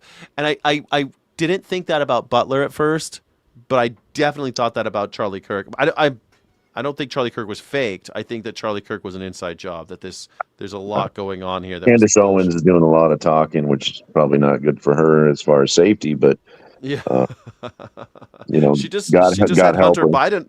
She just did a Hunter Biden interview. Oh yeah, yeah, it was crazy. I'm like watching Candace Owens and Hunter Biden talk. I can't believe it. That'd be interesting. It was a good interview. It was good. It was good. She's like, I thought you were a crazy asshole, stupid person. She says that to his face. That's awesome. I thought you were. He's like, well, I'm really. I benefit from everyone having a low expectation when I come. Like that's funny too. He's like, I've benefited so much from people having low expectations of me. If I don't do a line off of the bench, then if I don't do a line off the table, people think I'm a really nice guy. Like everyone thinks I'll be coming in smoking crack. Right. Well, I mean, that's what happens when people just throw a bunch of propaganda anyhow. It's everywhere. So. Yeah, no, Candace is Sure, making done it it. so if you question it, you're a crazy conspiracy theorist like her. Maybe. I mean, I don't know. I'm not a big fan of Candace Owens or anything, but I think it's funny that she is Little Miss Right Winger, and she is coming out swinging about a lot of this stuff, and I'm here for it. I'm here for it. They love the conspiracy theorists. She's part of it, says Parallelish. Yeah, maybe. I don't know. I think it's I don't know. Screenshot and expand, dumbasses, says Cosmo Dave. I don't know what you're talking about, but I think it's great to have to see that Donald Trump's ear thing. What's going to happen, when it comes out that the guy was totally faked? Because we might live long enough to see some of that stuff come out, like with Kennedy. Right. Like clearly something wasn't kosher with Kennedy's assassination with Lee Harvey Oswald knowing how to speak Russian and stuff. That's weird, right? And then being killed by Jack Ruby, a famous mafioso. Well, Lee Harvey Oswald he was saying something right before he got shot. He was like, I got the truth. I know he was going to tell something. He said, I'm just a patsy. Yep. I'm just a patsy. Then he got shot.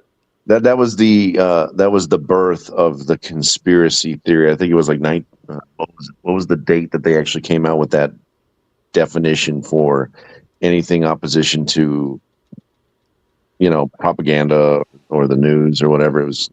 That's when they invented conspiracy theory. They kind of label anything like that. Yeah, anything anti-propaganda is conspiracy theory. But I mean, the guy said, I'm just a patsy. I remember growing up knowing that, and now we know the guy was pretty much a patsy. There was obviously something else going on. We might not ever know what it is, but I think that the same thing's going to happen with all this stuff with Donald Trump. I also think that the shooting at the ICE, like we don't ever talk about this, but the shooting at the ICE facility where they only shot the detainees, yeah. And all of a sudden they found on one casing anti-ICE written on it, which is ridiculous. Anybody could write that if they, who threw the rubber brick, House of Cards. Who the hell? who writes anti-ICE? If anything, it'd be fuck ICE, right? But it feels like Donald Trump or Kashyap Patel called up like, hey, write some anti-ICE shit on the bullets so we know that it's. So just write some anti-ICE shit on the bullets before anybody gets there. You got it, boss. And the idiot like. The henchman Ice. goes up and writes anti-ICE on it. Yeah, it's like that's what I I'm think ready to happened. like ice dumb butt or something. Yeah, I told you to write something anti-ICE, not literally anti-ICE, you son of a bitch. Because that's how it is when you work with people. That happened all the time when I work with people. It's like I would tell people, hey, do something like this, and they would do like exactly what you said. You're like, no. God damn it, I expected you to think for yourself just a little, but no, okay, let me be very exactly what I want you to do. When you're telling people to do stuff, that happens all the time, and I feel like that's what happened. Like, Kashyap Patel got on the phone. All right, write some anti-ICE shit on those bullets. And they were like, literally, yeah, I could see that. Anti-ICE, yeah. The boss said write anti-ICE on it. And it's like with a ballpoint pen because you don't have anything else. Like clearly done like on the scene. And there's never going to be a trial because they killed that guy. So we'll never know what happened with the anti-ICE shooter. Yes, the plebes. An honest doubter. Hold on a second. The honest doubter says the plebes have no access to narrative-making media. Thank you for supporting the channel, An Honest Doubter. The plebes have no access to narrative-making media. They do. It's called YouTube. They could do it. They can make narratives. Yeah, totally. You're absolutely right. I mean, I don't know. It's really funny to me that we have these.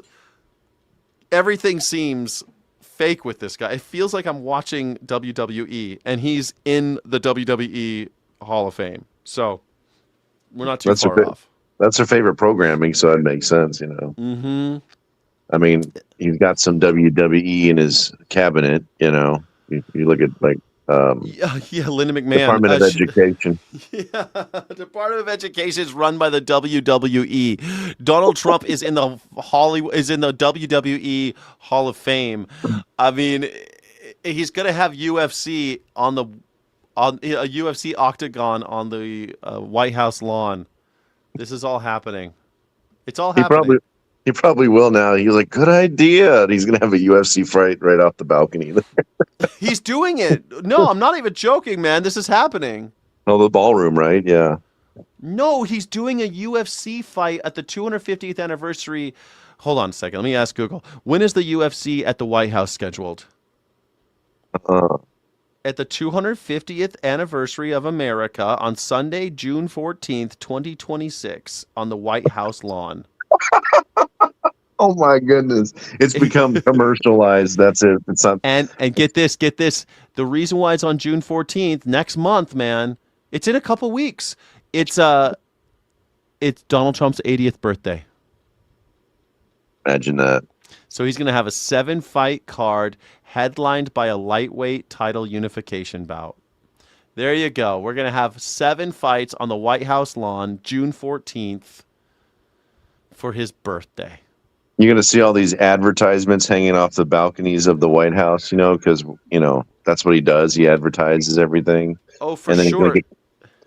But can I tell you what's really fun? Because Colbert is canceled, right? Yesterday was his last day. Yeah, I heard about that. It's sad. Can you guess which network is going to stream the fights? CBS? CBS Paramount Plus, yeah. Of course, yeah.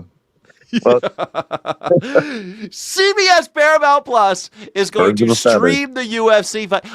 Paramount Plus doesn't have UFC. It's usually HBO and all these others, right? They do it. It's somebody else pay-per-view, but no, it's CBS and Paramount Plus. If you have the CBS Sports or Paramount Plus, you can watch pay-per-view of the streaming service. You could stream the fight on the White House lawn. I don't know how people don't see it. Like how you don't see the advertising, the hands washing another. You should, if you ever get a chance, do a research on all the billionaires that he's pardoned and how they all, like even like CBS, they're all one hand washes the other. Mm-hmm. Peter Thiel of Palantir is one of them. I mean, that's been. I mean, for a long time. I think they estimated like $2 billion worth of tax fraud, and they all got pardoned. Yeah, I mean, the CZ got pardoned.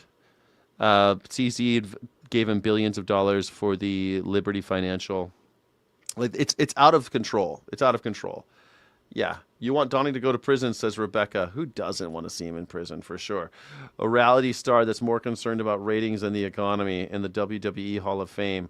Second guess and verify everything he does. Indeed, but they don't even want to question authority. First step to critical thinking is questioning authority, but they don't even want to do that. MAGAs don't even want to do that. It's rough out there. Who's going to watch the fight? You going to watch the fight there, Terra Firma? I kind of... Do you remember that fight with, I think it was Forrest Griffin and was it Spider Anderson? Do you remember that one way back? And like they were like punching in the air, like they were kind of making contact, and then like Forrest Griffin lost, and then he like ran out of the ring before like he was humiliated or something. That fight kind of changed my mind on UFC. I almost felt like it was staged, and I haven't watched since, to be honest. Those kinds of fights can be fixed, right? I mean, it's Dana White. The guy's a villain, and it's never liked him. Yeah, man. When I worked a lot of those fights, like back when Aldo and Conor McGregor. I met with Conor McGregor a bunch of times. I used to work those fights when they were at MGM. They used to be at MGM.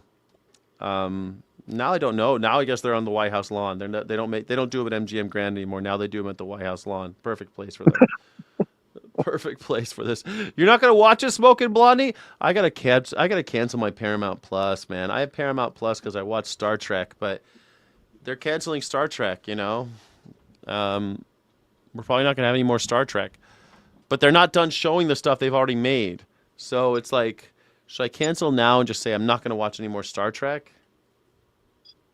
It's kind of sad. Well, here's something to think about. I guess Hershey's is putting chocolate back in their bars again. Hey! And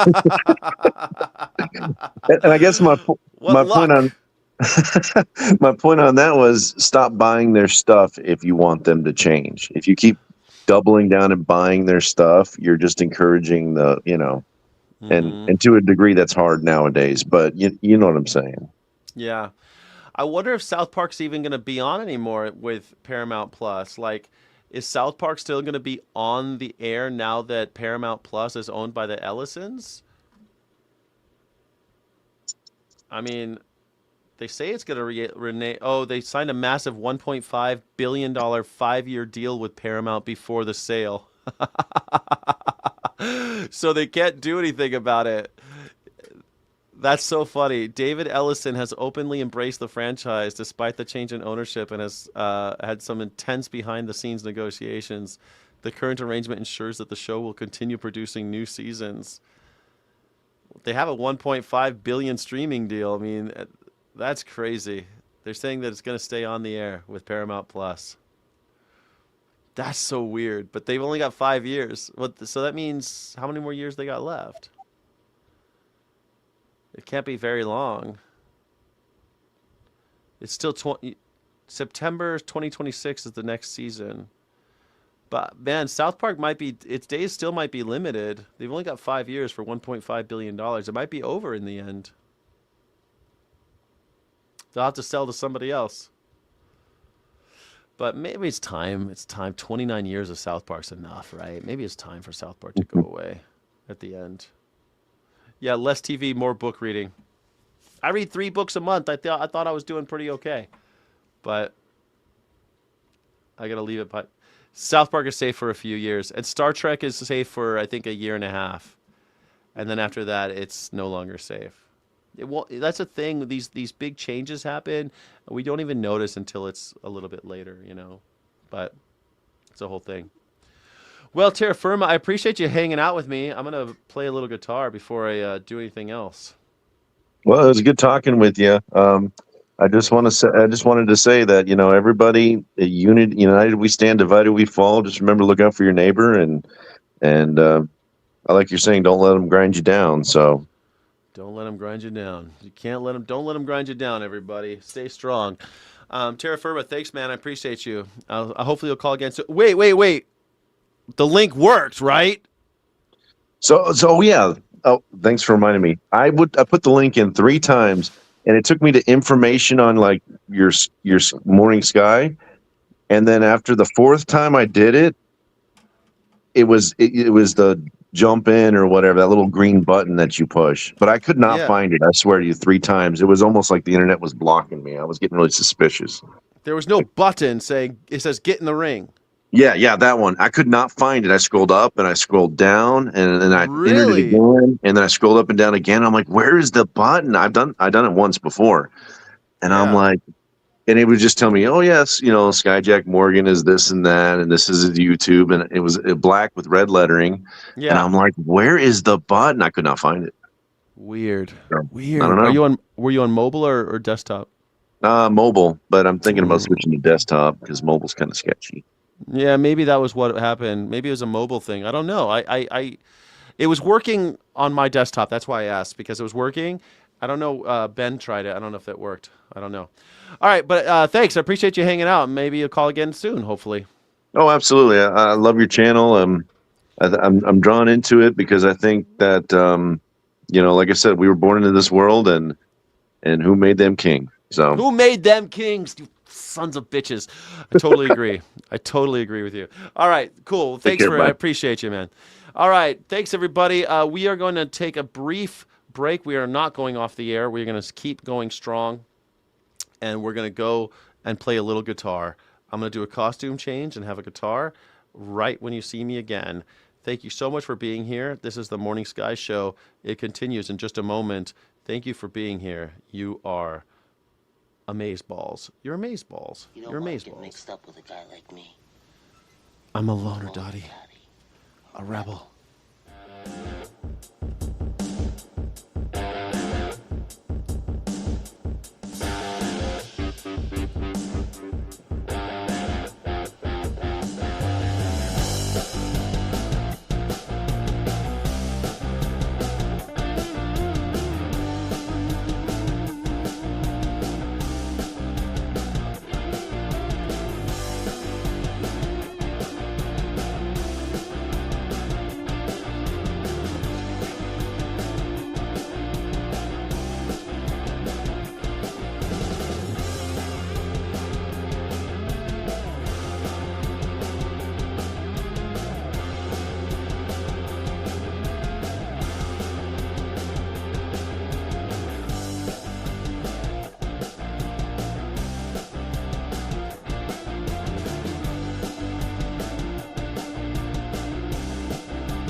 Hello, everybody. Okay.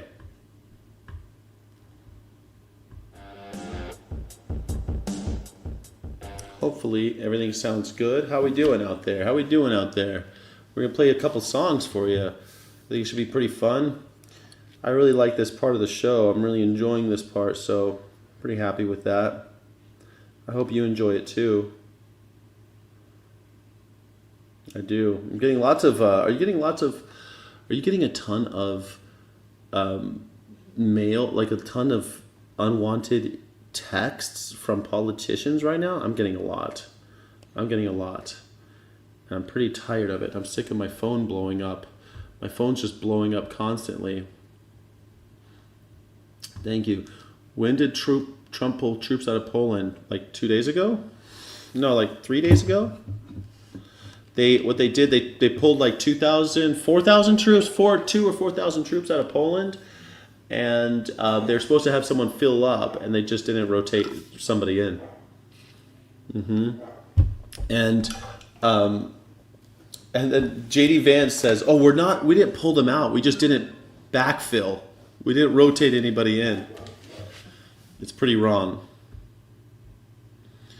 Yeah. Sometime I wish I'd never read my inner spirit. That's true.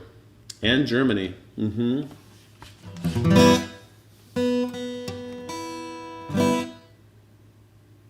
think it's pretty crazy, actually, that's what's happening. I never thought I'd see the day. America pulling troops out of Europe.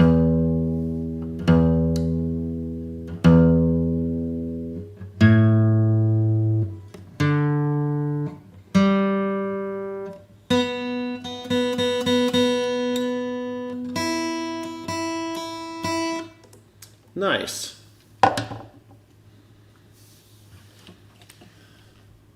Yeah, maybe get another phone number. It'd be harder to find me. Maybe. I don't know. Like the morning show. Yeah, the morning show. You like the morning show?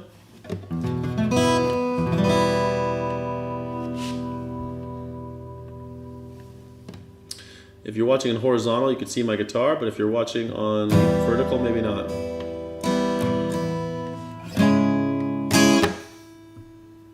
All right, here we go. Ready?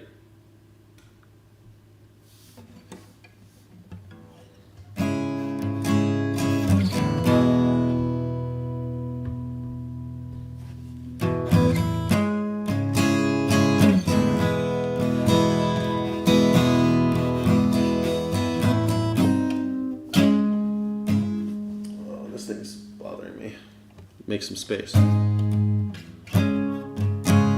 love Neil. You want to hear a Neil Young song? I'll play a Neil Young song. I'll play a Neil Young song for you. But first I'm going to play this one.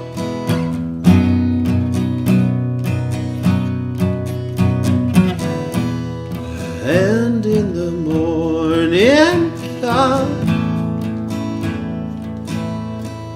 you don't need to ask an alibi, and in the morning comes, you don't need to be so honest,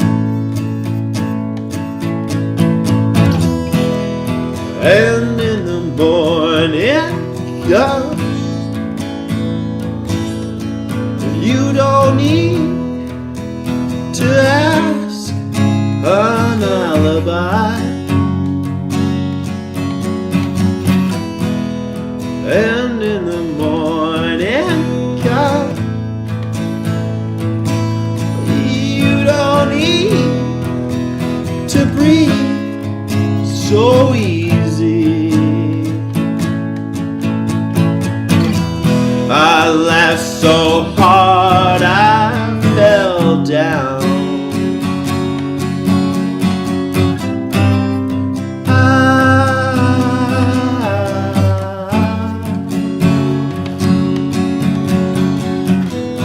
I cursed these lanes I walked on.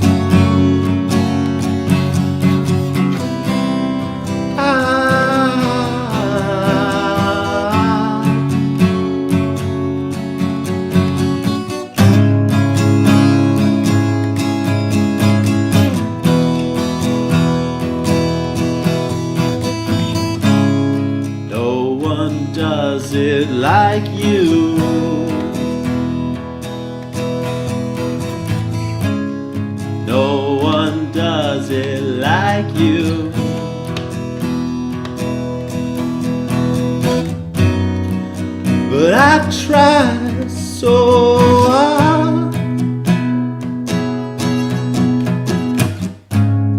No one does it like you.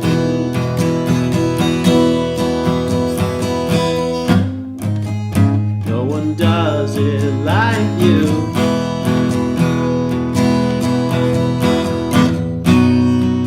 But I tried so hard.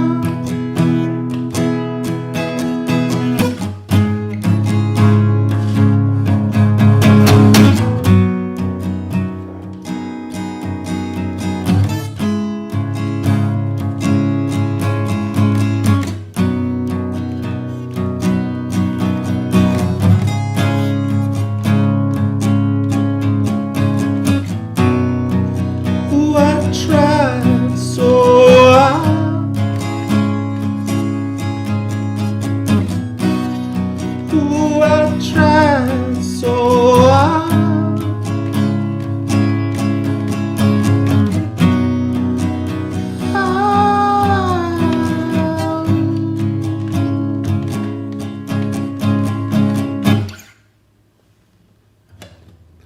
That's it. How you do it? Yes, a great chat with purpose and current events. I love John. I love Neil Young. I'll play a Neil Young song for you right now. I'll play a Neil Young song for you.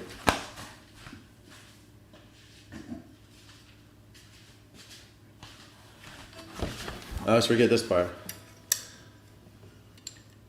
Here we go. Ready? I'll play a Neil Young song for you.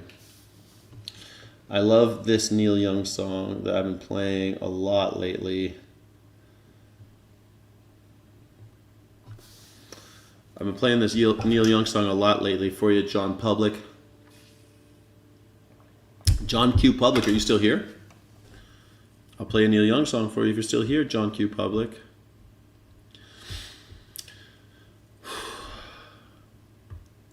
All right. I hope John Q. Public is still here. I can't tell. Here we go.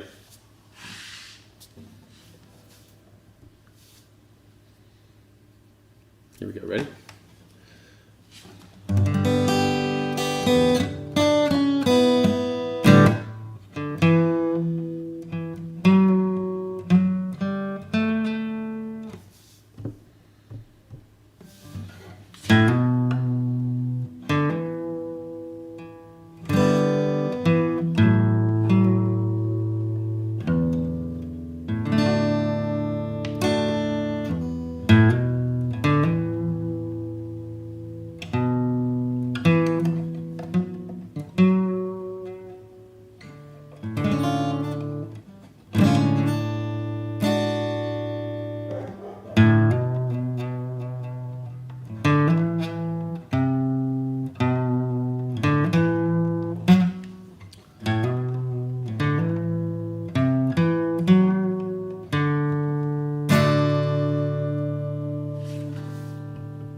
Well, they say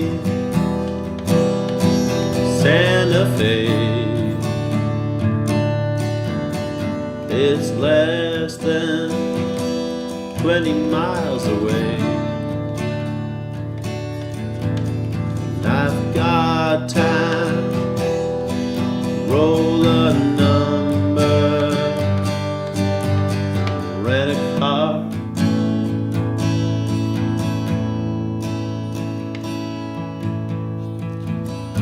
Oh,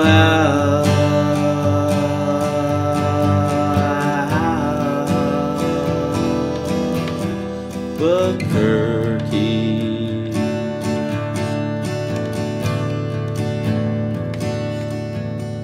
I've been flying down the road. I've been starving to be alone, independent from the sea that I've known. Oh,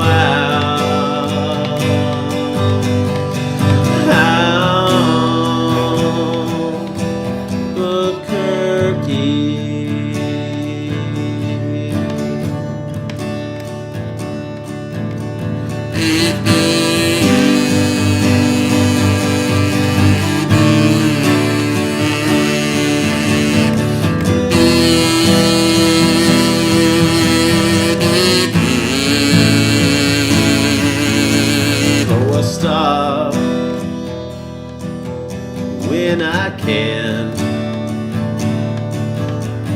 and I'll try to find out how to be my own man. I'll find somewhere where they don't know who I am. Oh wow.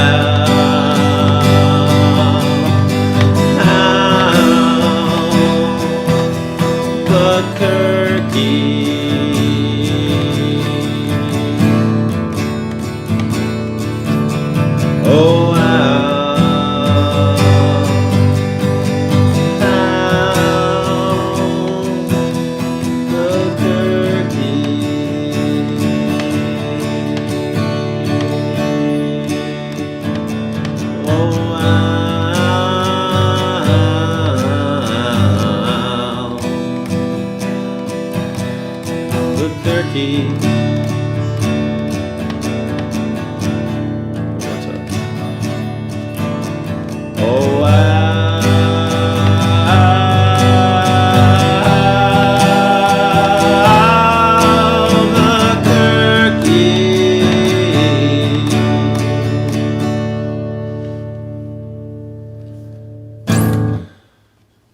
Albuquerque by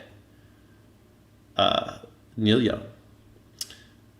You are a very talented, well-dressed man. Unfortunately, I am neither of the above. That's okay. You don't have to be talented or well-dressed. Bob Aran? No, I'm not playing Bob Aran. No, I'm not playing that song. I would play Beach Boys songs, but not that one. No, thank you. I hope you're all having a beautiful day. And here we go. Donate for song requests. This is the Morning Sky Show where we talk about politics and all sorts of stuff, but we need a little break from politics. We can't only talk about politics, right? Can't always. Hello, Jack. I'm wondering, what do you think about fascism?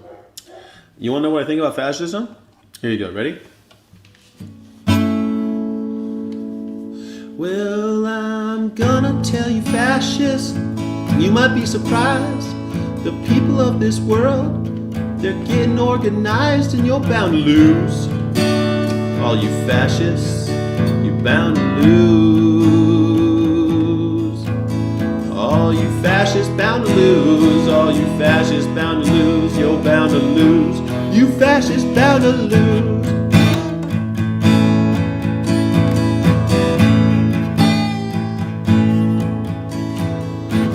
Of every nation, they're marching side by side.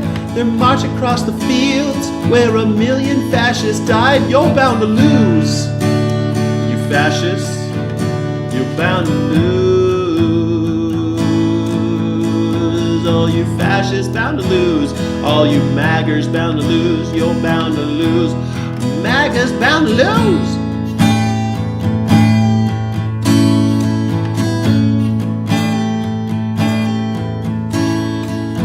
Race hatred can't stop us.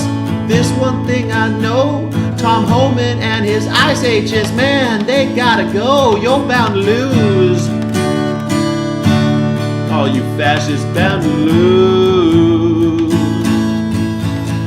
All you fascists bound to lose. All you fascists bound to lose. You're bound to lose. You fascists bound to lose.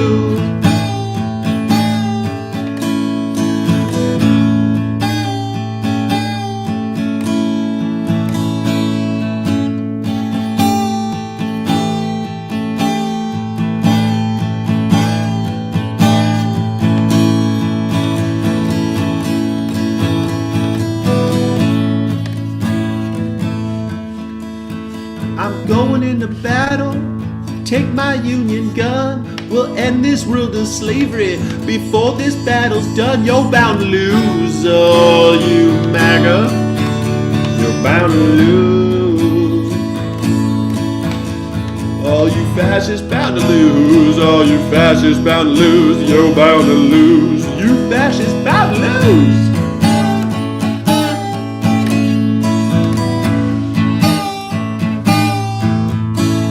All you fascists bound to lose. All you fascists bound to lose. You're bound to lose. MAGA bound to lose.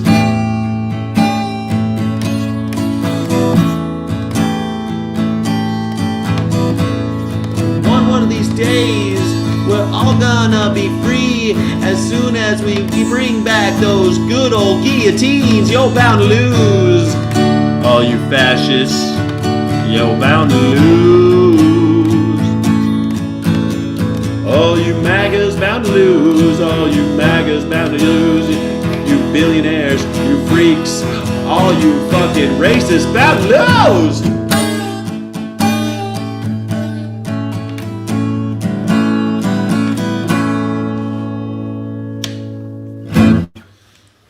That's how I feel about fascists. Thank you for asking. The one cat cool. Thanks for asking. Over on Twitch, that was a request for that song. I think that's what you were asking, right? You wanted you were requesting that song. I think that's why you asked that, right? The Anicle knows what I'm talking about. Looks like wood chipper. Yeah, wood chipper. I like that wood chipper. Let's chip it up. Let's chip it up. Chip up all that wood, baby doll. Do it. Do it. Do it.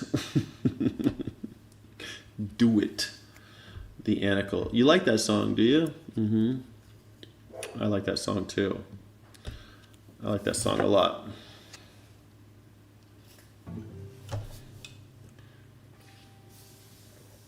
I found out this song in Cool Hand Luke, and it's such a fun song to play. I'm gonna play it.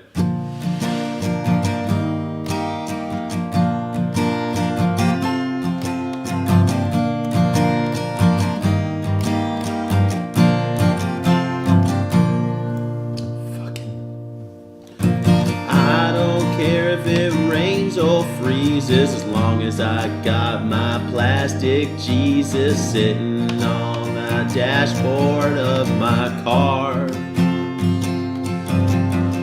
Going 90, it ain't scary, cause I got my little Virgin Mary, and she's sitting on the dashboard of my car. I'm in that backseat sinning, and Jesus is up there grinning, and he's sitting on the dashboard of my car. Green or white or pink or yellow, oh, I don't care, cause he's my fella. Yeah, he's sitting on that dashboard of my car.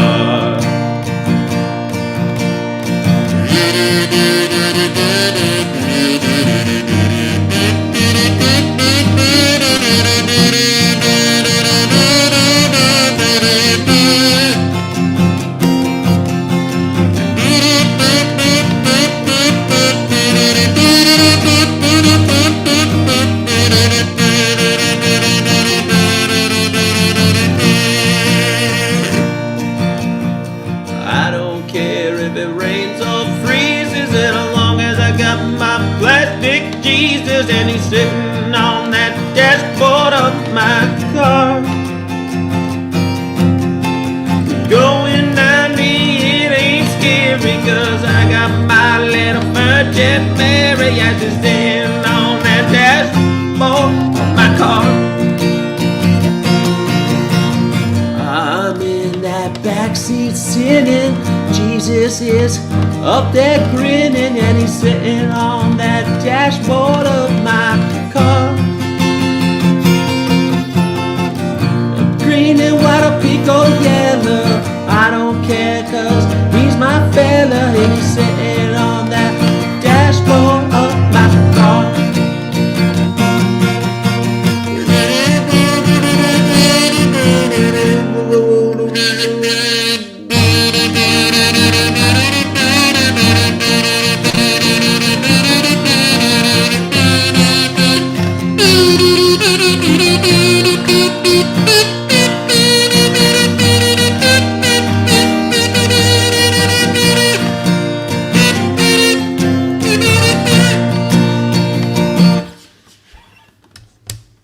That was back when dashboards were metal. Next time I call in, remind me I have a topic to talk about. I'll remind that you have a topic to talk about. Yes, hey, call in. we talked about fruit today, and I forgot. Ah, damn it. I got too fruity with you? Sorry about the fruity language. That was back when dashboards were metal, not this cheap plastic crap that cracks, just saying. I don't know. Was it? Man, my first car was 1960s, and it was a plastic dash, plastic top. It was cracked. I had to buy a new one. Yeah, baby. You like that song about Plastic Jesus? I like it too. Bingo, yeah, because I'm thinking about the backseat of my car. Bada bada bada boom, bada bada bada boom.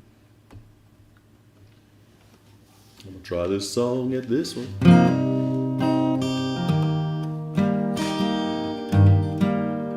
Bulls on Parade. It'd be kind of fun to play Bulls on Parade. I'll try to play it. Stick around. I'll try to play it next, just for you.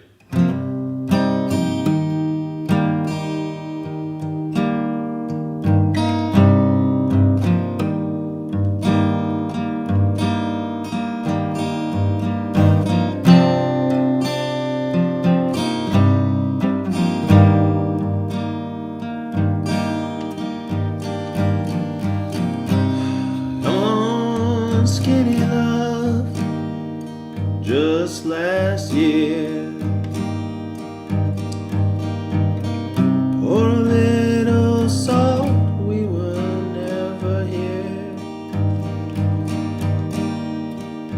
My, my, my, my, my, my, my, my, my. Sitting at the sink of blood and the crushed veneer.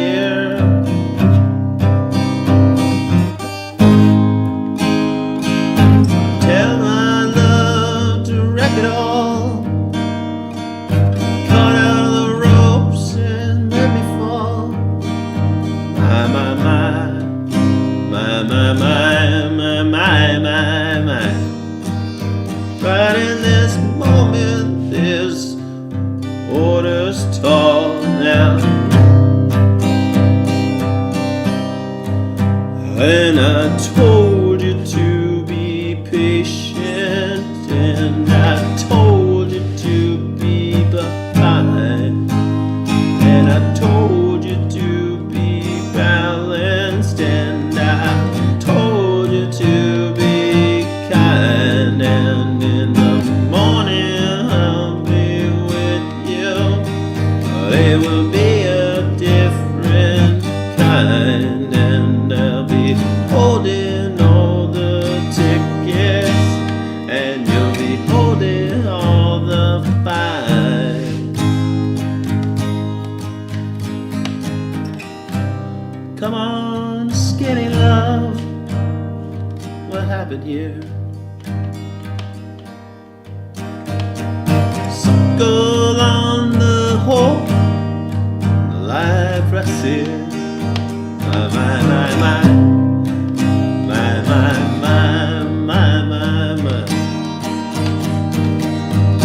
Her soul and Lord is full, so slow on the slip.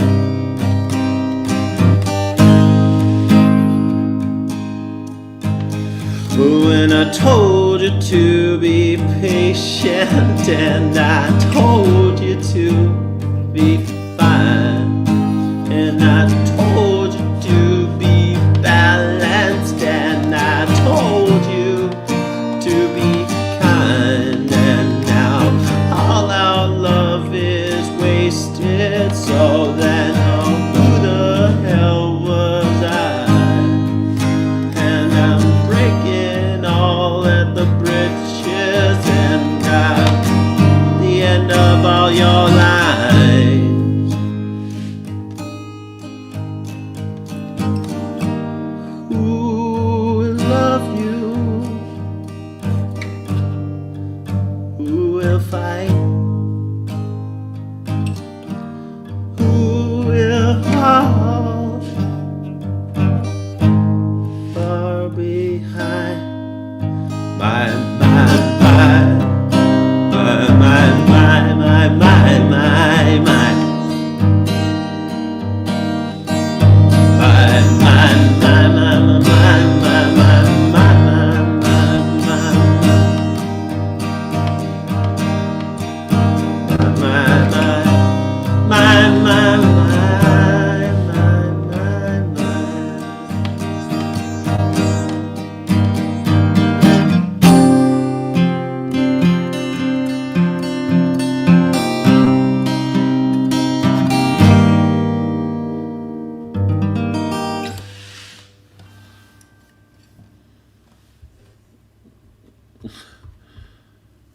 symbols on parade. Jack, I want you to know right now isn't a single fascist country. Really? There's lots of fascist countries. What are you talking about? There's lots of fascism going around. It's going around. Fascism's going around. It's like herpes. It's like herpes and it's forever. It's like herpes and it's forever and it spreads. And you got to keep doing it. Name me. The United States of America? I think UK, England is pretty fascist. Let me think. What else? Saudi Arabia? Let me think. Israel? Lots of fascism going around. It's going around, buddy boy.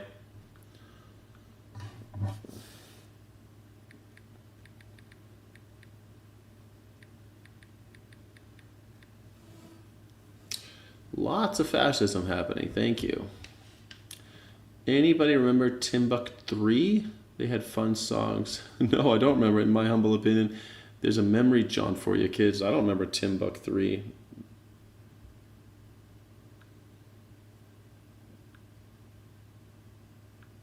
I do not remember Timbuk3. Never heard of them. Israel's a parliamentary bureaucracy. So is Nazi Germany. So is Germany. So is Nazi Germany. Are you saying they weren't fascist? So is Mussolini. So is Israel. So is Italy. The fuck? USA is a presidential democracy.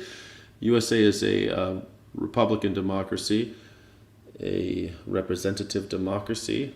So is Nazi Germany. Shit, so is Spain. Spain was fascist for a long time. Let's see, what else? Iran has a parliament and all that fun stuff.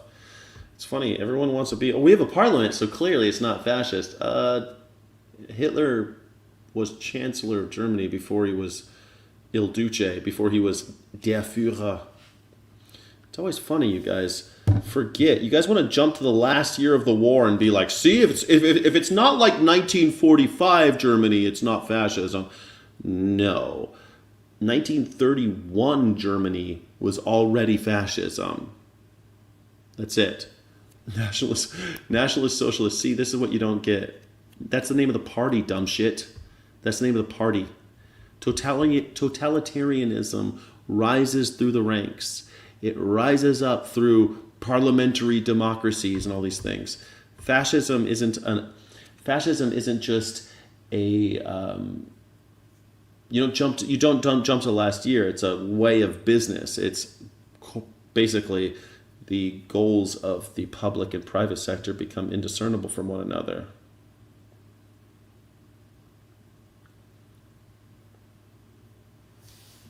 The microphone explodes, shattering the molds. You neither drop the hits like De La O or get that fuck off.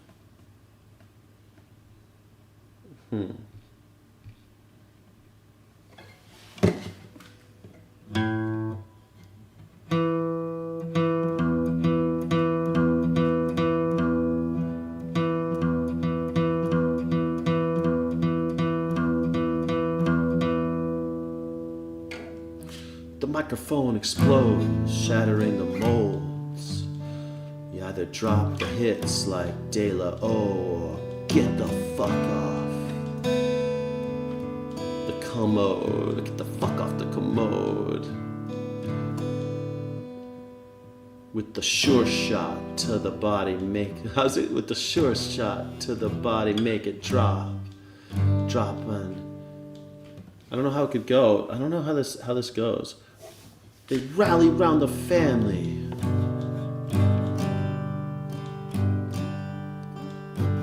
Pocket full of shells.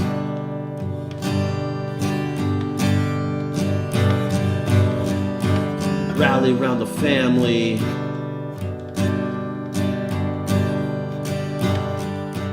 With a pocket full of shells. I think I could just do a cappella. Fascism is corporatism. There you go. That's right.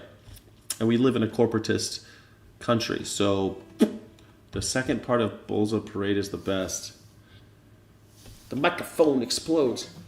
Weapons, not food, not homes, not shoes.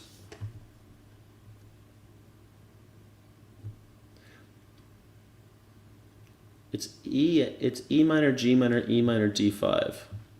Let's see.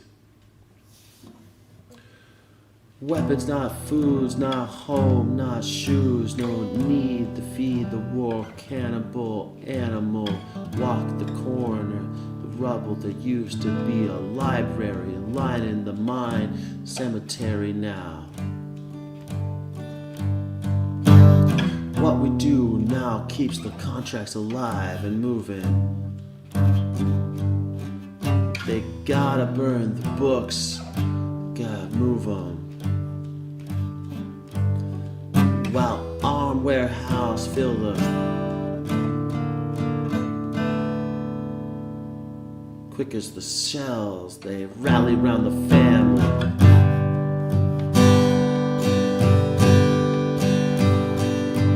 With a pocket full of shells.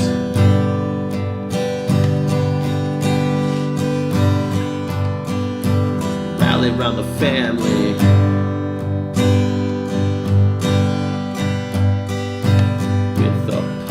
Shells.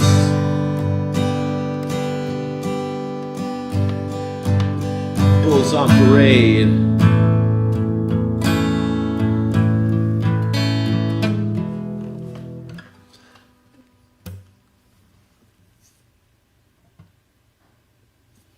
There is an acoustic version of the song, but it's all fucked up. Like,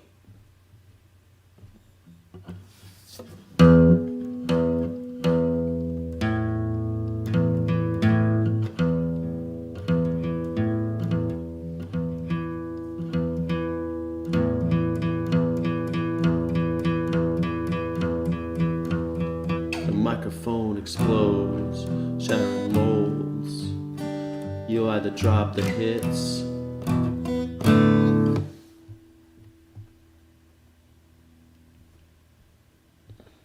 I'm gonna try one more time for you, but it's a pretty fucked up song. Bulls on Parade. It's such a just do a cappella. Pure capitalism? No, pure capitalism. There's no such thing as pure capitalism. I'm sorry. There's no such thing as pure capitalism. It's never been a thing. There's never. Name me one purely capitalistic country. Name me one.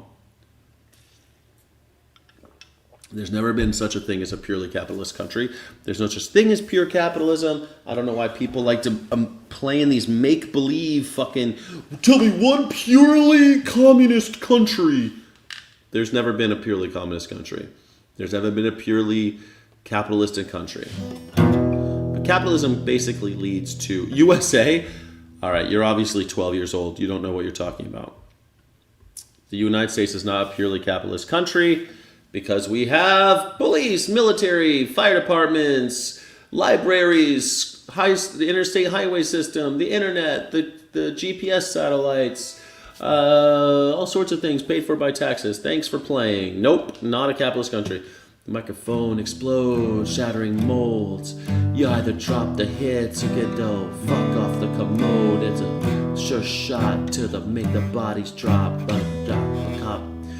Drop and don't copy, yo. And it could call it co-op to terror, the strain stretching, quenching the thirst of the power dawns.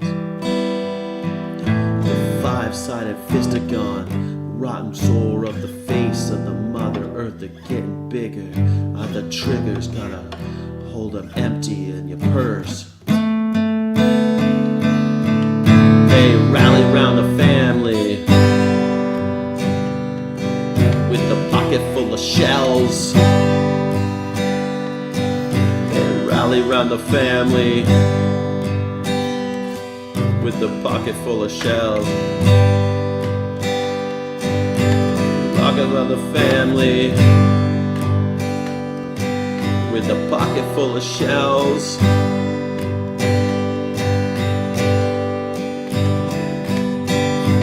Weapons, not food, not homes, not shoes. Oh, need to see the war. Cannibal animal. walk the corner to the rubble that used to be the library. Right into the mine cemetery now. What we do now keeps the contracts alive and moving. They don't gotta burn the books, they just remove them, yeah. While arms and warehouses fill as quick as the cells, they rally round the family with a pocket full of shells.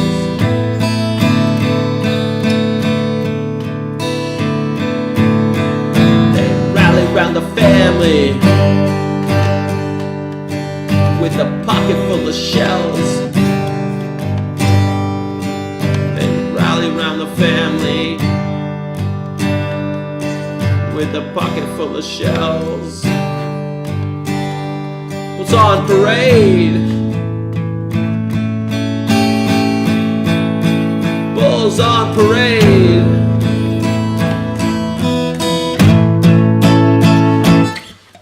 Best I could do. Sorry, I tried.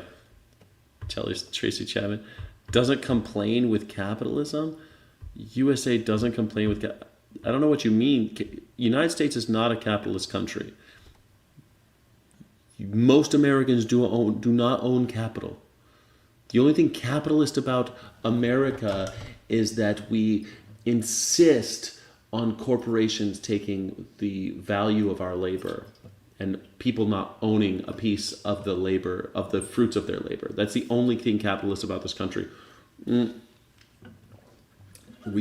As soon as these capitalists get in hot water, the taxpayers, the consumers, we're supposed to be just consumers, and they'll call us consumers until they need a bailout. And that is when we come in as taxpayers all of a sudden. Now we have a duty. Now we have to save those companies.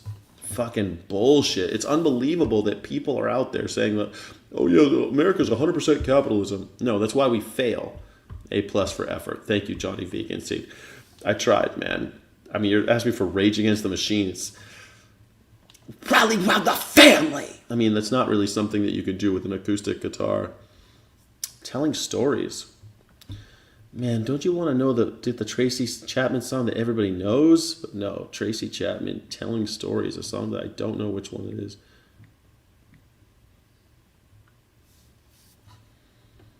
Like, I got a fast car, dooba-dooba-dooba-dooba-dooba-dooba-dooba-doo, the fast car, Scooby-Dooby-Dooby-Dooby-Dooby-Dooby-Dooby-Doo-doo, Scooby-Dooby-Doo, Scooby-Dooby-Doo,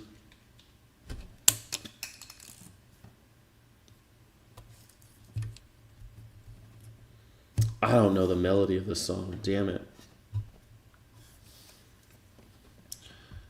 There's individual economic freedom and competition in the USA.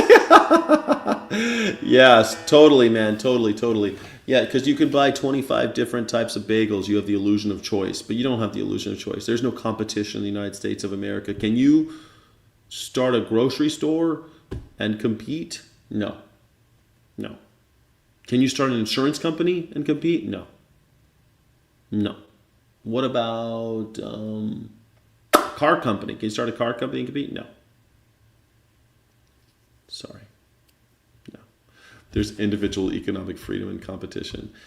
That's why fewer and fewer people are able to own homes in America, right? Because we have freedom. Just do it, Sky. You don't need to know the melody of Bulls on the Parade either.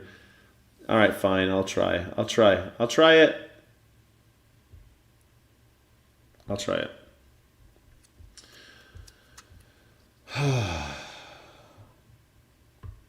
Who is stopping you?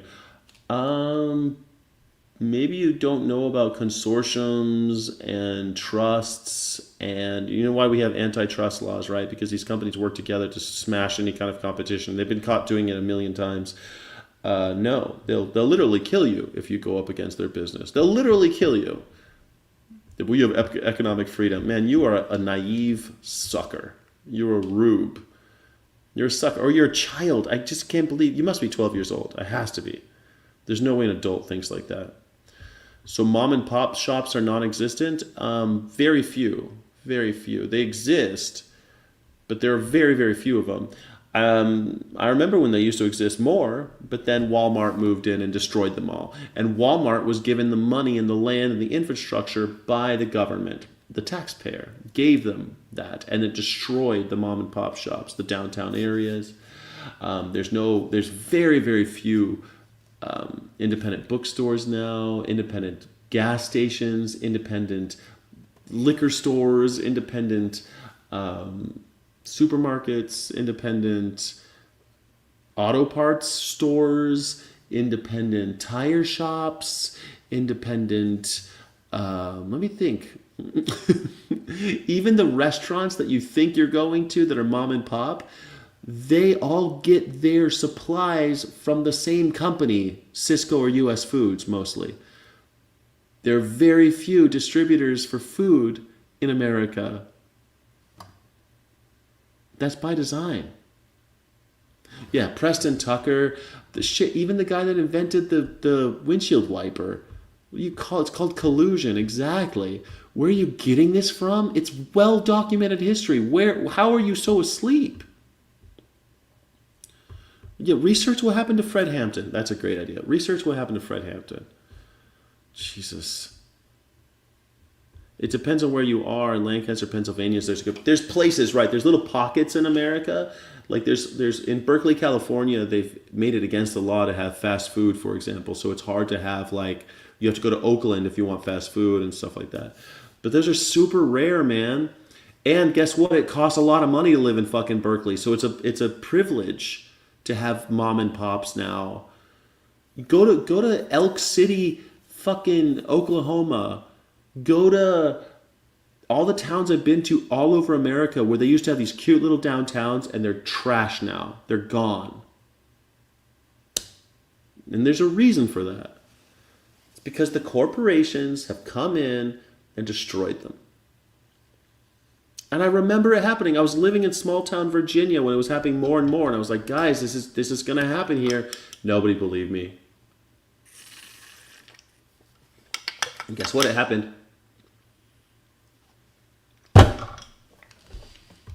Outside of southeastern Pennsylvania, it's not. Man, I've driven all over Pennsylvania. I know that there's places, there's little pockets where you can still find like mom and pop shops and shit. But when I lived in Virginia, only a Dollar General and Walmart, and it was 2 hours one way. That's right. Everywhere there's a Dollar General by my house and a Walmart and a fucking Barnes and Noble. It's really nice. I have a Barnes and Noble, but I'm trying to think what's near me. Trader Joe's, Tesla. There's a Tesla dealership. A Ranch 99 market. That's a chain. Yeah. Virginia makes you never want to leave Pennsylvania again. I know. All the stuff that sells is the mass producers anyway. That's right. All the stuff they sell is also for mass producers. That's the big con, is that you go, then you're like, well, there's this little restaurant by my house and they're independent. I know them. They're mom and pop. The company that supplies them with their paper, their soap, the chemicals to do business, which, by the way, the regulatory body that tells them which chemicals they have to buy, that's also made by the corporations. And they're supposed to compete with what? The Cheesecake Factory? But hey, they've got to buy the same place that Cheesecake Factory buys all their shit. All the other companies, all the other mom and pop places have to buy their shit from the same place. So who are you actually supporting? That's it. Travel Serba to live maybe when my mom passes away. I've lived and traveled all over the world. And people want to come, oh yeah, America's capitalist. I don't actually know the melody of this song.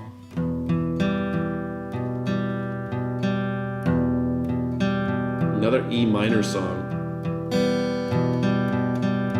There's fiction in the space between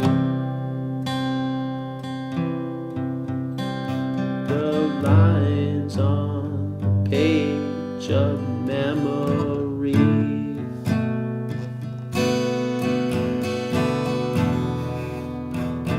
Write it down, but it doesn't mean you're not telling story.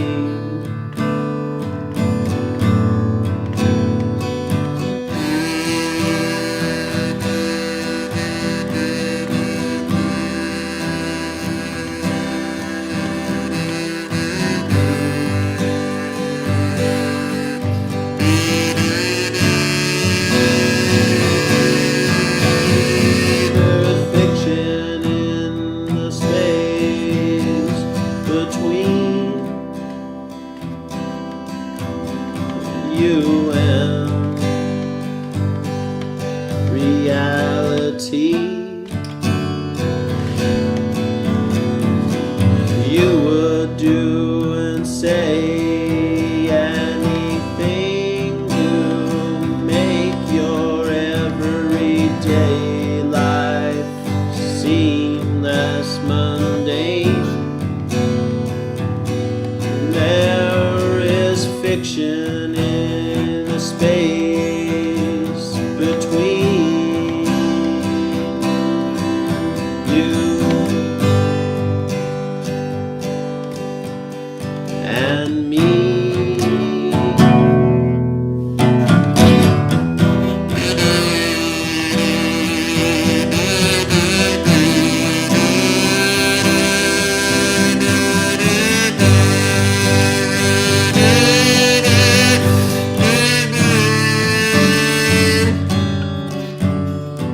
There's science fiction in the space between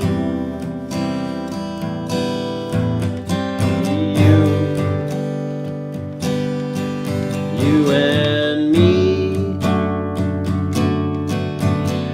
Fabrication of a grand old scheme.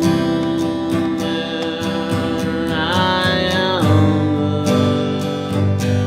the scary monster.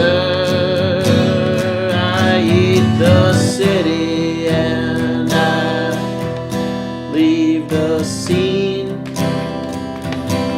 in my big spaceship. I am laughing in your remembrance of a bad old dream, and no one but you standing.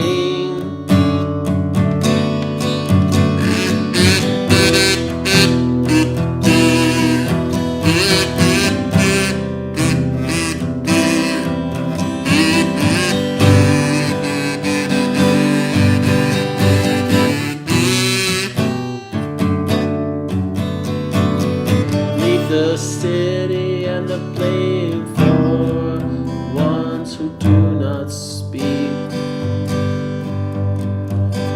Write the words to get respect and compassion for posterity.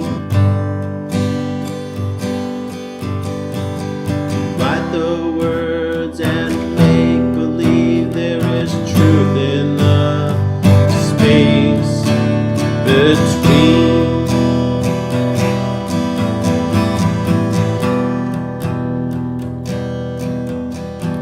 There's fiction in the space between you and everybody.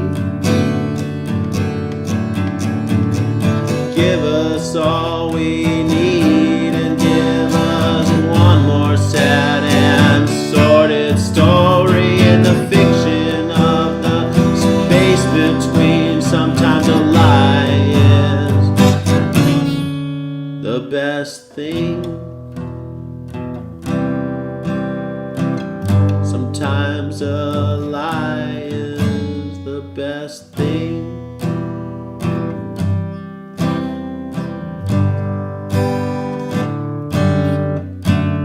Or best thing.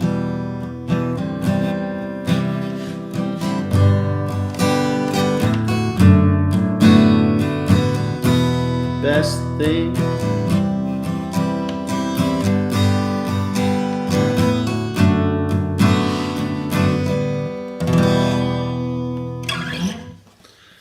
I tried my hardest. I never heard that song before. I have no idea what the original sounds. Jackie Boyle, thank you so much, Jackie Boyle. Thank you so much. Thank you, Jackie. Thank you, Jackie. I think Performance Food Group is bigger than U.S. Foods. Cisco's the biggest, I think, Johnny Vegan Seed, but you know.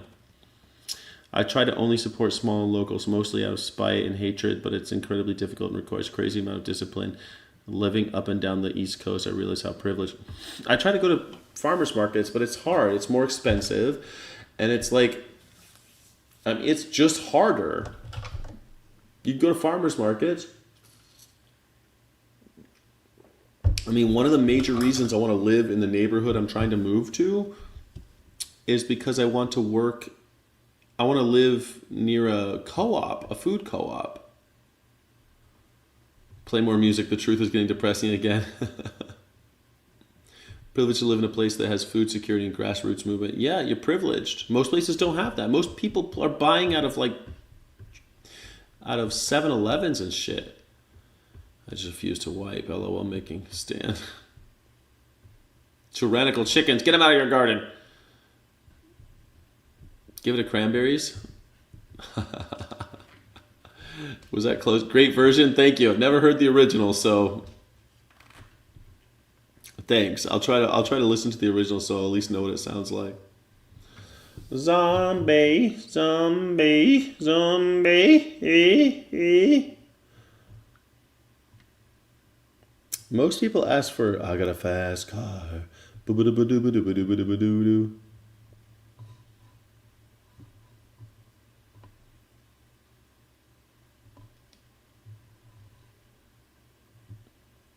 C major 7, G,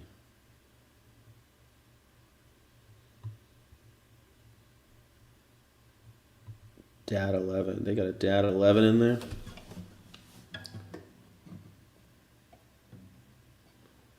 What the fuck? Oh, there's an extra finger in here somewhere.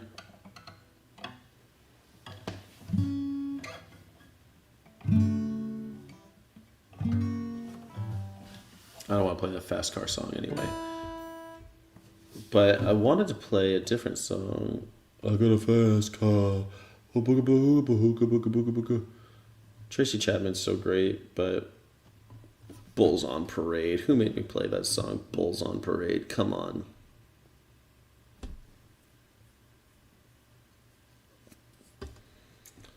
I kind of want to play that song by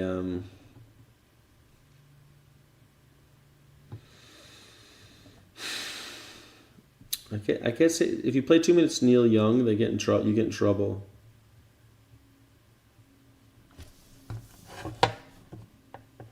The Ballad of Lucy Jordan? No, I've never heard that song. What song is that? Who sings it?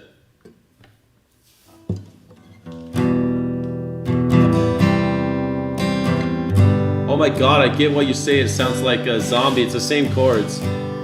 It's the same chords as Zombie. That's so funny.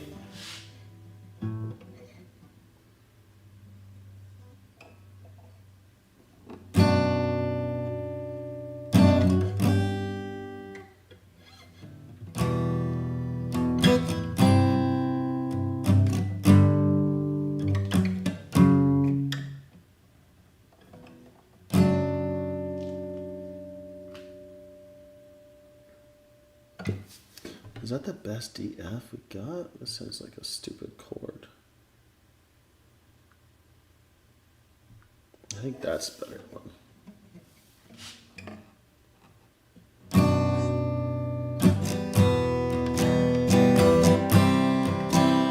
I'll play Tom Petty for sure.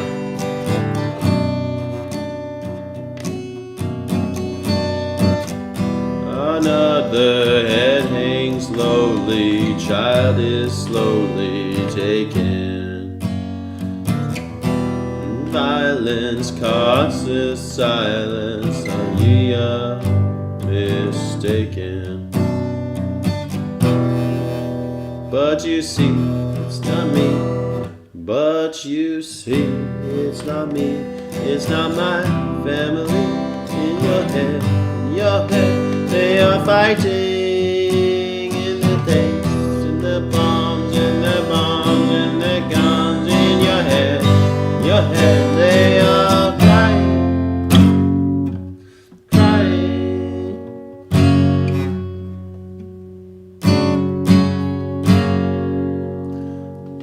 In your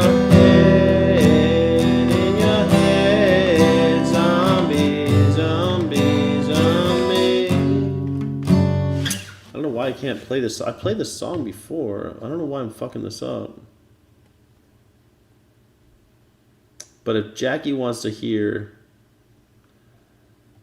something, or we also have two on. We have Don't Play the Two Bulls on Parade is epic. You should practice it. Ballad of Lucy Jordan. Who plays it? Marianne Faithfull sings the Ballad of Lucy. I like Marianne Faithfull. Marianne Faithfull.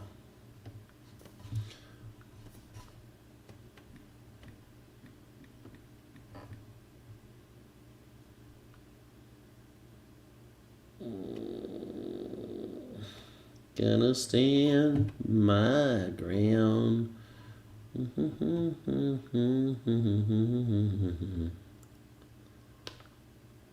And I won't back down.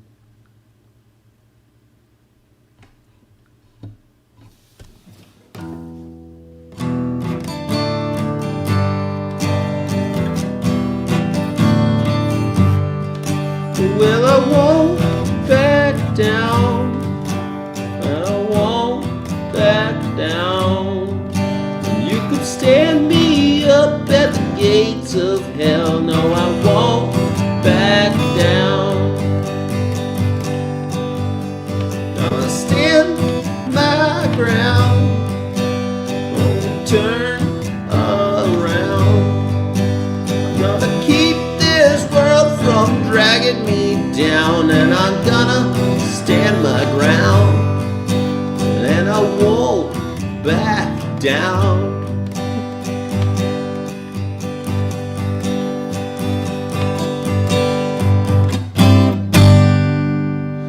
Hey baby, hey baby, there ain't no easy way out. Fuck.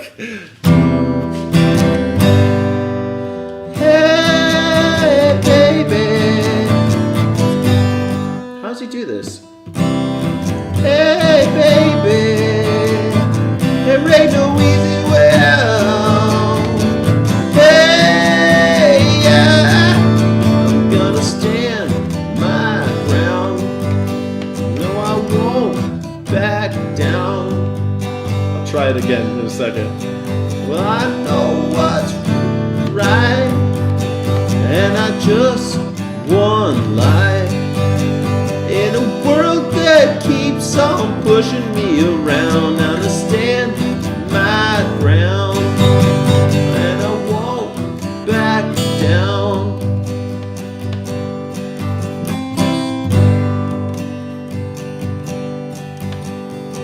Hey baby, there ain't no easy way out.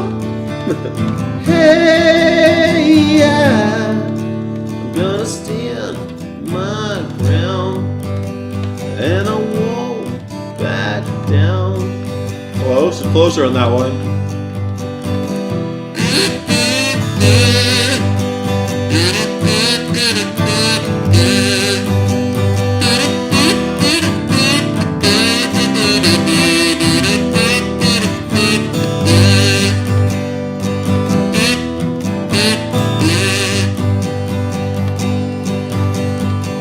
Hey baby, there ain't no easy way out. Hey, I won't back down.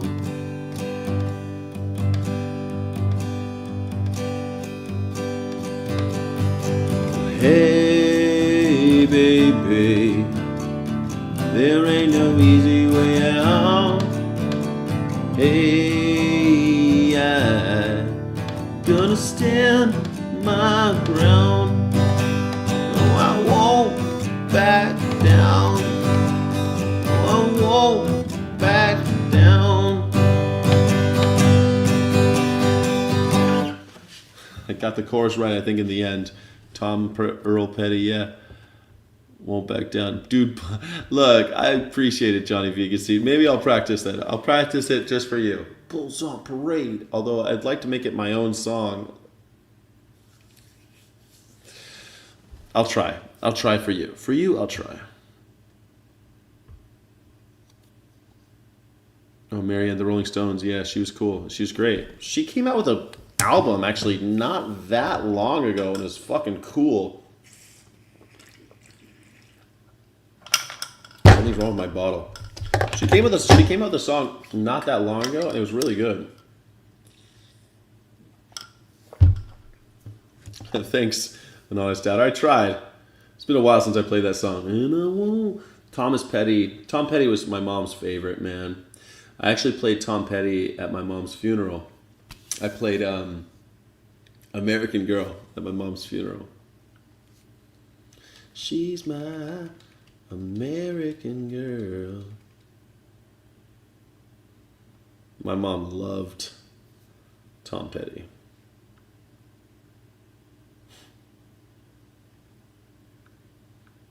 It was funny too, because when I at the funeral, you know, there's just a few people there, and I brought a little boombox to play Tom Petty, and I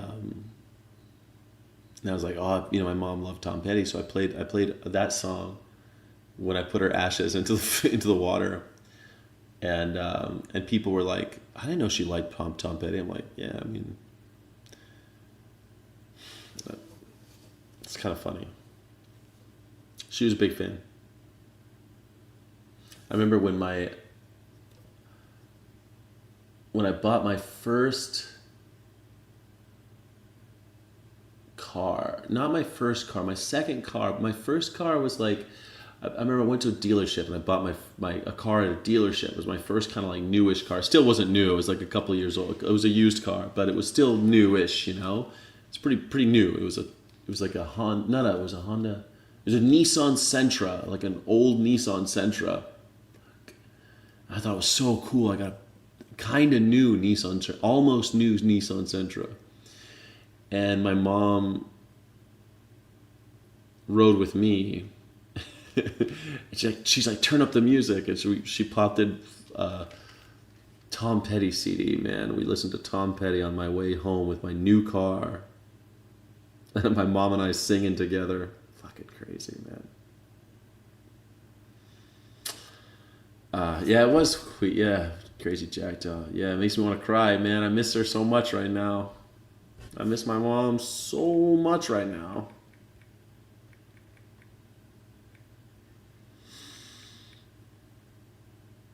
Ballad of Lucy.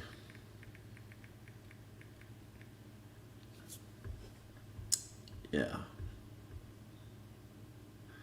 It was new to me. And it was kind of new because my first car was a 1964. So it was like, this one was like 1990s. It was at least made in the same decade. So it was a big deal because it was in the 90s I bought that car. My mom was so proud of me because it was my money. Only my money went to that car.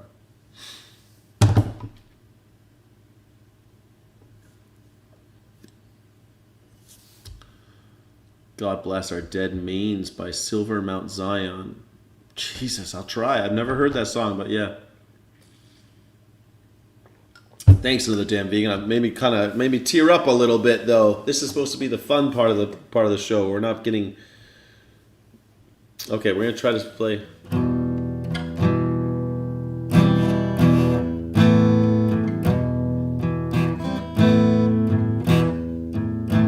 It's in the key of E, I guess.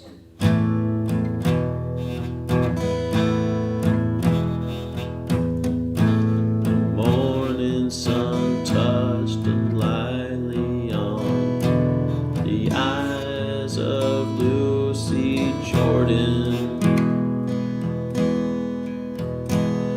in a white suburban bedroom in a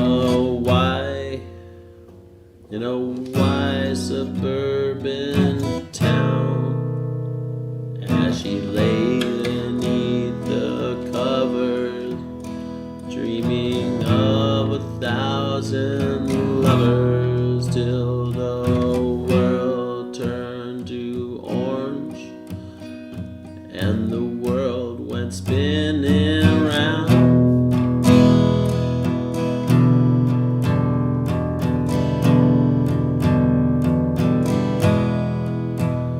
At the age of 37, she realized she'd never ride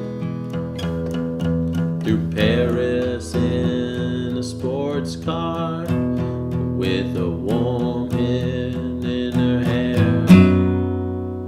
So she let the phone keep ringing, and she sat there softly singing little nursery rhymes she memorized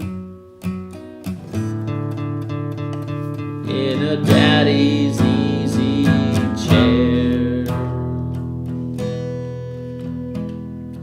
Her husband's off, he's off to work, and the kids are off to school.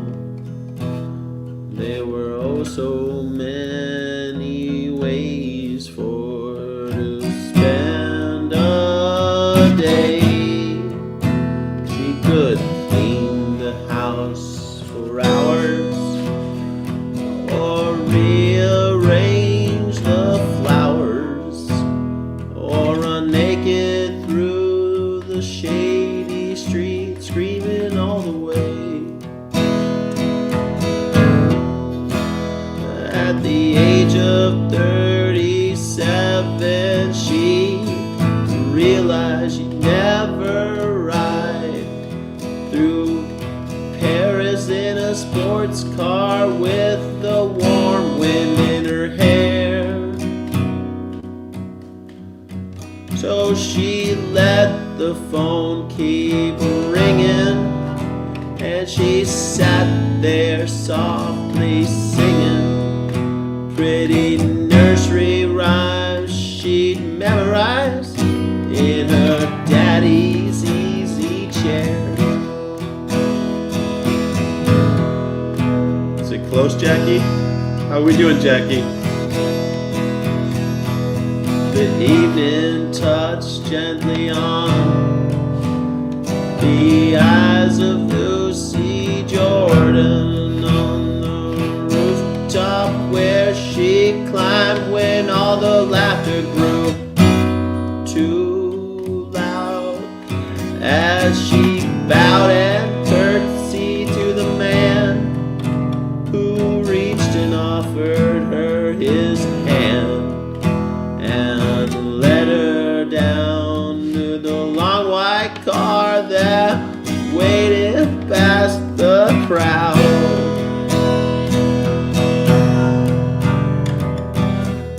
Thanks.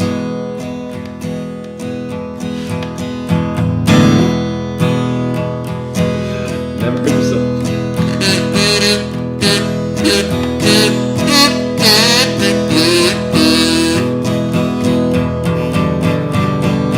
At the age of 37, she knew she found forever as we rode along through Paris with a warm wind in her hair. At the age of 37, she knew she'd found forever as she rode along through Paris with the warm wind in her hair.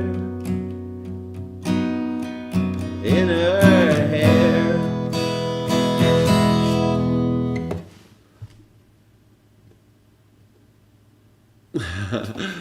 I tried. I sound a little more like Mick Jagger. I think Mick Jagger might have helped write that. I think Mick Jagger and she. This is by Marianne Faithfull. But they all worked together back in those days. Thanks. Everyone gone in here is with you in the active present right this moment. That's true. That's true. You're right. God Bless Our Dead Marines by Silver Mount Zion. God Bless Our Dead Marines. I want to learn that, the Ballad of Lucy Jordan. I think it'd be fun to try to learn. Let's try the Dead Marines. God Bless Our Dead Marines.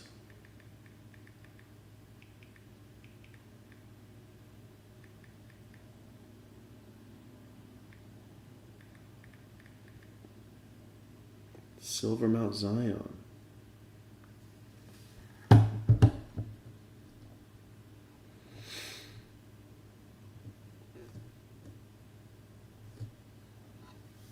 I'll try. Again, another song I've never heard. They put angels in the electric chair.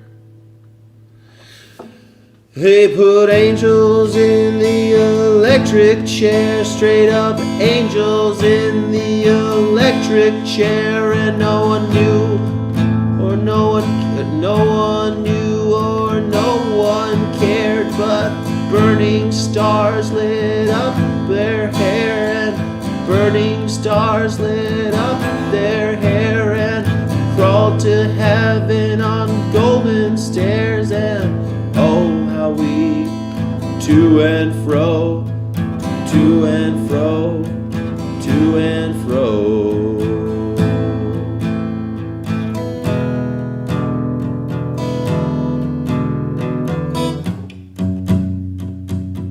This is tortured state. This is our torched estates.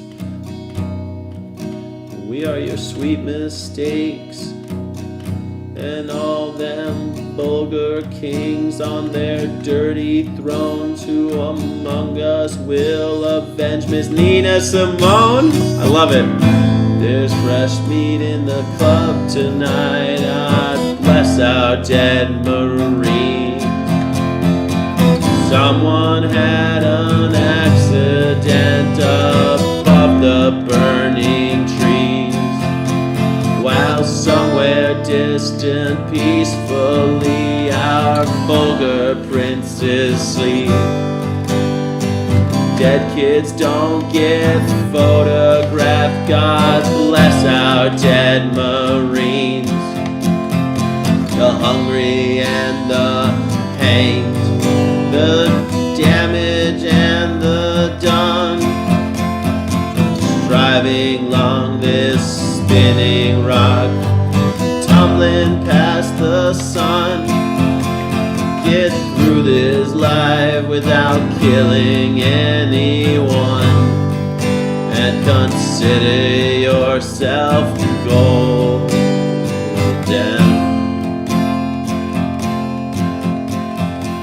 Lost a friend to cocaine, couple of friends to smack, coupled hearts map deserts, and they rarely do come back. Lost a friend to oceans, lost a friend to the hills, lost a friend to suicide, lost a friend to pills, lost a friend to monsters, lost a friend to shame, lost a friend to marriage, and lost a friend to blame, lost a friend to worry, and I lost a friend to wealth, lost a friend to stubborn pride, and then I lost myself. I love my dog, she loves me. The world's a mess, and so are we. She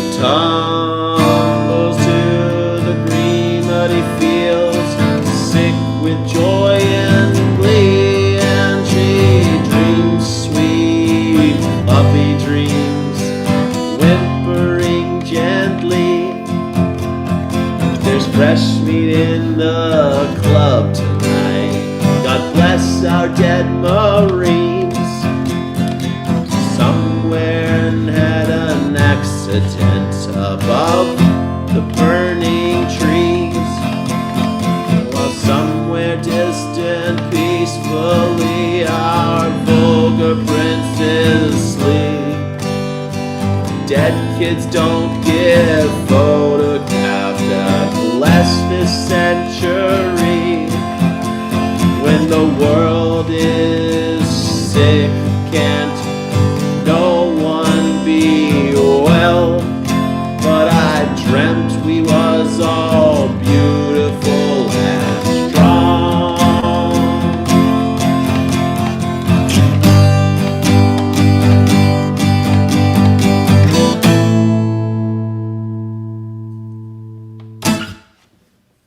That was a fun song.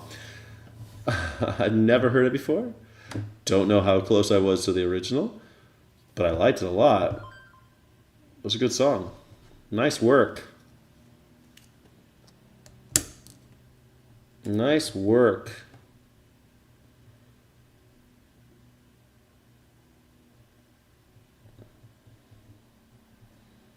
Nice work. I like that very much.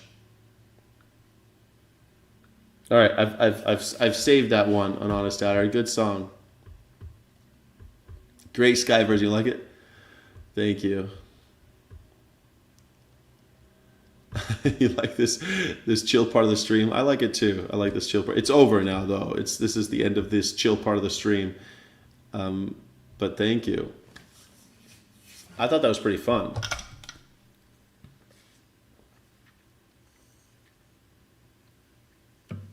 Thank you. Yeah, Paul Costa. Paul Costa's got other issues, man. That's okay. He's a MAGA. What are you gonna do? All right, we're gonna resume the other part of the stream upstairs.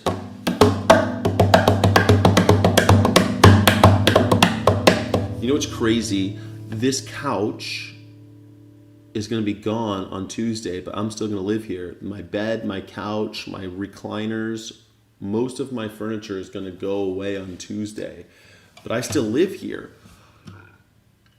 It's weird.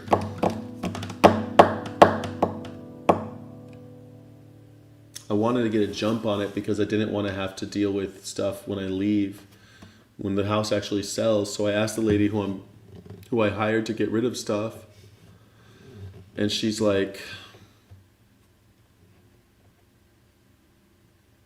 she can start on Tuesday. But I haven't sold the house yet. I'm still going to be here. No bed.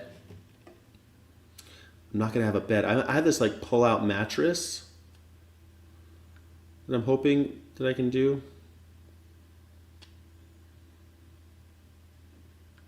I have this like a fold-out mattress. I have like a fold-out thing. You like my creativity? Thank you. Is he the new Steve? Yeah. I wish he was the new Steve. Steve actually paid for the abuse.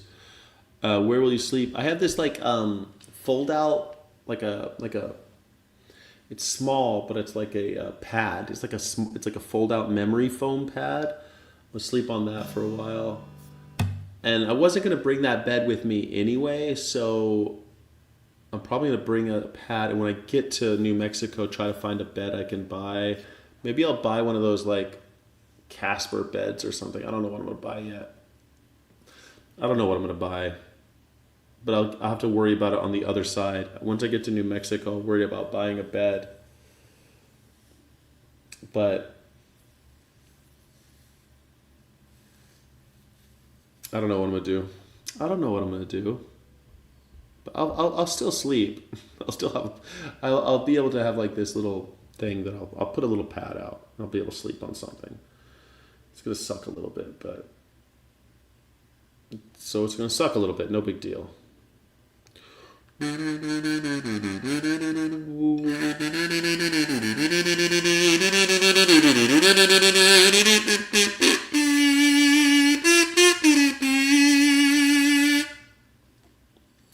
That happened to you during your last move? I had no furniture till my new stuff arrived. I pretended I was camping. Yeah, I mean, when I first moved to Vegas, it was the same thing. I had nothing. And for a while, it was like a sense of pride. I kind of liked not having anything. It was kind of cool in a weird way. I know that sounds weird, but I'm kind of weird, I guess. I guess I'm just kind of weird, guys. Just a weirdo. I just got sent a new house though. $435,000 in New Mexico, in Albuquerque. It's huge. That's the thing, man. You could buy a house in Albuquerque. Why am I here? I should have done this years ago. I should have just sold everything and moved, but instead my girlfriend wanted to stay, so I stayed, and I'm such an idiot. But the thing is, do I want a backyard and like the whole house thing, or do I want a condo? That's where I'm starting to think now. I don't know if I want to have a condo or a house. I kind of want a condo. I like being up, you know, like be up a little bit and look out and have a view. Right now I'm on a hill, so I have a view out the back, but when I go out front, it's horrible. It's just a street. But out back, I have a nice view.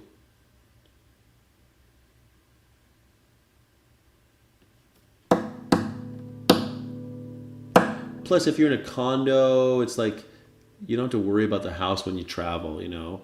You love backyards. Why do you love backyards? Do you have kids?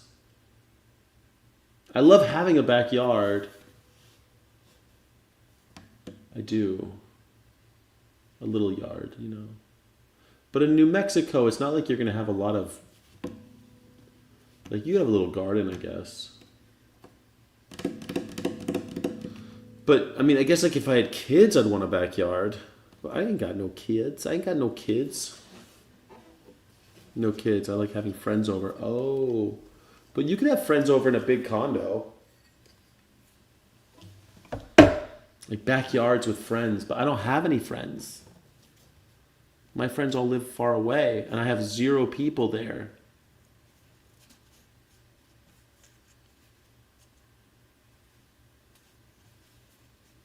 I don't know. I don't have any people over there. I don't have any.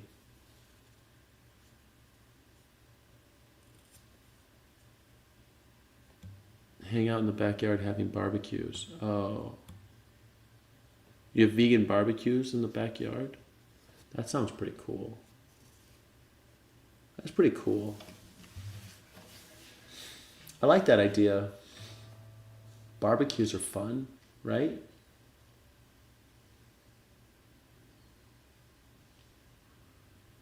It's kind of nice to drink outside and stuff. But then you gotta like mow the lawn, take care of it, like clip everything all the time. It's kind of a hassle, right? It's kind of a hassle. I will make friends. You make friends easily? I don't know. I didn't make friends here. I didn't make friends where I am. I have some. I have like my book club people. But I don't have like a community here. I've been here almost 5 years. I don't know anybody in this area. Well, I know people, like they know me. Hi, how are you? But I don't get invited to places. I don't invite people. So it's kind of... You're my friend, Navia. Yes. Jackie Boyle's my friend. Navia's my friend. BBBQ, extra B. Bring your own BB. The Johnny Vegan seed, but you have to, like, another damn vegan's out there with the barbecue. The pros outweigh the cons. The thing about it, what's crazy is, if you get a condo, you have to pay the HOA, right? But all that, like, you also have, like, the biggest thing to me is when you leave a house, you have to worry about like water mains busting, something might be wrong in the house. But when you have like a condo or a townhouse, I'm not worried about anything. I just lock the door and I'm gone. Lock and leave, you know, I'm gone. I'm on vacation, I'm leaving. I don't have to like worry about the house, you know. I feel like when you own a house, you're always worried about like shit happening while you're gone. But when you're in a condo, you're not really afraid of the whole building going up, you know. Weird, right? Yeah, I will make friends. But hopefully I'll be the guy who gets invited to other people's condos, you know? That's what I want. I want to get invited to other people's backyard parties. I don't know. I'm looking at Nob Hill, and there's so many cute bungalows and stuff in my area, and the areas nearby and in my price range. And I love that like Pueblo architecture so much, man. I wish I could show you on camera, but I can't really show it to you.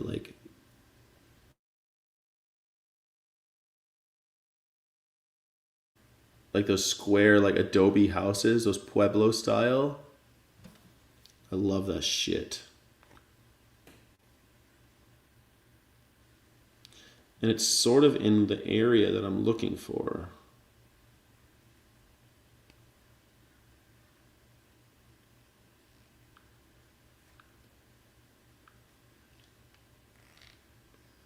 In New Mexico.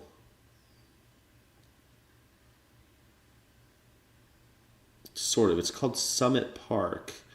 But I want to be as close to Route 66 as possible. That's pretty far. I want to be like right on 66. Don't dox yourself. Well, I don't live there yet. I don't actually live there. These are places that are for sale. Rump Rally, Texas. It sucks. No, I'm not going to dox myself. But I want to live near Route 66. And I'd really like to do that. Live like right on Route 66. Get my kicks. I want to get my kicks on Route 66, Navia. That's what I want to do. Route 66. Get my kicks. That's my plan. I think it'd be super cool. Anyway.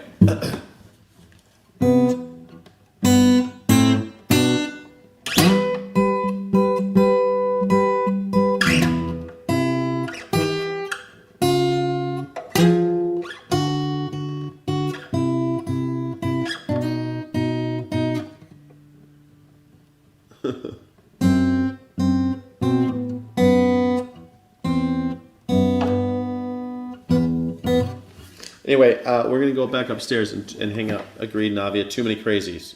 I'm not going to. Don't dox yourself. All right. Here we go. Are you ready? We're going to go upstairs again, and we're going to do the rest of the show, and then we're going to end this stream. All right. Hope you guys have a great little interlude. Hold on. We're going to start the interlude right now.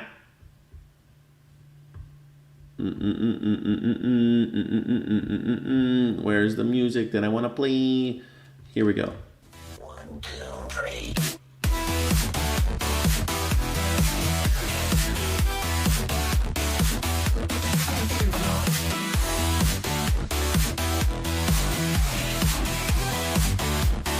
Get on up and get down with Skyjack Morgan.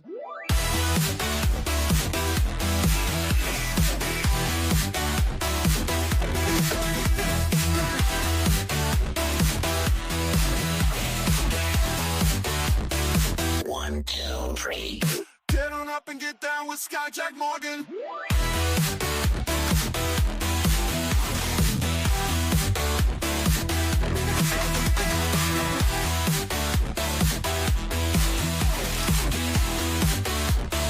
One, two, three.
Hello, hello, hello, hello, hello, hello, hello. Don't dox yourself. Don't dox yourself. Don't dox yourself. Whatever you do, don't dox yourself, okay? 1, 2, 3. Guess I should have had it looping, but it didn't loop. Damn it. Damn it. I need to get better at this. I need to get better at this, but I don't know half the shit that I'm doing. I don't even know what I'm doing half the time. I don't even know what I'm doing. I don't know what I'm doing. I just work here. Man. I'm just trying my hardest just to make a living, make this thing happen. Thank you for everyone who supports the channel. Don't forget to like and subscribe, hype the stream, hype the channel, share a short, would you please? It'd be so nice if you shared a short. Thank you. Yes. You're the best. Tulsi just resigned? Are you serious? Are you serious right now? You can't be serious. Hold on. No way. Did Tulsi Gabbard really just resign? Oh my gosh. I knew this was going to happen, dude. I knew this was going to happen. I'm not even wearing my tie right now. Damn it. I should have had my tie on for this. I knew this shit was going to happen, man. Did I call it? I told you they'd axe all the women first. I told you this was going to happen. Man, oh man, I knew it. I hate to say I told you so, but I told you so. Mach den Knopf zu. Was diese Knopf? Diese Knopf magst du nicht? Okay, I'll button up the shirt. I'm not even wearing my tie. It's Friday. And these guys, all right, I button my shirt on for this. Let me turn off the overhead light, because no, I want to make sure that I look good. Okay, this is it. We gotta roll. Fuck it, we're doing it live. She just resigned. I can't believe Tulsi Gabbard is out, and I told you so. I knew this was going to happen. I called it again. I keep on calling it, and still you guys think that I don't know what I'm talking about. Come on now. I keep telling you. Let's see it. Director of National Intelligence Tulsi Gabbard is resigning after about 15 months in the role of the Director of National Intelligence. Yeah, we want to get straight to the White House and bring in Kevin Liptak with the latest. What are we hearing right now? What are we hearing, and this Kevin? is a significant departure. We do now understand that Tulsi Gabbard has informed President Trump of her decision to resign from the administration. And what she is telling associates is that she is stepping down because her husband is confronting a rare form of cancer. And so that is her rationale for stepping back from this. For health reasons, huh? What did I say? I said it was going to happen because of health reasons. I knew this was going to happen. Health reasons. She was out before she was in, man. You knew she was getting axed. Donald Trump is putting his power as an absolute dictator. That's what he's doing.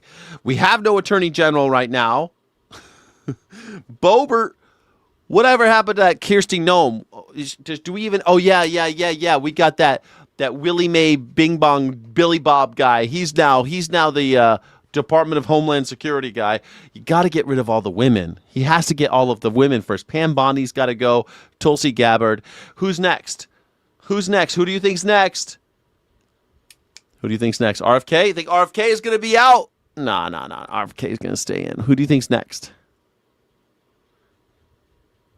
Who do you think next? The house is crumbling down.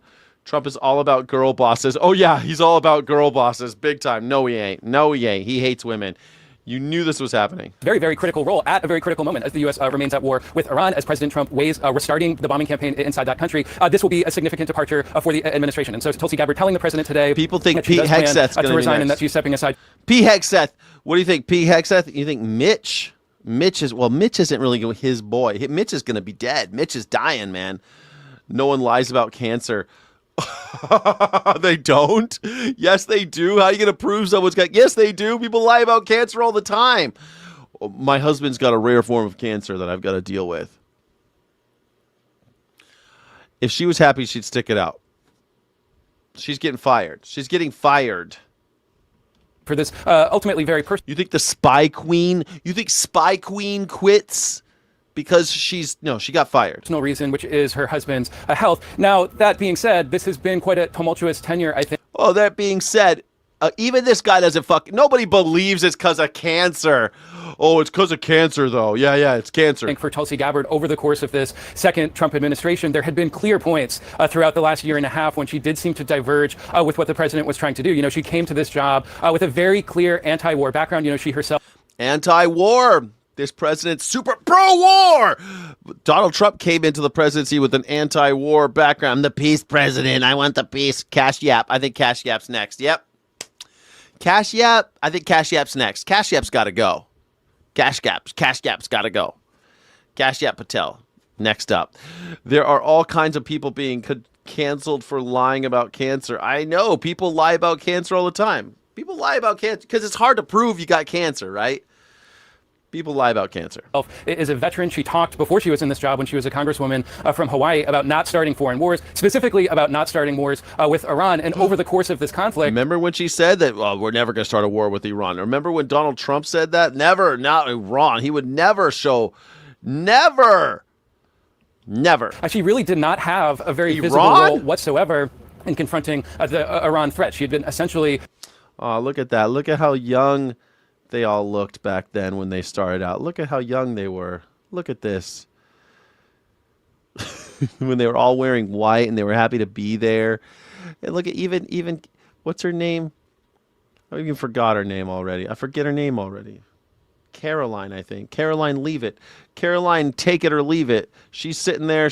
Remember, she was so young and pretty and fresh-faced. Cut out of some of those. How old is Caroline Leave It's husband again? He's like 85. How old is Caroline Leavitt's husband?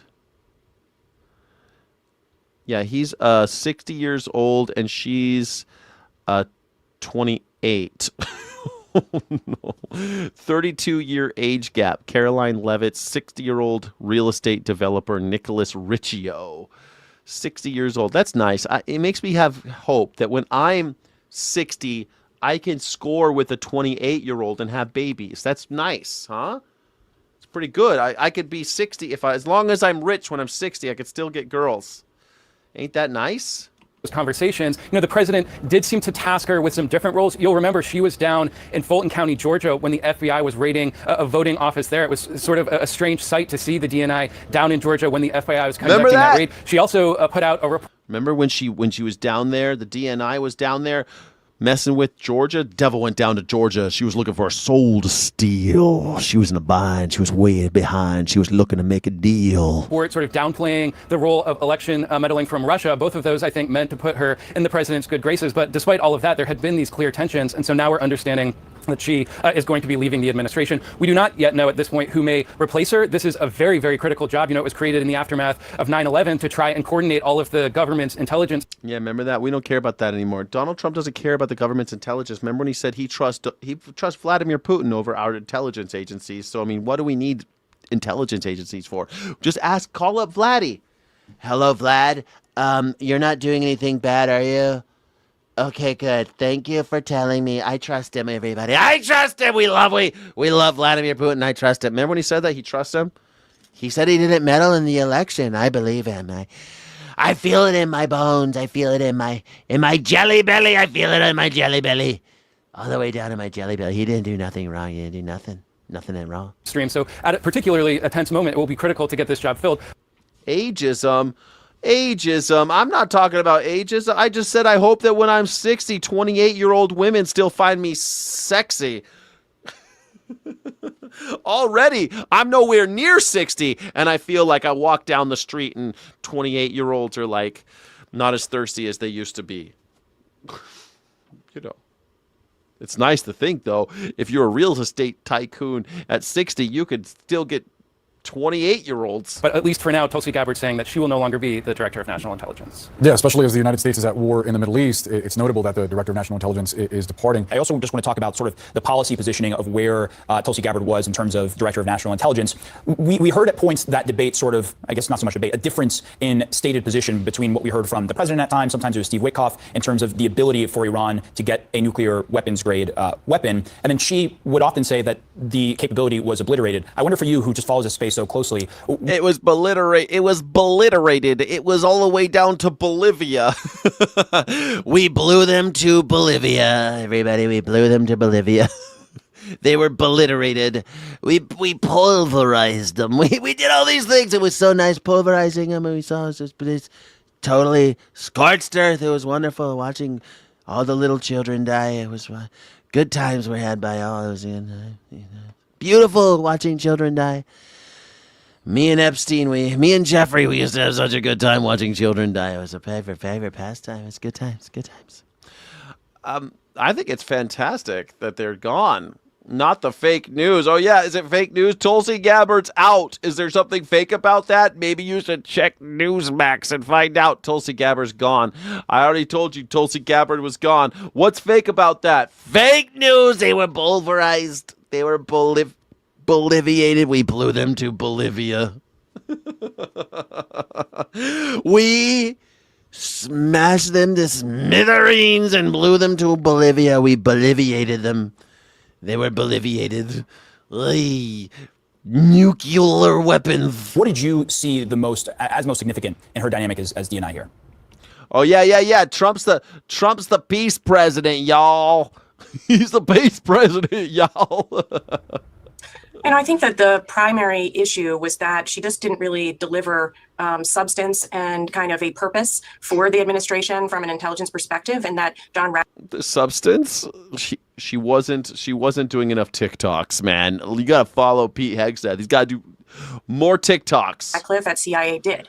Less spying, more TikToks. Spy girl, spy queen, spy kid. Spy kids. And so the contrast between them and the ability of them to represent. Yeah, her husband has cancer. Yeah. Husband has cancer. That's why she. Dude, I've been saying she's going to be out next for months. And you stupid, gullible hayseeds are like, well, the explanation is that her husband has cancer. No. The explanation is that she was talking out of school and he was going to put her up on the chopping block. She doesn't play ball the way he wants her to. The same thing with Pam Bondi. And Pam Bondi sacrificed everything for him.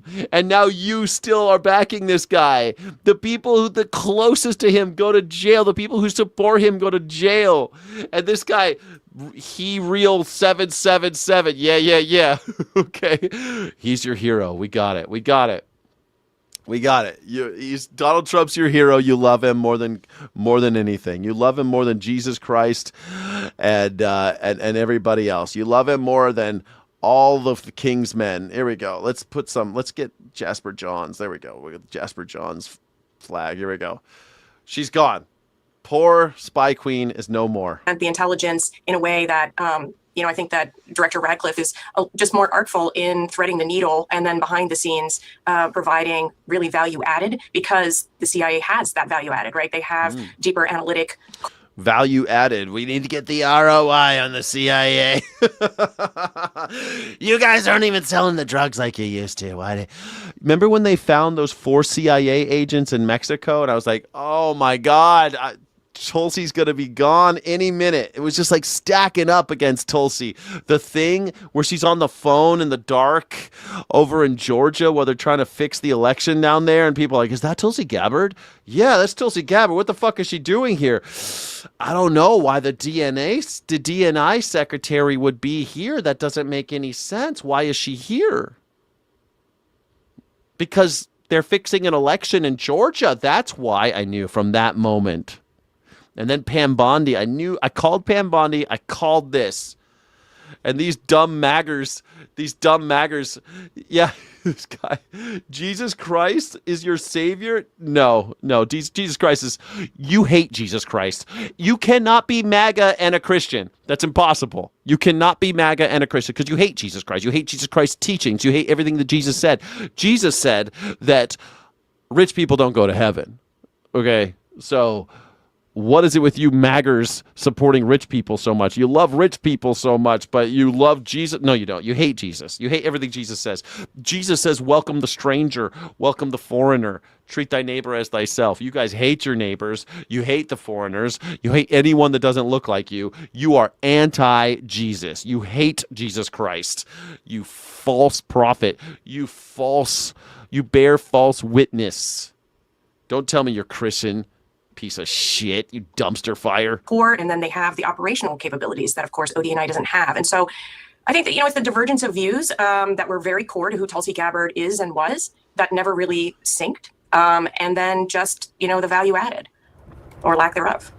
Wow. I'm also curious, Beth, about the most recent incident that drew criticism from both parties regarding her visit to this elections office in Georgia. She's obviously, as DNI, focused on coordinating overseas intelligence, but there she is in Fulton County at a domestic FBI search of this elections office. Remember Fulton County? Reportedly putting President Trump on the phone with FBI agents as There well. she is. Raising concerns about political interference. What's she doing there? Department of National Intelligence. What's she doing there?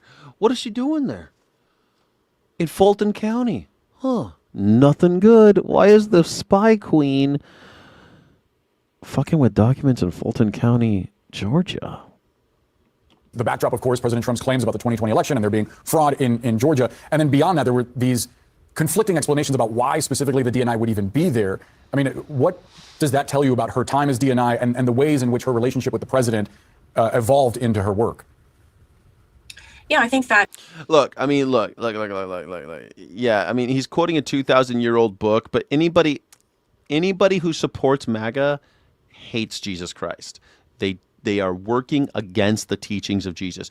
Jesus was a dissident who went up against the government and against all hierarchy and against all the bosses, and then the state killed him. That's the story of Jesus Christ. Now, they want to try to cherry pick from the Old Testament, or they want to cherry pick things that other people said, but Jesus Christ was an anarchist. Jesus Christ hated the government, hated the bosses.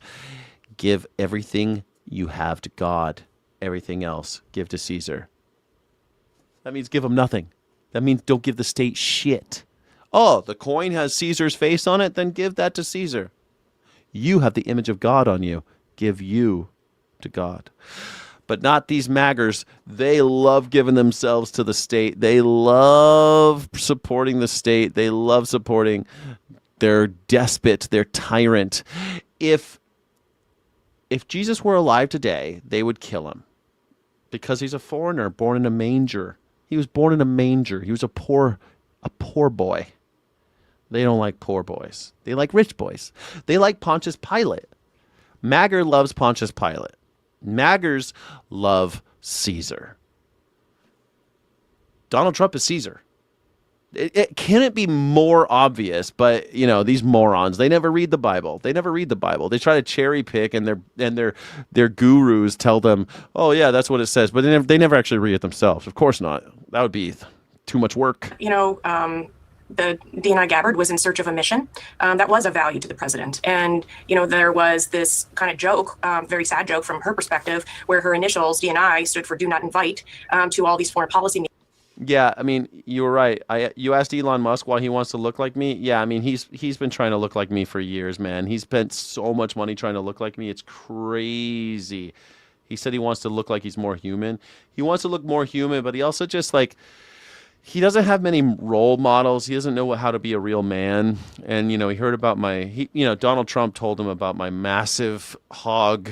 So, he wanted himself. It's all messed up. You shouldn't try to be like anybody else. Just try to be like you. Find out who you are.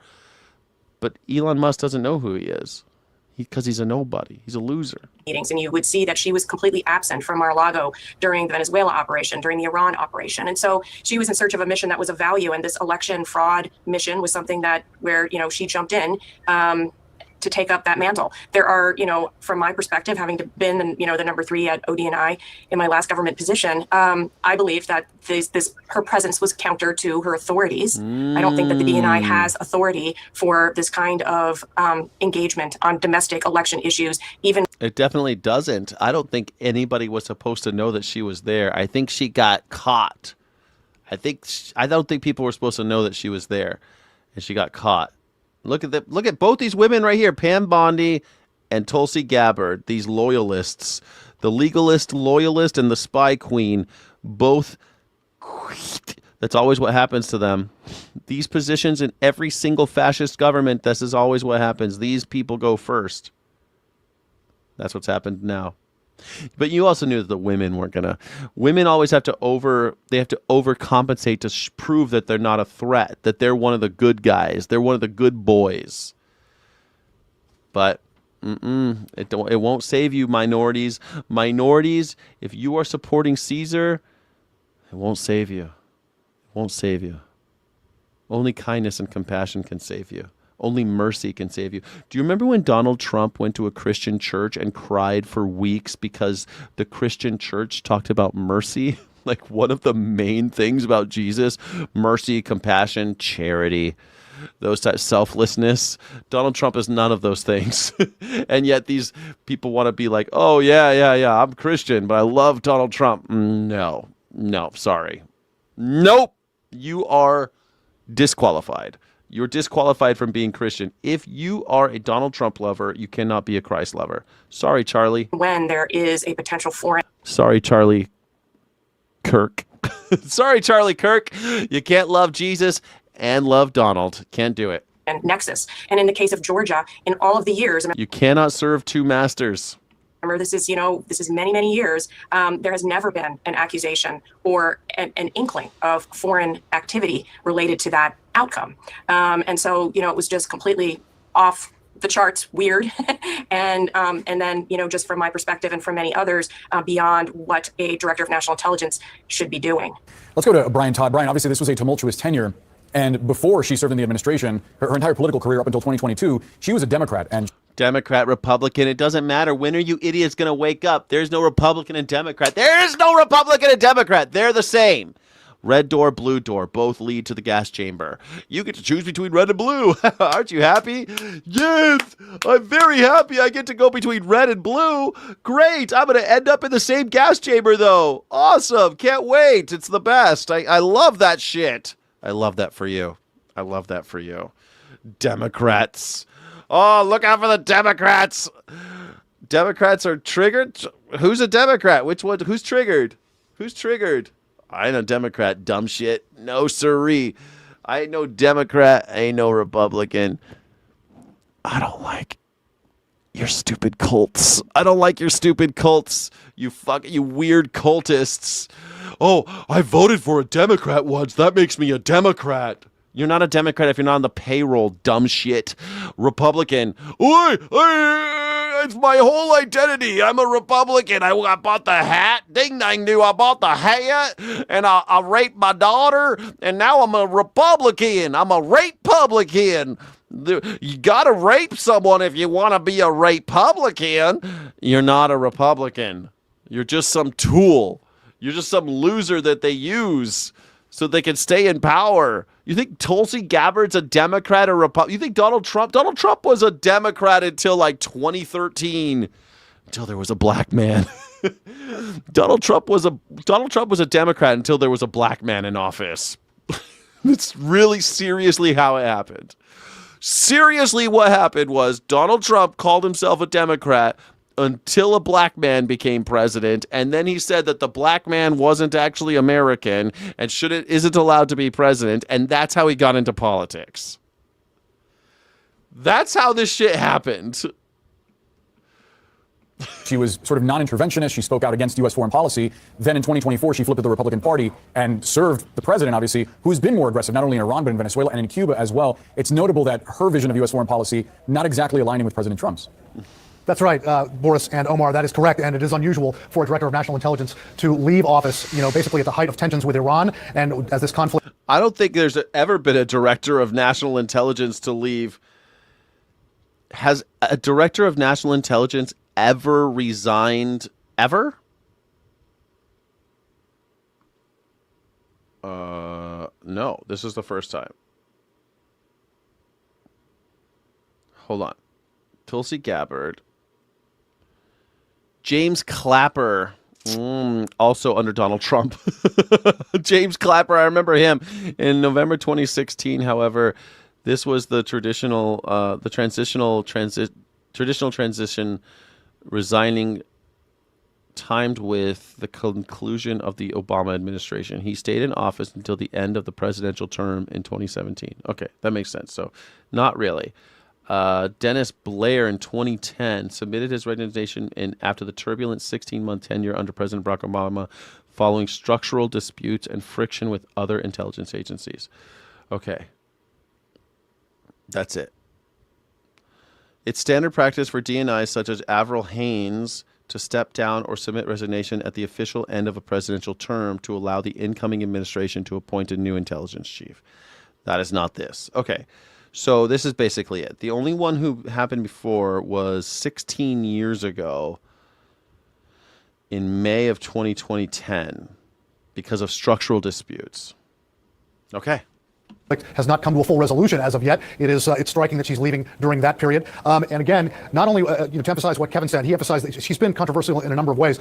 As what Kevin mentioned, when she went down to Georgia in January, taking a look at what was going on there and trying to help with this investigation into alleged voter fraud in Georgia, that really turned a lot of heads simply because that was not supposed to be her role. Yeah, remember when they took the files? It was JFK and MK Ultra files just a couple weeks ago, last week, right? The CIA came in and took his JFK files and MK Ultra files, but I think they took them out because she was already about to be fired. It's kind of like, why don't you bring in your company computer? We just need a little, we just need to update it. We just need to do an inventory. Man, I was working at Coca-Cola when they did that. I was an independent contractor, so I didn't have this problem, but they had all these people bring in their laptops and their company cars, and they said, we're going to do an inventory. We just want to do a big thing. And they fired all of them. They said, thank you. Give me your laptop. Leave your keys on the desk. Get out. Fired. Fucked. Corporations are evil, man. Role as the director of national intelligence. But also, guys, remember after the war began in late February, the administration, of course, attempted to justify going to war with Iran by claiming that Iran was rebuilding its nuclear program and that it posed an imminent threat following those strikes in June of 2025. The administration claiming that Iran was rebuilding its program and posed an imminent threat. Well, she had remarks to the Senate Intelligence Committee less than a month after the war began, saying as a result of Midnight Hammer, that was the operation in June, Iran's nuclear enrichment program was obliterated. There has been no effort since then to try to rebuild their enrichment capability. She then essentially almost contradicting the administration's claim that Iran had posed an imminent threat. So she got in a bit of hot water for that. Again, that was a hearing in front of the Senate Intelligence Committee less than a month after the Iran war began. Guys, I've just been handed this. I can read from you. This is her resignation note that we've obtained from Tulsi Gabbard. Oh, yes, resignation note. Do it. Mr. President, I am deeply grateful for the trust you placed in me and for the opportunity to lead the Office of the Director of National Intelligence for the last year and a half. Unfortunately, I must submit my resignation effective June 30th, 2026. My husband... Oh, gave him a month's notice. That's kind of her. Over a month. Gave her 6 weeks. What is it? Yeah, 6 weeks-ish. Nice. That's really nice. Nice, Tulsi. Class act, Tulsi. I don't think she's going to be there for very much longer, though. Trump throws women under the bus. I know. That's why I've been saying she's next. I knew. I called Pam Bondi. I called Tulsi Gabbard, man.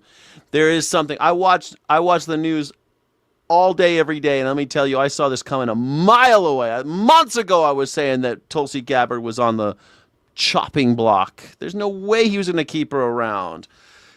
Yes, the pedo in chief fired her. The chomo fired her, of course. You can't have women around with their ideas that little girls shouldn't be bought and sold. You can't have women around saying like, oh my gosh, little girls are being bought and sold by the Epstein class. Let's not do that. They can't have them. That's why Pam Bondi's gone.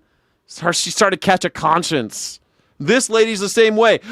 We promised people we weren't going to go to that we weren't going to go to Iran, and now we're in Iran. Mr. President, what are we doing? Don't worry about it. Israel says it'll be fine, so I'm going there. But I have all these... There are no nuclear weapons, sir. Nuclear weapon! We gotta do the nuclear weapons. It's not about oil. It's about nuclear weapons. This is exactly how it goes down. This is how it goes down. Tulsi Gabbard. Abraham has recently been diagnosed with an extremely rare form of bone cancer. She writes, he faces major challenges in the coming weeks and months. At this time, I must step away from public service to be by his side and fully support him through this battle.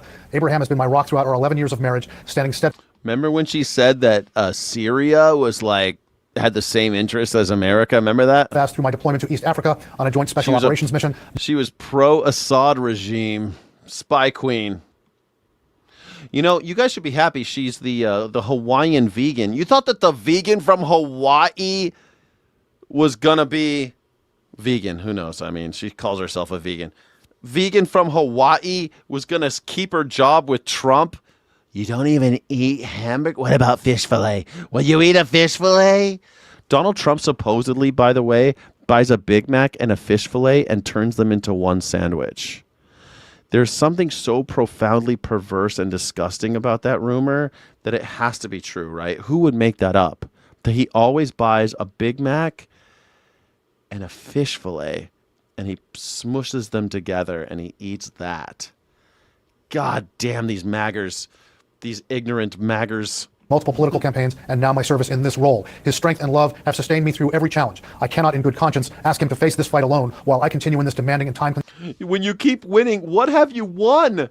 What have you won? And did you win? You winning when you go to the gas pump right now? You fucking losers. We're all losers because of you, stupid maggers. We're all losers because of you. The entire world thinks this country is a joke. The entire world thinks that Americans suck now. then we go to try to bomb Iran and they embarrass this superpower like that, like it was nothing. They embarrass us so easily. We are a laughingstock. Xi Jinping and Vladimir Putin are laughing because Donald Trump works for them now and works for Netanyahu. Yeah, we're really winning. Beer's double the price. Coffee's double the price. Gas is double the price. Electricity, 30% more. Holy shit. Yeah. Winning. Super winning. Winning. This is what winning looks like. I hate to see what losing looks like. Inflation up. Gas up. Remember when he said in 12 months he'll cut the gas prices in half? Do you remember that? Now he says it's peanuts. He doesn't give a fuck. He doesn't care. He thinks you're stupid if you mention gas prices. What a win. Big win. Assuming position.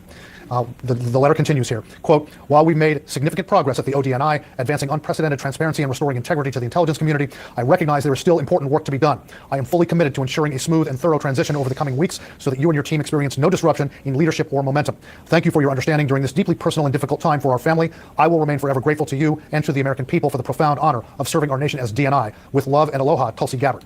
With love and aloha. That's nice to hear. Love and aloha, Tulsi Gabbard. Leave it to that wonderful Hawaiian. I'm sure you're really sad about it. Men in arms will crush your grift. Men in arms. Well, there you go. Democrats will be no longer when the battle for America comes to. Dude, are you fucking serious? You think? Why are you talking about Democrats, moron? I'm not a Democrat. No one's even a Democrat in this chat. Who's a Democrat? You dumb shit. This is how we know you're in a cult. Because you think that because you are in this stupid Republican MAGA cult, as if they give a shit about you. I'm not in that cult, all right? I don't give a shit about your stupid cults. And I'm a gun owner. You know, and I know how to use my gun. I train regularly with my weapons. So you keep it up, buddy. Keep it up. The big keyboard warrior over here. Big keyboard warrior over here. Really, really scary guy. Real scary guy coming into a chat on YouTube. Some loser, some unemployed loser going, I think that you Democrats will be no more. I will destroy all Democrats. I will destroy all the Democrats. Yes, definitely gonna destroy all of them for sure. Definitely gonna destroy all the Democrats. There will be no more. Perfect. I love that so much. Hey, this is pretty good. Let's see this.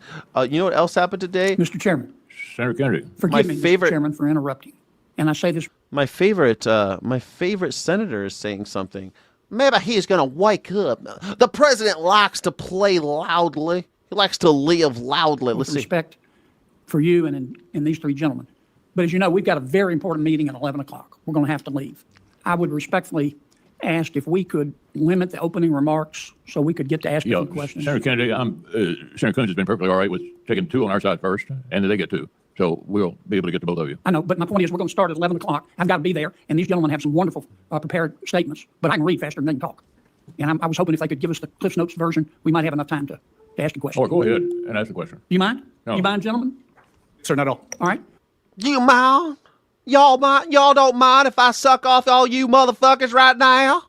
He always asks the worst questions, but I love him. I love him so much. Come on down to Lick Log. Make sure that you ask if... Let's see what he says. He's going to ask a good one. He's going to ask a good one this time. I'll try to be brief. Mr. Secretary, thank you for being here. We need more ships. We're going to give you money to build more ships. Why do we need more ships? We got a lot of boat wars going on. Why do we need more ships again? Ships. You need to get those ships built. You need to build as many of them as you can in Louisiana. We need to build them in Louisiana so that I don't lose my job. I'm not up for re-election in some time. And let's get them built. General, is Russia our friend? Sir, they're not. Oh, wait a second.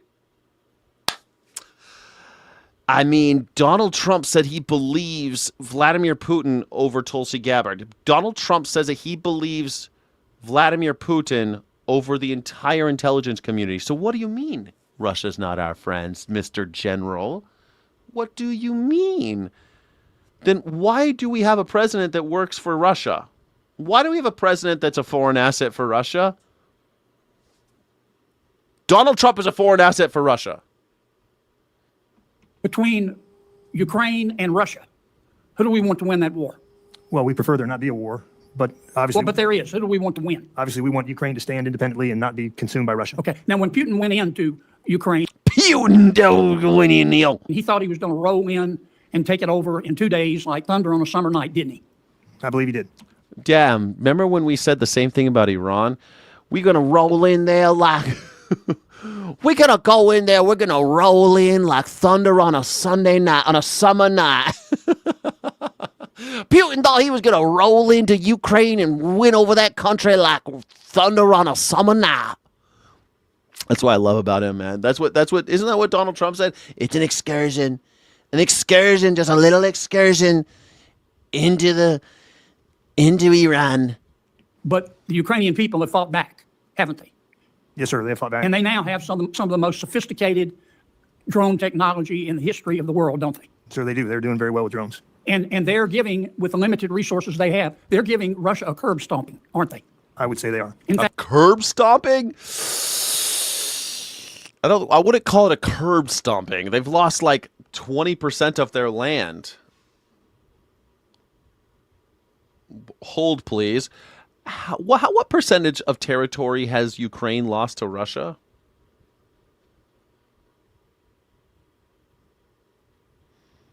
Survey says about 20%, 19.4 to 20% of Ukraine's total territory, which amounts to about 45,700 square miles. This includes Crimea and parts of Donbass and the initial phase of the war in 2014, alongside territories captured during the full-scale invasion in 2022. So they've lost 20%. I don't think that that's a curb stomping. Do you think it's a curb stomping? We are letting Russia take 20% of Ukraine. We let that happen. And you can blame whomever you'd like, but Donald Trump is president today, and he's done fuck all. They have knocked out, with their limited resources, 40% of Russia's export ability of their oil. Since January, using their drones and limited cruise missiles, they have hit oil and gas facilities within Russia over 100 times. Not on the border, within Russia. Right? Yes, sir. And Putin was so scared, he almost had to cancel their military parade. Didn't he? Well, I'm not sure of that, sir, but I will take your word for that, sir. Okay. All right. Well, how much money? Now, let me just lead you. The world has $300 billion. That's all he does is lead. Don't they? Yet do they? That's always so. Yes or no? Cuban Missile Crisis, Ukraine edition, to pretend the Russians acted for no reason is crazy. Yeah, they obviously acted for reasons, most of them money. Most of it's control of resources. Of frozen Russian assets in escrow, don't we? I don't know, sir. I do. It's 300 billion. Yeah, they're and not. 2/3 of that, about 225 billion. They aren't in escrow. They've actually been stolen from Russian oligarchs. We took their money and we gave it to the Ukrainians. Is sitting in Europe, isn't it? Again, sir, I'm not sure of that. Well, I am. And I'm surprised no disrespect that you don't know. And Europe has asked our permission to take that $200 to $225 billion. Well, I mean, strike that. That $225 billion, humor me. You see how I said strike that? Because he's a trained lawyer. This fucking foghorn leghorn act is all bullshit. This guy, he said strike that. It's because he went to UVA. He has a Juris Doctorate from UVA and from Oxford University in England. He's from Oxford. Like, this dude went to school in Oxford, England, and he talked like this, does he? I just talk like this the whole time I was in Oxford going to the lick log. Sitting there frozen. Not a single penny is American taxpayer money, is it? I don't believe it is. No. It all belongs to Russia, doesn't it? I believe that is correct. And the EU has asked... It belongs to Russians, not Russia. It belongs to Russian oligarchs. We knew where their businesses were being done. We had access to their bank accounts, and we froze it, and we stole their money. It's very, very different than what this guy's describing. Our permission to take that money and give it to Ukraine so they can knock Russia in the next week and let's get this war over. That's a good idea, don't you think? Well, I think anything that can be done to stop that war is a good idea, sir. Would you support giving that $225 billion, no taxpayer money in America, to Ukraine? Again, sir, that's outside my purview as a service chief. Okay. Adam, let me ask you a question. I love it when military guys, sir, that's outside my purview. I don't know why the fuck you're talking to me, man. Dude, I got another, there's a guy above me. Why don't you talk to him? I don't do that. I'm the command chief, all right, buddy? I do the killing. Would it be fair to say, based on his public and notorious comments, both before, during, and... You would go to Russia? That makes sense. I mean, you seem to be real MAGA. You seem to be really into MAGA, so that makes sense. You go to Russia. That's where Donald Trump would go, too. A lot of his money is from Russia. After the summit between President Xi and President Trump, that President Xi, how can I put this? He's nervous as a pregnant nun about what we're going to do on Taiwan, isn't he? So I do think he is concerned about our capability against any invasion of Taiwan. I mean, talk about. Yeah, it's going to be really scary if they go against. I think they're going to take Taiwan within the next few years. I thought it was going to happen by now, but now I'm thinking a couple more years. We'll be having a war in Taiwan, a place that I've been to and love. I've been all over Taiwan. I really like Taiwan. That I think it's going to fall. I think Ukraine will fall. If we don't get rid of Donald Trump, Ukraine will fall and Taiwan will fall. Telegraphing your insecurities. I mean, he talked about it right out of the chute. He's practically sending us a television ad saying, I'm very worried about Taiwan. Now, we don't want a war with China, do we? We don't want a war with China, do we? No, we're not going to have a war with China. We're going to use Cuba and Iran as an excuse to not get involved in the fall of Ukraine and the fall of Taiwan. We've done it before where we get involved in some other war, and then when something pops off on the other side of the planet, we're like, we're too busy. And that's exactly what's going to happen. We're not going to be able. We could, but we're not going to get involved in Taiwan because Donald Trump is a sucker, and he thinks that the world is divided up in three spheres of influence, China, Russia, and the United States, and that the United States owns the Western Hemisphere from the Atlantic to the Pacific, and that everything belongs to us, North and South America. So we'll invade Cuba. Vladimir Putin will take the Ukraine, and China will take Taiwan. And you just wait. I call it just like I called Tulsi Gabbard. I was totally right. I'm right about this too. Unless something bad happens to Donald Trump, like early retirement. Absolutely not. No, we want stability, though, with China, don't we? Yes, sir. And China doesn't recognize, President Xi doesn't recognize charity, does he? I can't speak to that, but I would say probably not. Well, he we have a decent man in charge. You're such a simp and a loser. If you think Donald Trump is a decent man, you have a very skewed vision of what a man is. You have no idea of what a man is. A decent man? Sorry, no, not at all. Zero. Not at all. Nobody thinks he's a decent... Donald Trump doesn't think he's a decent man. Donald Trump literally thinks that he's not going to heaven because he's not a decent man. Nobody who's ever met Donald Trump thinks he's a decent man. His wife doesn't think he's a decent man, won't even hold his hand. Nobody alive, except for you, thinks that Donald Trump is a decent man, and you're an imbecile. You'd have to be a moral imbecile. You'd have to be deaf, dumb, and blind to have no morals whatsoever to think Donald Trump was a decent man. Literally, Donald Trump does not think of himself as a decent man. He said so many, many times. Appreciates strength, doesn't he? I would say so, yes. If you're in a bar fight with President Xi and you start quoting Socrates Bar like we did fight. under President Biden, you're going to get your rear end whipped, aren't you? You can get really you start quoting some Socrates. You get your rear end whipped. That's probably not a good course of action. Yes. Okay, so why don't we go ahead? Don't you think it'd be a good idea for us to gain leverage to make weapon sales to Taiwan right now? Sir, again, these things are very complex and a full calculus of all the levers of power that are being negotiated and worked. So generally... I'm sorry, what more do we have to know, Admiral? President... What more do we have to know, Admiral? We're not going to do shit.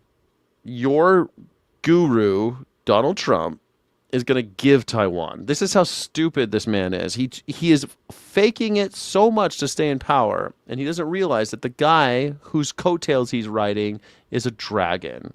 And Donald Trump is going to leave Taiwan high and dry. And who's going to make our chips then for all the AI? Oh, who's going to make them with Taiwan gone?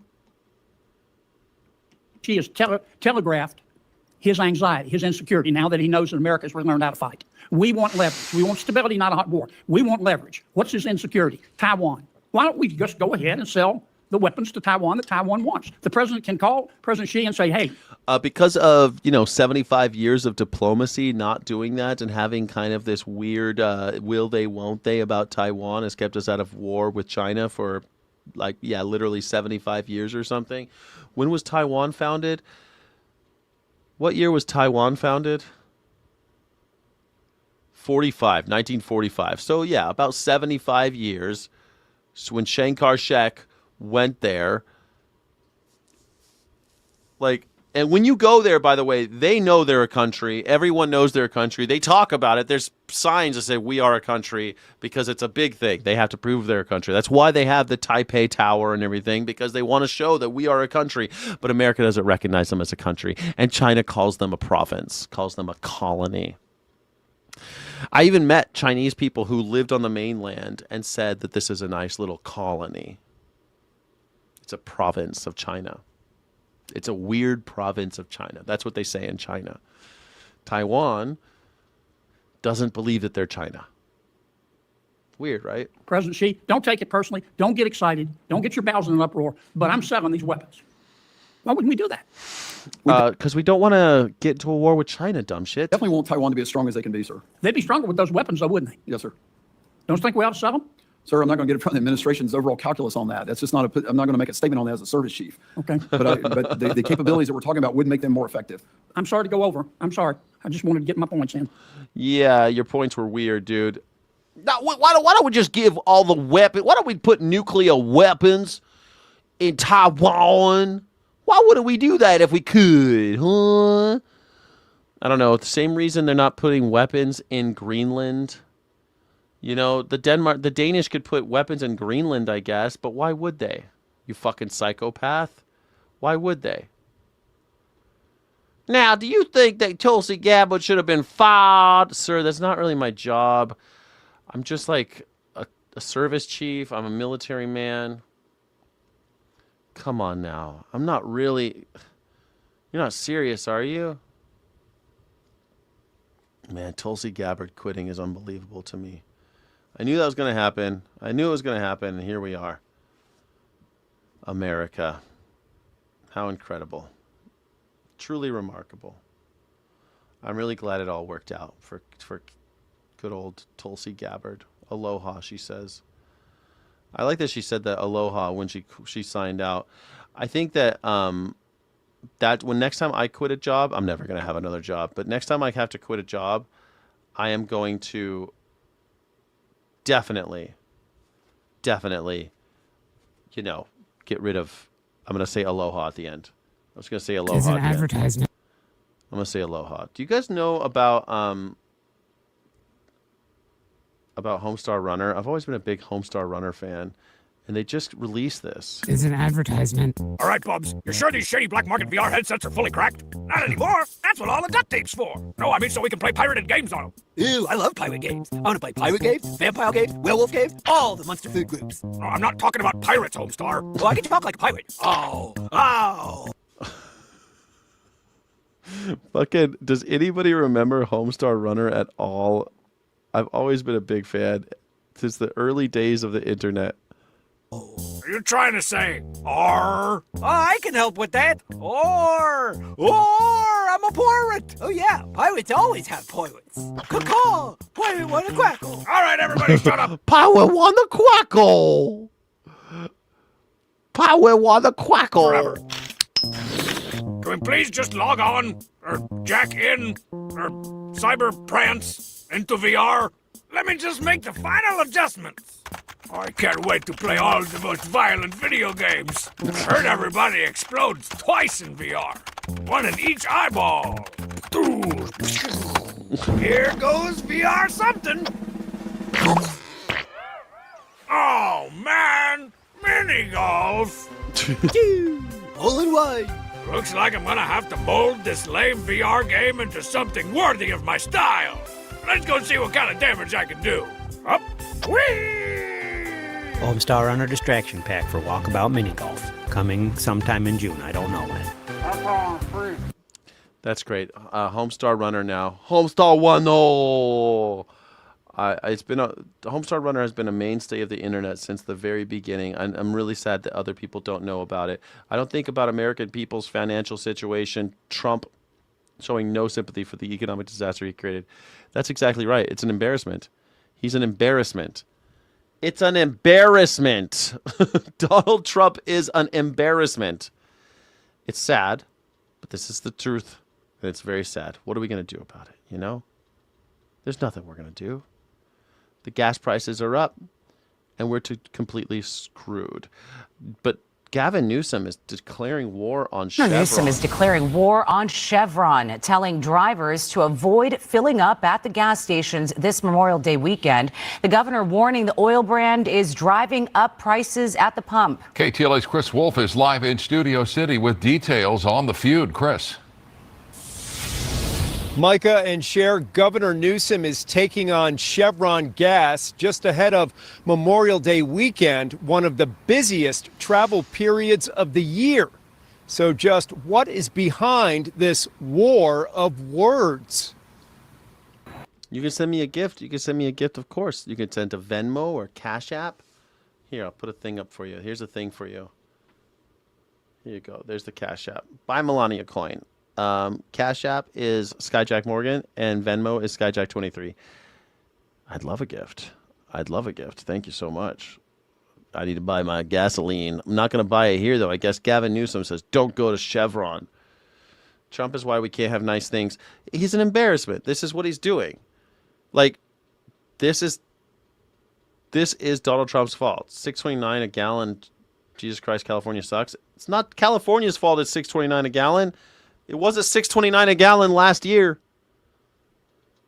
It wasn't $6.29 a gallon last year. Now it's $6.29 a gallon because of Donald Trump.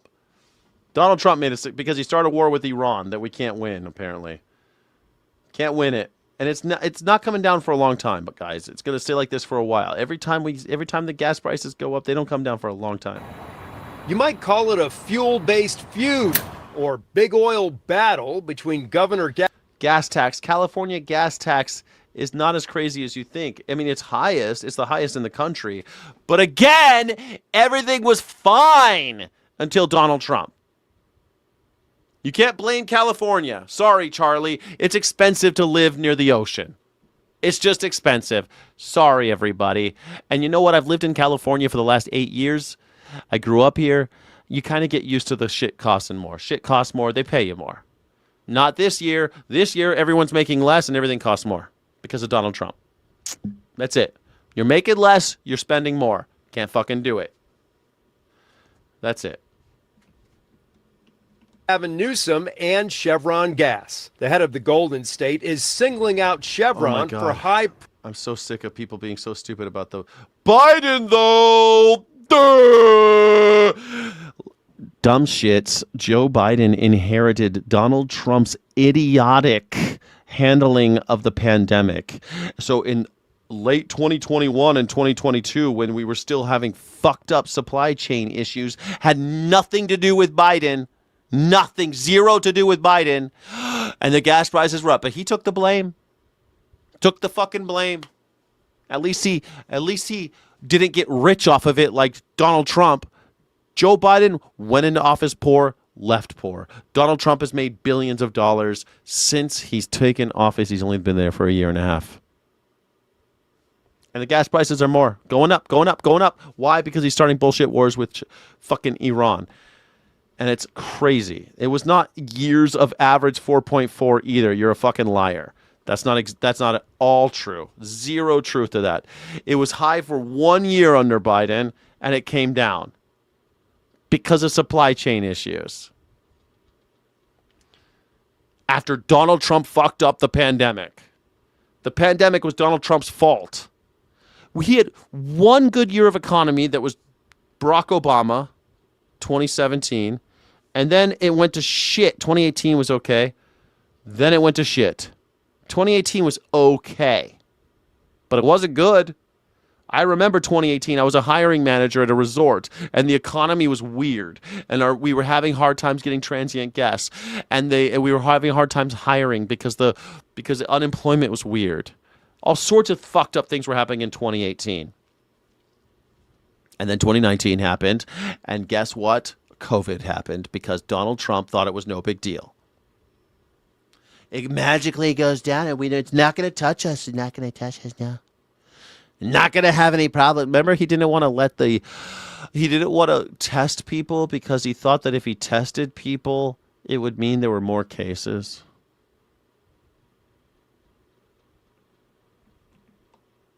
Fucking idiots. Prices at the start of Memorial Day weekend, one of the busiest travel periods of the year. In fact, the Democratic governor's office is urging drivers to shun Chevron stations during this holiday. Newsom's office posted on X, big oil is already making billions off Trump's Iran war. Don't let them rip you off even more by overpaying. If it was no big deal, then why did Donald Trump lock down the country? If it was no big deal, why did Donald Trump do the lockdowns? If it was no big deal, why did Donald Trump print billions of more dollars? If it was no big deal, why did Donald Trump send billions of dollars to mega corporations in order to save them? If it was no big deal. Donald Trump was president in 2019 and 2020, the worst years of the pandemic. By the time Biden took over, January 20th, 2021, it was calming down. He was trying to get out of it, and he just had to deal with all the problems. He had to clean up the mess again. God damn it. Donald Trump, it was such an embarrassment. He destroyed this country. And then you idiots voted for him again. You voted for this stupid chomo one more time. For the brand name. But why this brand? A group within California's Energy Commission found that Chevron averages more than 60 to 80 cents per gallon of... Yeah, totally. Yeah. Obama, though. Obama didn't try to bail out the entire country by printing money and giving it to billionaire companies. And so now we have all this fraud that they're discovering. But we knew it at the time. California caught it early. They caught the Lakers taking money from the federal government. The Lakers. I knew business owners that were taking money on the payroll protection program, the PPP. Man, what an embarrassment this country is. Donald Trump allowed it to get. He could have taken measures before it got here, but no, he said it wasn't going to happen. It never happens. Yeah, because other presidents actually did shit. When Ebola was killing tens of thousands of people in Africa, and people were coming here, and there were a few people coming here to get with Ebola, Barack Obama actually did shit. Sent money, sent people to try to contain it in Africa so that it didn't come here. And guess what? It didn't. It didn't come here. Because Barack Obama did his fucking job. I hate Barack Obama, but at least he did his job. Donald Trump sleeps on the job because he's too busy stealing. He's too busy stealing and playing golf. Above unbranded alternatives. One may also wonder if something else caught the governor's eye. Chevron is posting signs at many locations blaming the state's climate policies for the high cost of gas. Sacramento policies did this. Now you pay more. The messages greeting customers go on to say California politicians are choosing foreign oil and fuels over local jobs and lower costs. It's forcing us to use less, go less places, and just kind of hunker down. Blaming is implying that the thing is you have to find one person to blame. It's a whole system. And the system has many moving parts. I don't know if prices ever really come down there, do they? I think they set a new normal and then they go up from there. They come down a little bit, but yeah, the guy's right. Gas prices are high and it is bad. The average price of gas in California was $6.14 per gallon of regular on Thursday, about $1.58 higher than the national average, according to AAA. Gas prices have been rising nationwide since the Iran war began, cutting into the global fuel supply. That's right. It was always high in California. It's always been the highest in California, and now we're getting fucked. Because in California, here's a thing that you should know. There's rich people living in California, and they're always going to be okay, you know. But then there's the normal people like me, who we're always playing it a little close because it's expensive to live here. So you're always kind of robbing Peter to pay Paul. You're always trying to make sure that you don't spend too much on this. You're living frugally because water's expensive, electricity's kind of expensive, and rent's expensive. Everything's just a little bit more expensive in California. It costs money to live here. And some people think it's worth it. Some people think it's not. The struggle is real, though. And then all of a sudden, Donald Trump comes into office, and everything for no fucking reason goes up. So you're fucked. When you're always playing it when you're already kind of struggling, and someone like Donald Trump fucks you over, it's always going to affect the people that are the normies who are just trying to make it. That's it. Donald Trump destroyed the middle class.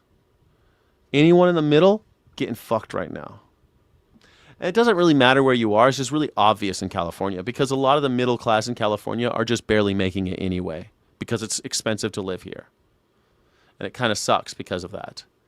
You know, I live in one of the most beautiful, safest places in the world with the most beautiful weather. And I have zero homelessness. I have nothing. It's so great. It's great for families. I've never really liked it very much, but it's great for families, and it's so super safe. You can walk to 10 parks, and it's unbelievably beautiful. And there's no potholes, and there's no out of all the street lights work, and everything's great. It's kind of like a little paradise for conservatives here, and it's not really my style. But it's expensive. That's it. And when someone says, okay, well, now your beer's twice the price, it's like, well, shit, I'm going to feel that more than Elon Musk. You know what I mean? Or I'm going to feel it more than just the millionaires living, a couple blocks that way. I feel it more. Because I'm playing it close. Yeah. Dude, you guys are so stupid. Do you know, Sacramento is many Republicans as well. You think that California is Democrat? That's how stupid you are. You think Democrats are California is their Democrat? I live around MAGA. Most of the people in my neighborhood are MAGA fucks. Most of the people I live around are Republican or at least conservative. My congressperson, my state legislator, both Republicans. Both Republicans. I'm represented by Republicans. Does that make me Republican? Because my representative is Republican? That means that I'm Republican, right? God damn it, you morons. Railway to nowhere. Well, the railway's been going on for a long time. But here's the funny thing. $50 billion to drop. They said they're going to cost $200 billion in just killing people in Iran. We could have used that money, huh? We could have built a railway. The railway doesn't go to nowhere. It goes from Fresno to Bakersfield, which is extremely important. In fact, if you took a train in California, you would take it from Bakersfield to Fresno. You take Bakersfield to Fresno, and then you get off and take a bus into San Francisco. That's how it does. That's how they do it anyway. So people who don't know that go like, it's a train to nowhere. It's not a train to nowhere. I've gone and seen the track. I've gone there and seen it. I mean, it sucks that it's taken so long, but it's because people keep fucking with the money. The fucking Congress says they have the money for it, and then they don't, and they take it back, and they say they're going to give it to you again, And then California pays 75% of our money to the federal government so that you idiots in red states can, I don't know, jerk each other off. Like, don't you realize that every red state exists by the grace of California? We have the most manufacturing jobs, we have Hollywood, we have all the porn you watch comes from California, we have all the import-export. We have all of the agriculture, the biggest agriculture state, all the dairy that you drink, all the fruits and vegetables you eat, all of it's coming from California. So, I mean, like, who do you think is funding this country? And then you're like, I don't like California. I hate them. It's like, dude, you're an idiot. You're an idiot. If California left America, there'd be no more America. You'd have nothing. You'd have no interstate highway system. You'd have nothing. And we pay all of our taxes to you assholes. 75% of the tax money never comes back to California. It goes to the rest of the country. That's socialism for you. That's it. The state of Colorado with all the water. The state of Colorado with all the water. What the hell's that got to do with anything? California's got tons of water. It's got Lake Shasta, man. It's got Lake Mead. It's got tons of water. What we have is a distribution problem because no one wants to invest in remaking an aqueduct and all sorts of other stuff. But there's water in tons of water in California. It's a giant state, morons. It's a huge state. The aqueduct brings it from the north to the south, but more people live in the south than the north. So you're gonna have a distribution problem, and that's what we have. Like everything else in America, we have abundance in America. There's no shortage. It's a distribution issue. And about 60% of it goes to agriculture, not to people. And so now there's a political argument. Like, should the farmers get it? Should the animal producers get it? Or should the humans get it? Who should get the water? We have plenty of water, though. Plenty. Plenty of water. It's just, we just don't like giving it to the right people. It's the same thing. We have plenty of food in the world, but we distribute it for the rich. We make sure that we feed animals so that we can slaughter the animals. It's rather than feeding people. We could feed people, but we don't. We don't want to feed people. We want to feed animals so that we can slaughter those animals for the rich. It's a distribution problem. It's always the same problem. The rich get rich, the poor get poorer. And it's just sad and sad and sad and sad. Who's likely to replace... Joining us, MS Now senior national security reporter David your Rhodes, friend. Washington correspondent at Midas Touch and host of Scott MacFarlane Reports, Scott MacFarlane, and staff writer at The Atlantic, Tom. Which one of these guys has AI on his face? Which one has AI, do you think? Nichols. David, what is the reporting? So it was a controversial tenure. There's no question. I think this is bad for the intelligence community because it's more instability as the U.S. is at war. And Aaron Lucas, who's the acting new replacement for her, is a career person. He served as a former CIA station chief, so that's the good part here. I do agree that her tenure, though, set a new, I think, low for involving politics in the intelligence community. The going down to Fulton County and seizing those ballots that you talked about, accusing a former president, that was President Obama, of a treasonous plot. Oh, this is my favorite right here. That's my favorite picture of Tulsi Gabbard with the black hat on, stealing shit from Fulton County, Georgia. Like, what is Spy Queen doing there? What is she doing there? John Johnson, you've got to be the biggest idiot on the internet. I mean, well, you're here, John Johnson, so how could I be the man if you the man, huh? But I love this picture so much. This is great. I want this I want to hang this picture on my wall. Who is that? It's Tulsi Gabbard. Aloha. Was also just extraordinary. And she ended up being ineffective. I think she was not seen as a serious leader or Republican healthcare plan. They have concepts of plans. I'm not going to tell you what my plan is. I got concepts of plans. Concepts of plans. And you know what's funny? Iran and Israel both have in their constitutions, because they're both constitutional democracies, they have a constitutional right to go to the hospital, to see a doctor, to get health care. A constitutional right in Iran to get health care, but we don't have that in America. We don't have any right to health care. If you don't have enough money to see a doctor, looks like you just gonna die in a ditch, as Senator John Kennedy says. An intelligence professional by the intelligence community. John Ratcliffe was, vying with her for influence, and Ratcliffe won that battle. So the best case. Why is anyone who's not liberal automatically MAGA? I don't think that's true at all. Why is anyone who's not MAGA considered a liberal? I don't know. I think MAGA's filled with liberals. Filled with it. I hear liberal shit from MAGA all the time. All the time. Constantly. I can't believe you suggested that there should be violence. How could you say such a thing? Capitalism is obviously the answer. That's liberal shit, man. You liberal fucks. Most of you maggers are a bunch of liberal snowflakes. You just don't like to admit it. Scenario is that someone who you don't like to admit it because you think that trans people are going to get you. But, like, that's just a scapegoat, dumb shits. Most of you maggers are liberals. And most of those liberals are maggers.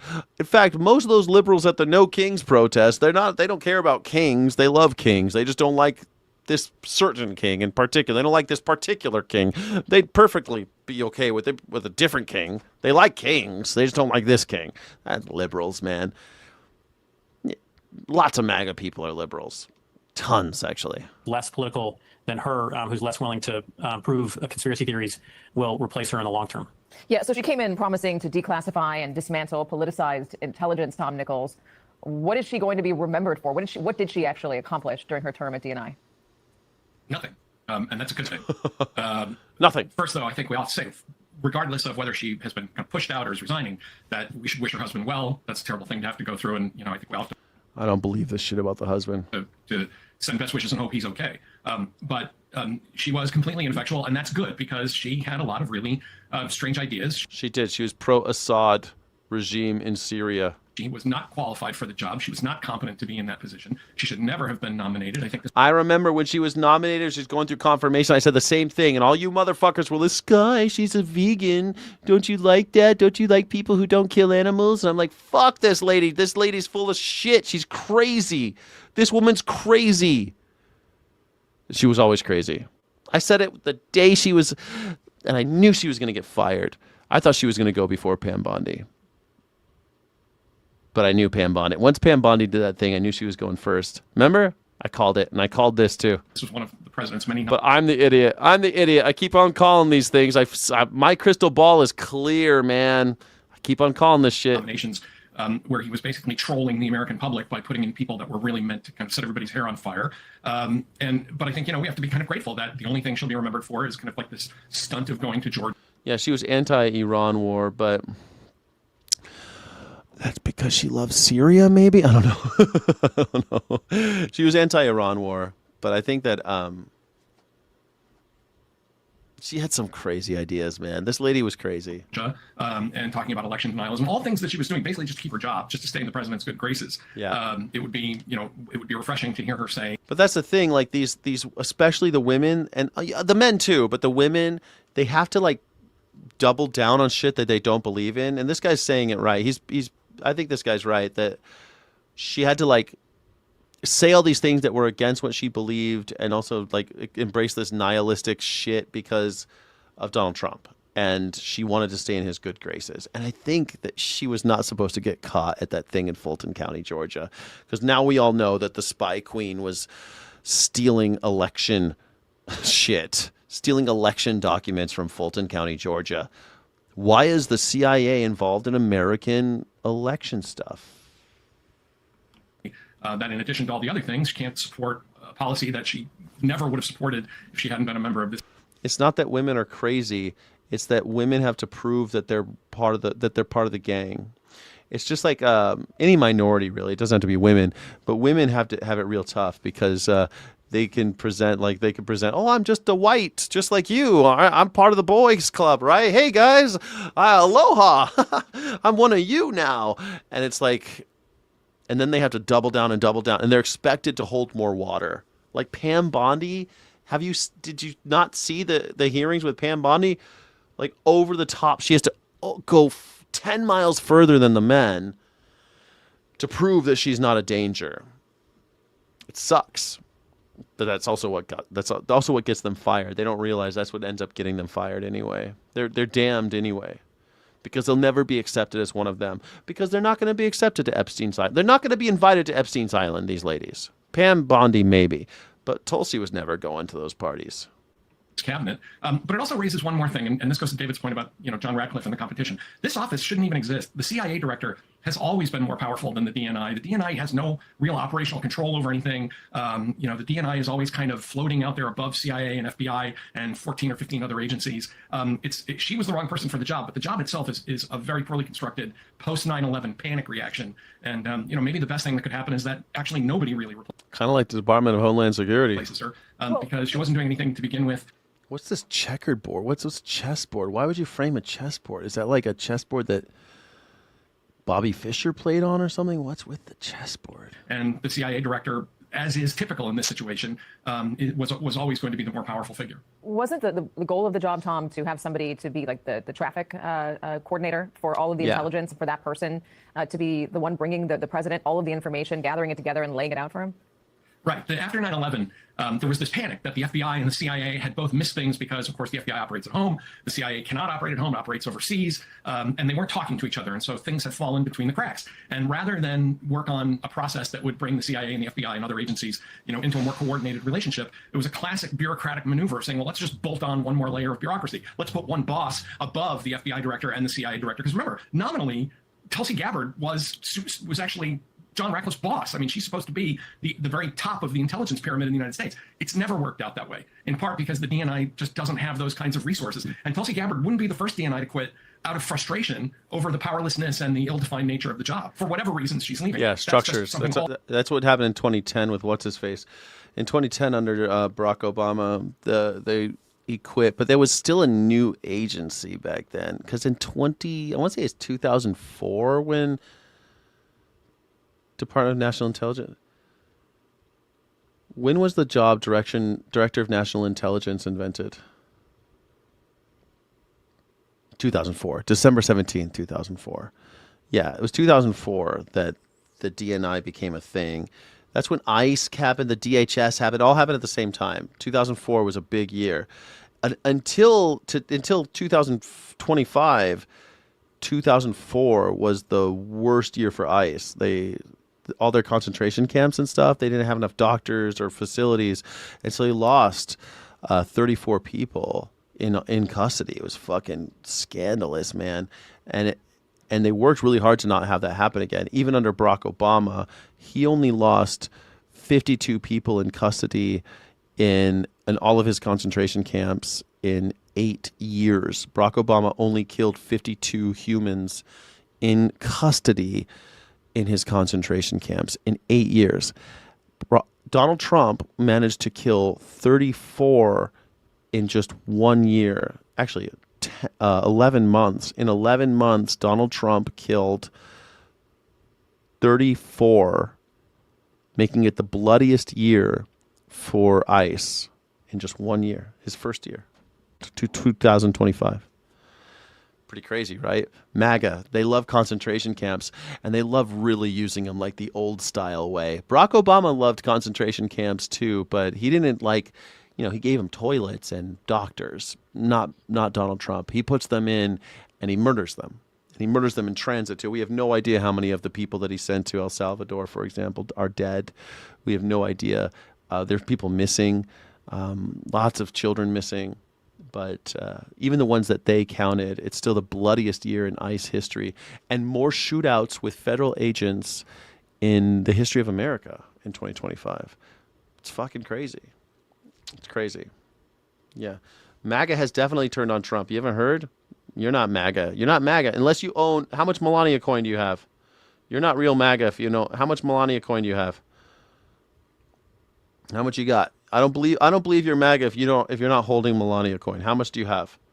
Because Donald Trump said it was the most important financial tool for the future prosperity of America. So I want to know how much you have. Melania coin. Buy as much Melania coin as you can. Trump has turned on you. Trump has turned on you. Yep. It's over, man. Sorry, quacks a lot. Quacks a lot. You maggers, you've been sold. You've been sold a bill of goods. DNIs have had to deal with. So I don't know if we should make much of this, but I think it is worth noting that she is the 4th female cabinet member who is now gone. You have Homeland Security Secretary Kristi Noem, who was fired. 4th female gone. What did I tell you? I told you all the women were going to get killed first.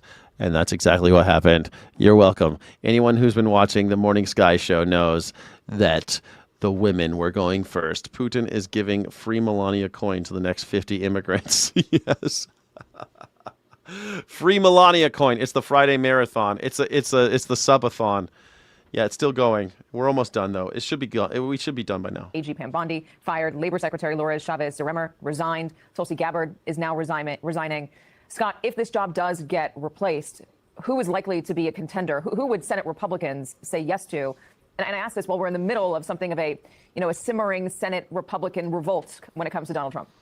I'm not sure what gets done in the Senate until they figure out what to do about this slush fund, this $1.7 billion fund for crooks and cop eaters. That's going to jam things up for a while. It's likely also going to jam. They eat during their streams? I never eat during my streams. Up any nomination of a new attorney general to succeed Pam Bondi. They do. I don't watch. Do they actually eat? Todd Blanche gets that nomination. Confirmation's going to get sticky over the slush fund. Now, I talked to Jim Heim. I don't have any money to eat. Asmund Gold has that eating money. I don't have any money to eat. Just a short while ago, just before the news broke, Katie, Himes is the top Democrat on the House Intelligence Committee, and I asked him, does he trust the intelligence he gets on Iran or other things from the Trump administration? And he told me, I do trust the intelligence I get from the career civil servants who are doing this for a living, who've done this for years, but he is suspect about political leaders of these agencies. So do you want another political leader in there at all in the short term? Is a good open-ended question. But it's also worth adding to the point Tom made, is that not only is there... Yeah, man, wine and baguette. That's my jam. That's my favorite meal is wine and baguette. Man, I went to go buy wine and baguette yesterday. It cost me $10. $10 for wine and baguette. I remember when wine and baguette cost me $4. And now wine and baguette cost me $10. Concerned Tulsi Gabbard was there when the feds raided Fulton County and took their 2020 ballots. But that's complicating the effort by the administration to fend off a legal challenge from Fulton County trying to get their ballots back. Her presence there has been a problem, potentially legally, in the dispute over those ballots. Yes, exactly. I think that's one of the reasons why she's getting fired. Because she's a political actor. As a national intelligence director, she's viewed as a political. No, I don't dip it in the. I use. No, I don't dip it in the wine. Political actor, if she's there for what is viewed to be a politically motivated raid. The Fulton County Commissioner is arguing in court that this was a weaponized seizure of their ballots. Tulsi Gabbard being there is part of their argument, and that complicates things more. Why is the director of national intelligence playing any type of politicized role in anything domestically? Yeah, so let's talk about that for a second, David. What is the concern of her being there? The politicization, yes, but what specifically? She was the director of national intelligence. She would have a purview over foreign interference potentially. There, is this fever dream. I know. I should have gone to January 6th and been mishandled by the Biden. Biden mishandled me. Among Donald Trump and his allies that there was foreign interference in 2020, and that was one of the reasons why he lost. The ballots weren't real. They were manipulated by Venezuela, et cetera. Should we still be concerned now that she's on her way out that the germs of that conspiracy are going to sprout and bloom for us as we head toward 26 or even 28? It all depends on who President Trump chooses for the job. Look, one way to look at her tenure, and I also want to. Tom said this, and I apologize, but I feel for her. I like to have a ice cold Chardonnay. I live in California, man. I could get an ice cold Chardonnay. Her husband and her, this is a horrific diagnosis, and they're going to go through a horrific experience. And so, as a human being, I'm just so sorry to hear this. As a reporter and someone I wrote about deep state conspiracy theories. DNI's director of national intelligence. She's the boss of all the spy agencies. So supposedly after 9/11, they were really pissed that all these fuckers that Osama bin Laden was able to do these things because The CIA wasn't talking to the FBI, wasn't talking to the NSA. And so they started this thing called the National Intelligence, and then they also did the Department of Homeland Security, and they made 2 new positions, and they changed INS to ICE, and they turned INS became CPB, I think, Customs and Border Patrol, CBP, and ICE. This all happened in 2004. And that's how that all happened. Oh, thank you, Navia. Thank you very much. I appreciate you. Thank you.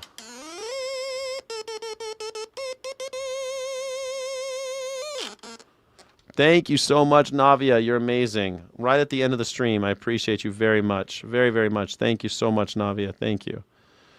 Thank you. Tulsi already tried the president thing, remember? I remember. Now her career's over, so... these folks, they sell their souls to Donald Trump and then they go to jail. She should be counting her lucky stars that she got fired, because as long as she can hide out for a while, she'll be all right. John Bolton's the same thing. John Bolton might still go to jail. Who knows? But probably not. But you're lucky if you get fired. You're lucky if you get fired, because you stick it out with Donald Trump, like Michael Cohen. Remember Michael Cohen? These guys. He's gonna fuck you over. He always fucks over people, like the people he calls his friends. And then when you're up shit's creek, he's like, I don't even know Jeffrey Epstein. Who's Jeffrey Epstein? I heard about him, but I never met him. Sir, he introduced you to your wife. Oh, that guy? Why are we still talking about that guy? It's always that way.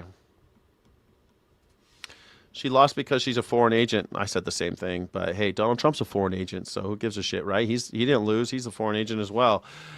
Here we are. And the CIA and its abuses during the Cold War. Tulsi Gabbard's tenure as the Director of National Intelligence was the most dangerous use of a senior intelligence position to try to spread and exploit conspiracy theories that were false. We can get to the 2020 election, but we're going to release all these documents about the killing of John F. Kennedy. We're going to release documents about different moments in American history, UFOs, all these things. This pursuit of the deep state. Look how young she looked. Look how young she was. She looked so young. Which President Trump has stoked so much. Tulsi Gabbard didn't find the deep state. She didn't expose some secret plot. She didn't find, tons of documents saying what was going on. The CIA is dangerous. It did terrible things during the Cold War. Jim Himes, who was just mentioned, there are now these congressional committees, and Himes is the ranking Democrat on the House one that watches what the intelligence committee does. Gross. Oh, God. Oh, no. Get out of my face. Oh, God. Can you imagine being in that embrace? That embrace with that? Look at all the makeup. Jesus. How do you guys look at this guy with that much makeup on? You're like, that's my guy. He seems authentic. This guy's in drag. This dude is in drag. He's a drag queen. He's seriously using performance and props to try to look like a real man with his big old shoulder pads. Look how huge his shoulder pads are. Holy shit, man. He's a drag performer.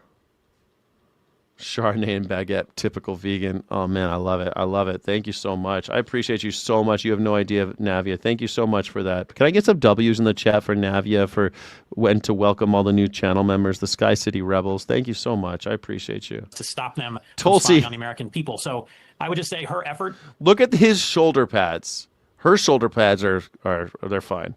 Look at his shoulder pads. His shoulder pads look like a football player's shoulder. They seriously look like they're protective gear. He looks like he's wearing a protective gear.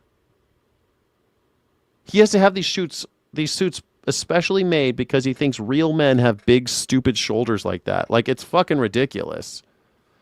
As a conspiracy theorist, failed. And, I believe in nonpartisan public servants, these career analysts that we were just talking about. They won.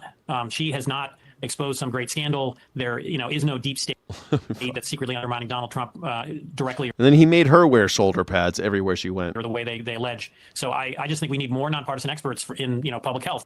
I kind of like girls in shoulder pads, in though. The intelligence community, in the legal world, and less conspiracy theories. There you go. That's it. That's it, everybody. That's the end of the show. Thank you all for being here. I appreciate you, but that's the end. It's been fun. It's been real. I appreciate you. Trump has he's an 80-year-old man. You've seen him when he's in his polos, when he's going golfing, he's like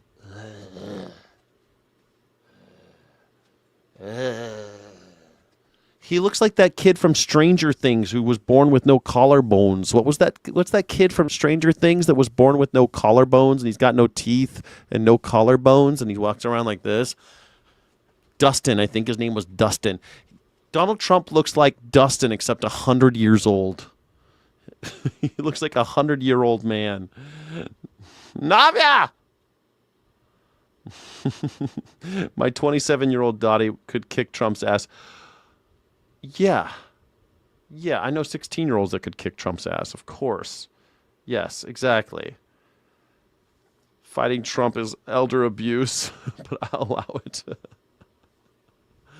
Don't drag. I'm not drag shaming, but Donald Trump is in drag. Donald Trump is a kayfabe drag performance. That's what it is. He's pretending that he looks like this. He's had gender-affirming care. He's had liposuction to affect his silhouette. He wears a big, stupid, long tie to try to make him look like his torso was longer. He has shoulder pads that come out to here to make him look like a big man on his silhouette. Sometimes he puts another coat over that, which is fucking hilarious. Then he wears he wears these big floppy pants, so you can't tell that his colostomy bag is taped to his leg. Like, I mean, the guy, and then he slathers the makeup on, gets his hair, he got his scalp reduced so his hairline, so he doesn't bald. He's had all his teeth are fake, and he puts so much makeup on. He puts more makeup on than RuPaul. He puts on more makeup on than RuPaul.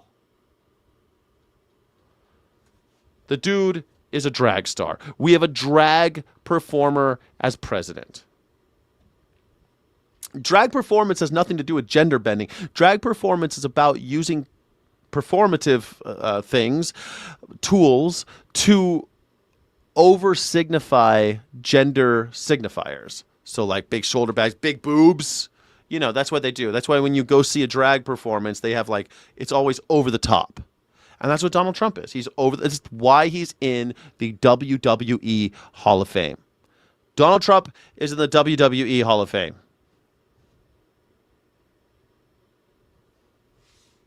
Orange is the new orange. Yeah, Donald Trump he said, when he found out Elvis was a black belt, which how the fuck don't you know that Elvis is a black belt? But whatever. Elvis had a black belt in karate. And he's like, well, was he good or could I take him in a fight? He's just like, man, I just saw, did you guys watch the end of Homeland? Did you guys watch the end of Homelander? Did you watch the end of The Boys? Did you watch the end of The Boys? It really was remarkable.